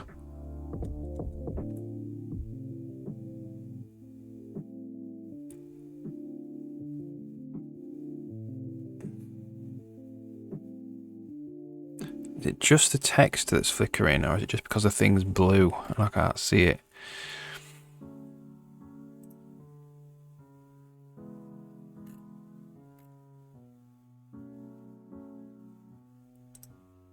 It must be.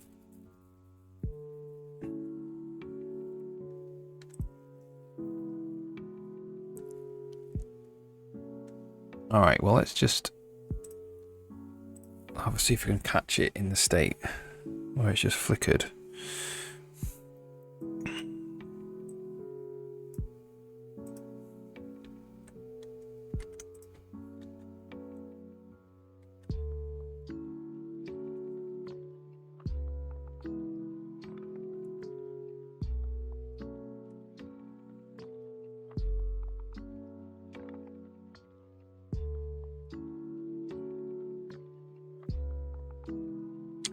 So the label is not fading out. That might be all it is. So let's go down to where we draw this label. Wherever that is. Draw label.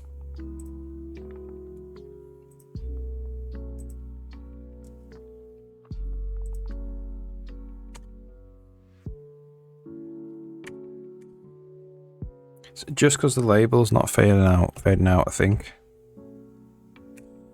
So if we just stop drawing that label, because I don't think we need it anymore.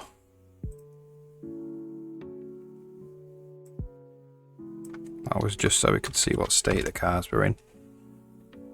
Obviously the HUD labels, they don't fade out in between room transitions, because I don't want the HUD to fade in and out between room transitions, because that would look weird. And because we're like jolting the camera and then faking it, faking the jolt, like repairing the jolt, it looks like the labels are like flickering like that.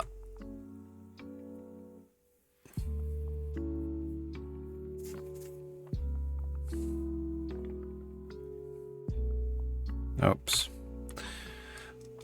Yeah, because what we're actually doing is jolting the camera. Like, we're very quickly moving the camera to a different location, and because it's got a spring now, that was making the spring go like stop. Basically, the velocity of the spring would not look correct because we've jolted the camera down. But what we've had to do is repair the camera and put its previous position back in, so then the velocity works. It works well, you can't even tell that we're jolting the camera.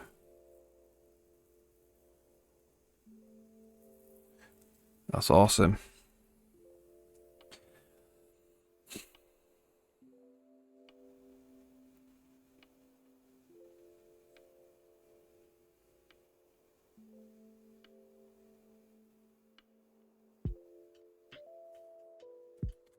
Real smooth camera, which is real nice.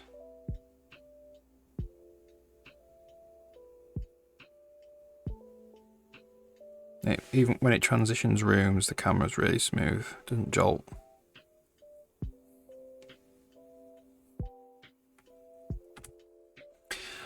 I've also been thinking how I might do the artwork for this, because this would look mint in 3D. It's not a 3D game. Like these big sweeping arcs would look great in 3D, but I don't want to do a 3D model for it. So it's gonna have to be some kind of visual effect with it's gonna have to be a circle. The cars are gonna have to be circular. So then when they go round,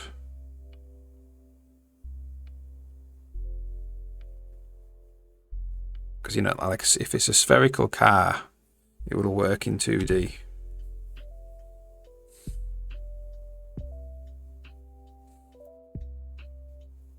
I think.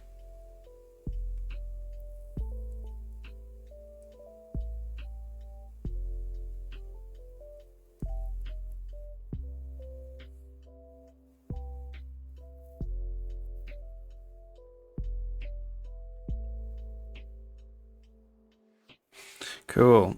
So what I want to do as well is, if you don't press spacebar, we just wait for a bit. The car will just wait for a bit and then it will move on. And then we can put the rest of the cars in.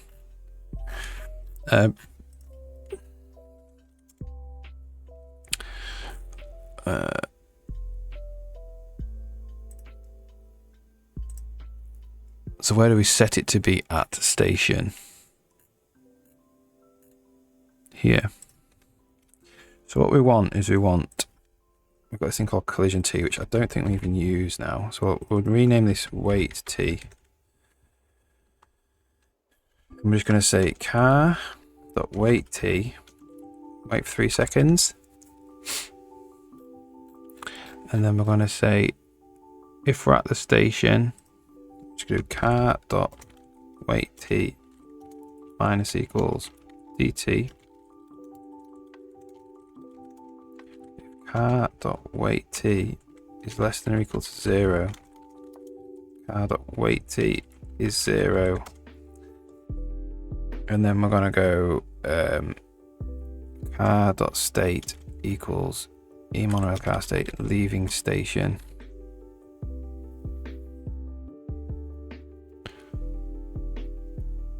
And all this, the rest of this is just to put the player on the car. So we don't want to do that.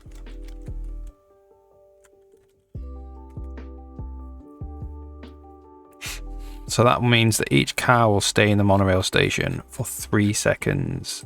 So let's put some monorail cars back on.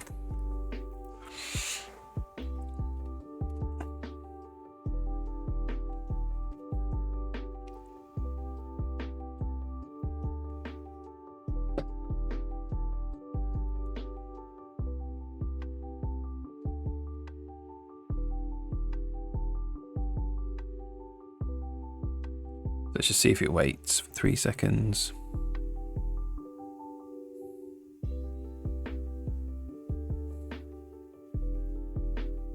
And then it goes again. The next one can come, so we'll just catch this second one.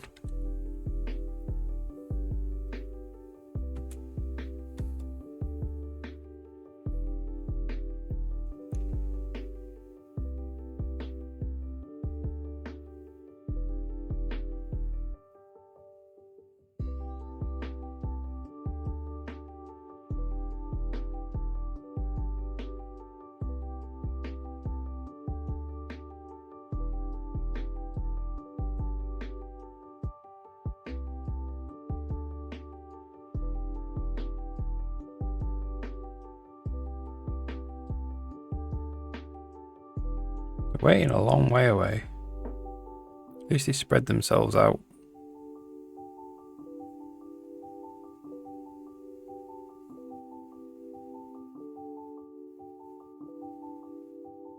It's probably because they're waiting in T space, which is not, T space is not like a linear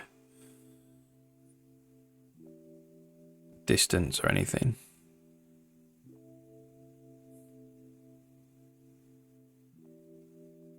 But that's fine, the point is they don't crash into each other. Cool, so we're riding the monorail. That's awesome.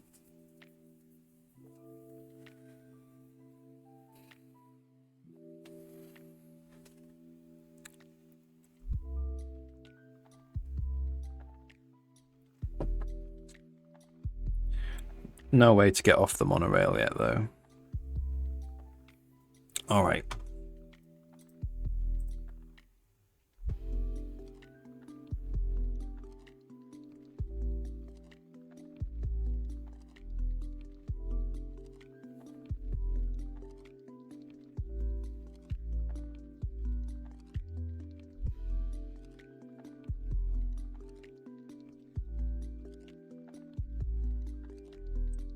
Okay. Let's check that in. Gonna ride the monorail.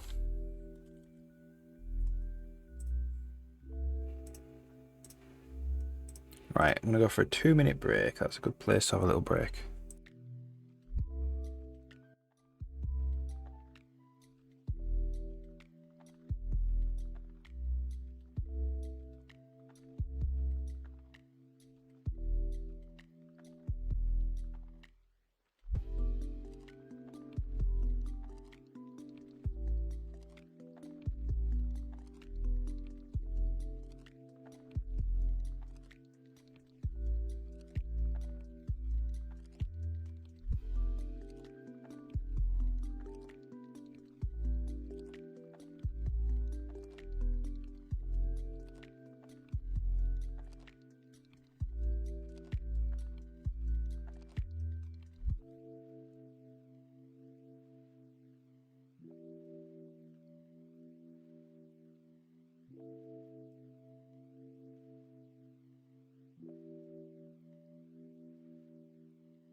Alright, so the next step is we need to build out all the code for getting on and off monorails.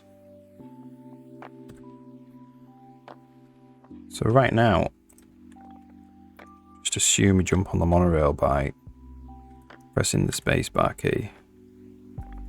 I think what we'll do as well is we'll hide the NPC when we do that.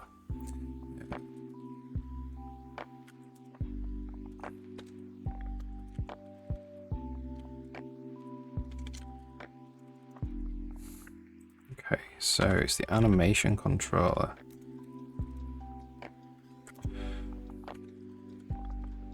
Nope.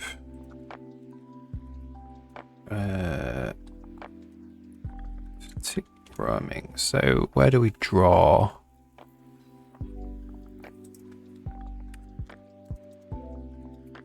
Tick animation controllers is paused. That's the game. Draw visible.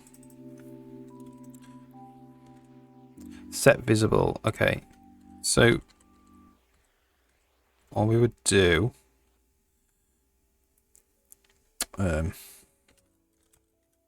tick monorail car. When we jump on the monorail car, we go state dot get animation controller for the hero, and we set visible to be false.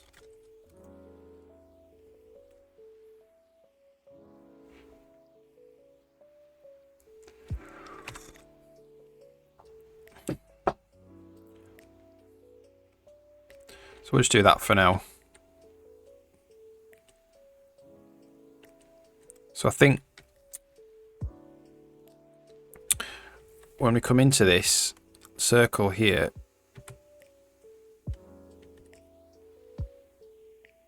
oh, look, we're drawing all that as well.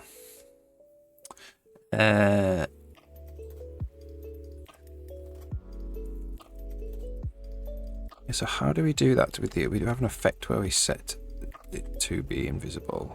Fast travel beam. Animation controller set visible. False. Well, that's all we're doing.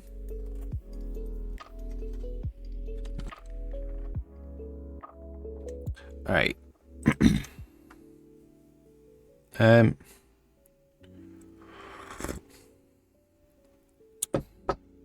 So rather than just pressing spacebar,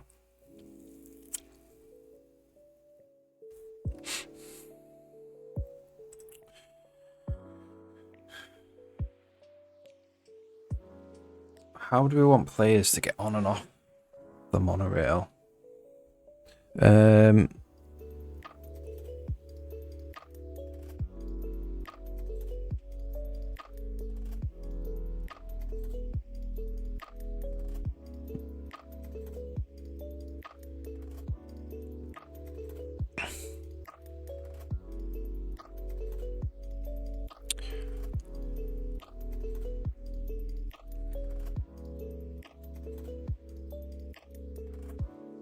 So I think once the monorail is, if the monorail is approaching the, or at a station, we want to pop a little icon above the player's head.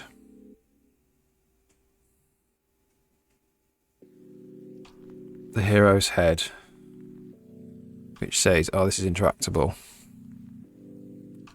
So right now, if you look at, if we go to this room, we pop up and that little speech bubble icon say that this person's interactable. I'll do the same thing for a monorail station.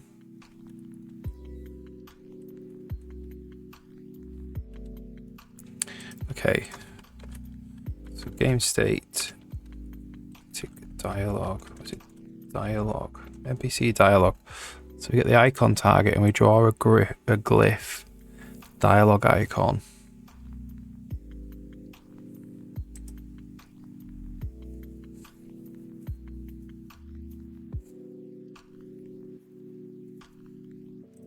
Okay. So we'll do that right there in the monorail controller.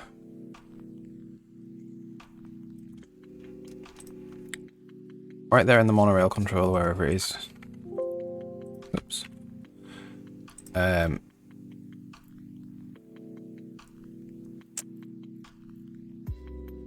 Here.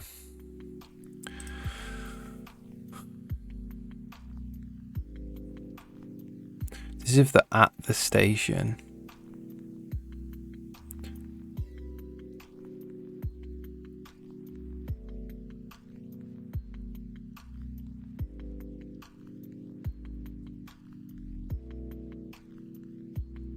So we'll probably just say if car.at.state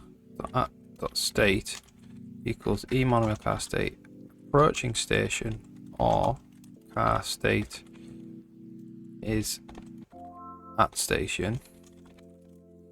I'll do this. So the icon target is the NPC position. Get NPC get game state. Get NPC position. NPC ID hero, right?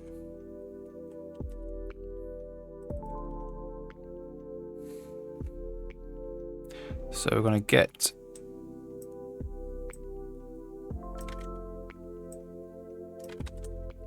the icon target, get the animation controller,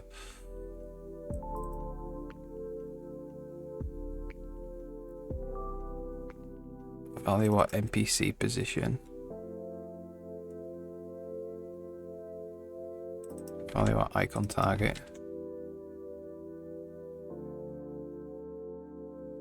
And then we're just going to draw it. So let's see what happens.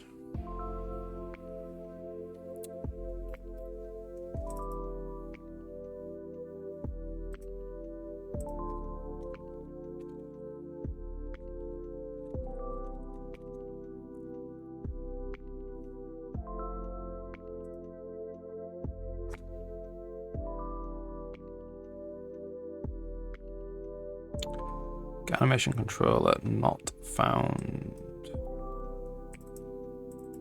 Or game icon canvas.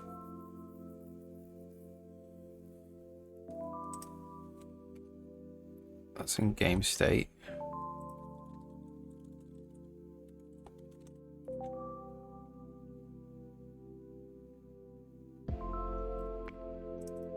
Animation controller.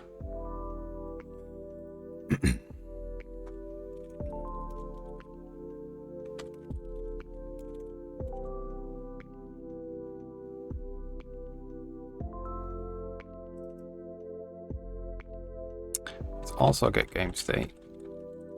I actually need to include the animation controller. That was wrong.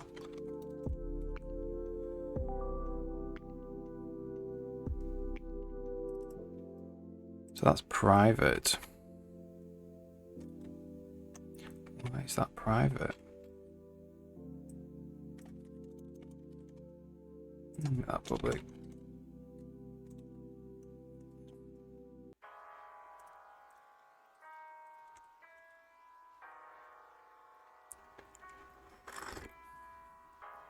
So we do need to include debug draw. That is going to be temporary.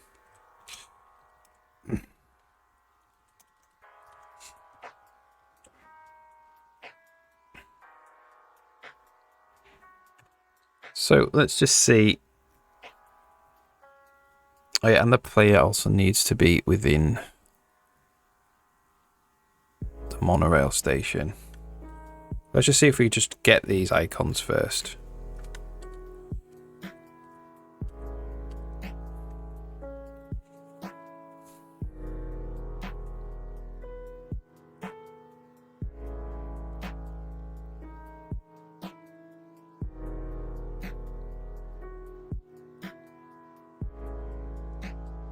So I wonder if we only want it to be doing it at station, maybe.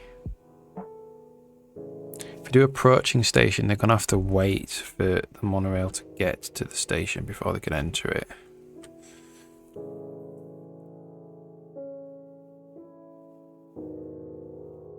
There you go. So we get that little icon above the hero's head to say that, oh, you might be able to catch a monorail. Okay. We want the exclamation one as well. If there is one. Okay, so let's have a quick look for the exclamation icon.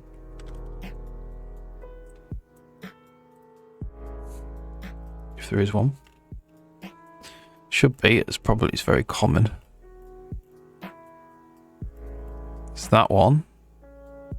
F06A.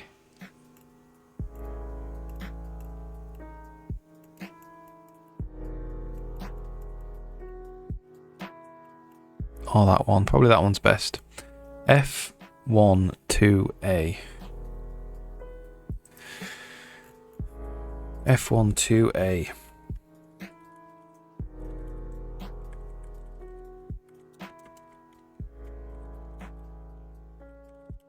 Exclamation. Check that's how you spell exclamation. Yes.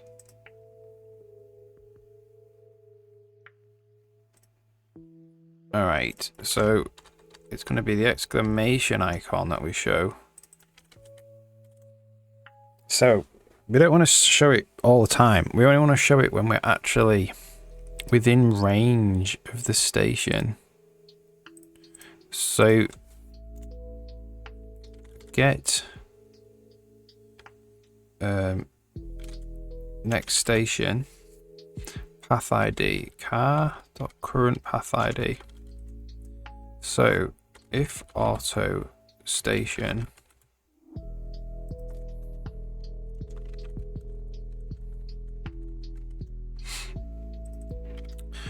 and then we need to, so we want the NPC position.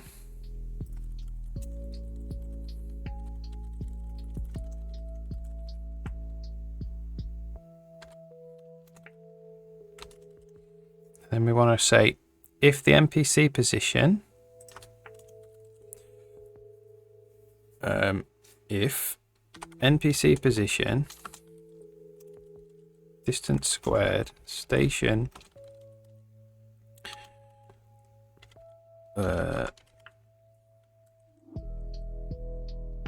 region dot position is less than or equal to station radius times station radius. Do that. So if we're in the station,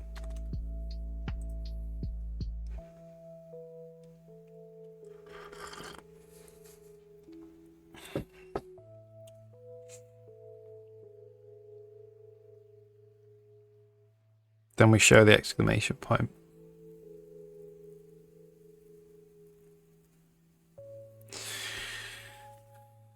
And if we show the exclamation point, that means essentially we could press the E key and open a UI to catch the monorail.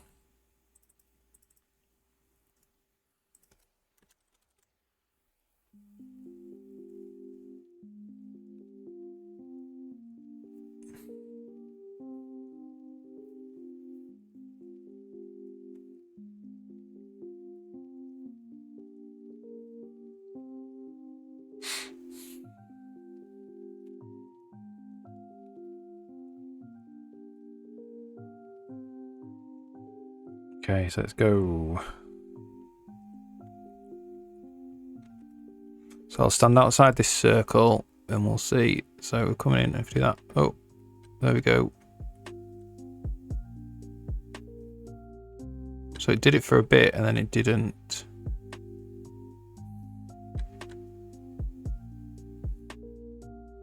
So it's stopping if they're at the station. They'll change it. Because the current path ID is being reset. Ooh. it's been set onto the next path.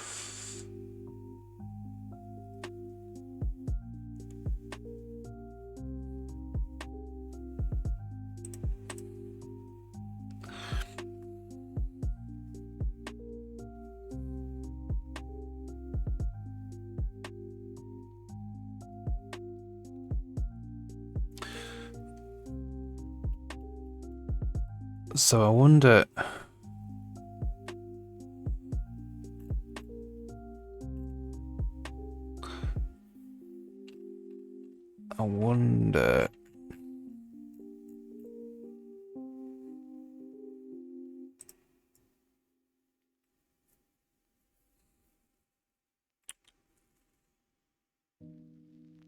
So it sets the current path ID there. And we're at the station. I'm not going to mess with that.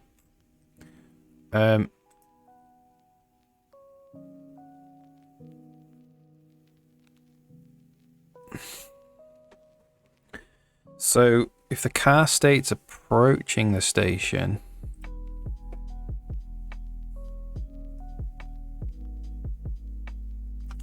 so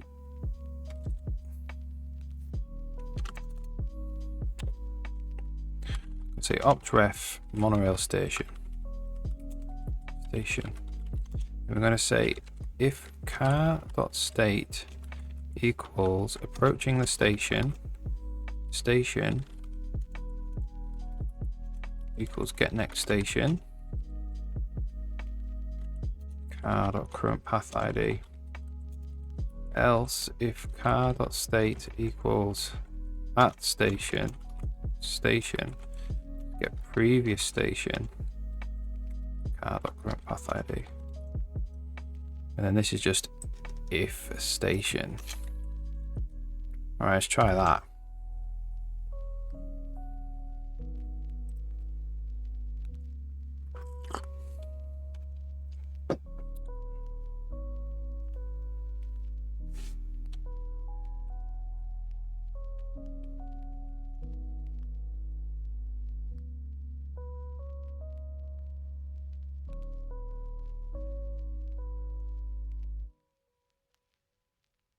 There we go, we've got the icon now.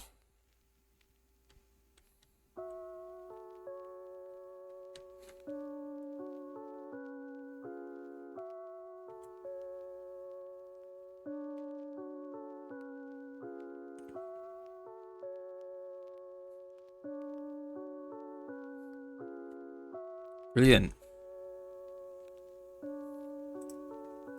Okay. So I might just turn off that debug drawer stuff for when they disappeared.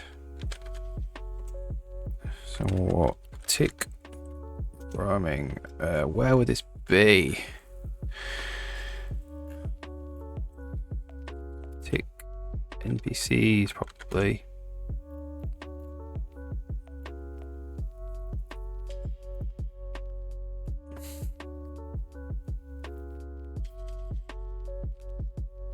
This is it.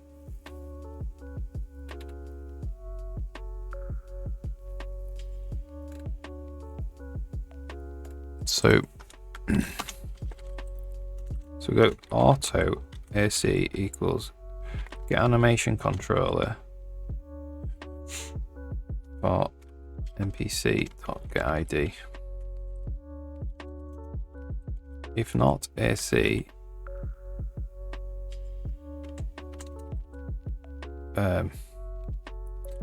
or AC is visible, we do that. So if there's not an animation controller, or there is an animation controller and it's visible, we do that.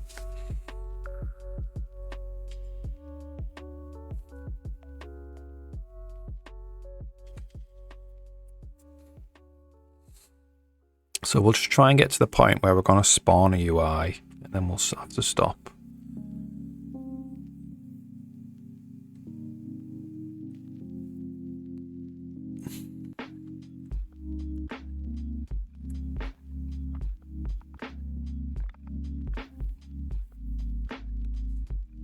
Look, it's still doing that. Okay.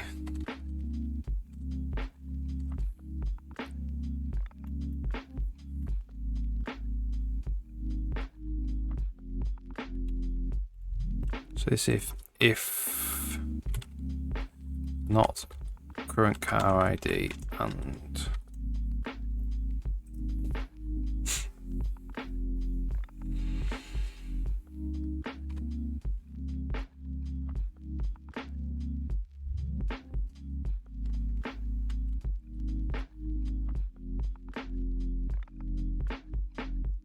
so we can wait for one to come.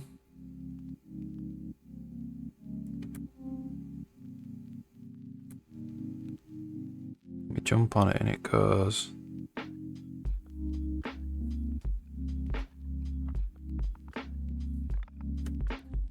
Awesome.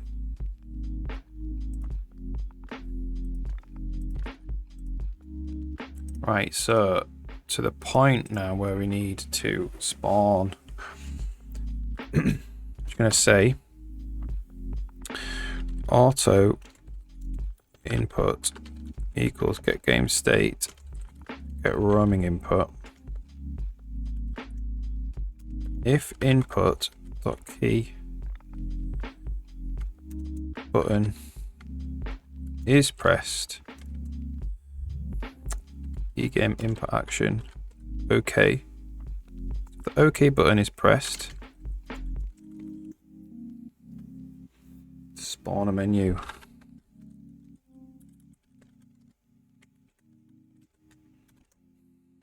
I'm not going to do that because that is a whole thing.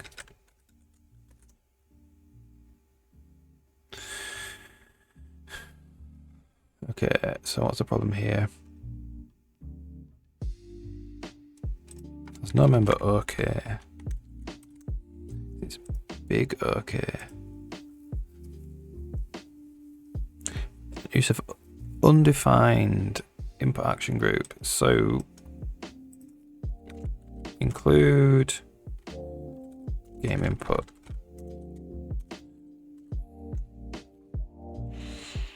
Right. No such file. Where is game input?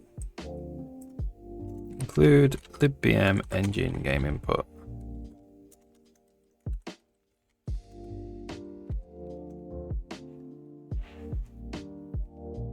That was good progress today.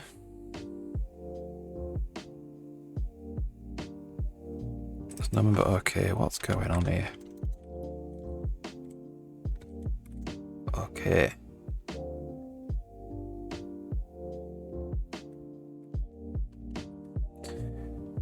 We're at the point now where we can ride a monorail car, which is awesome.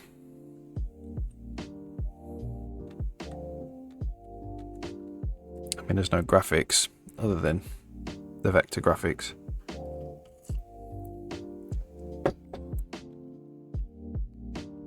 We do that, we could spawn a menu. If we spawn a menu, that would pause the game, so the monorail car wouldn't go anywhere.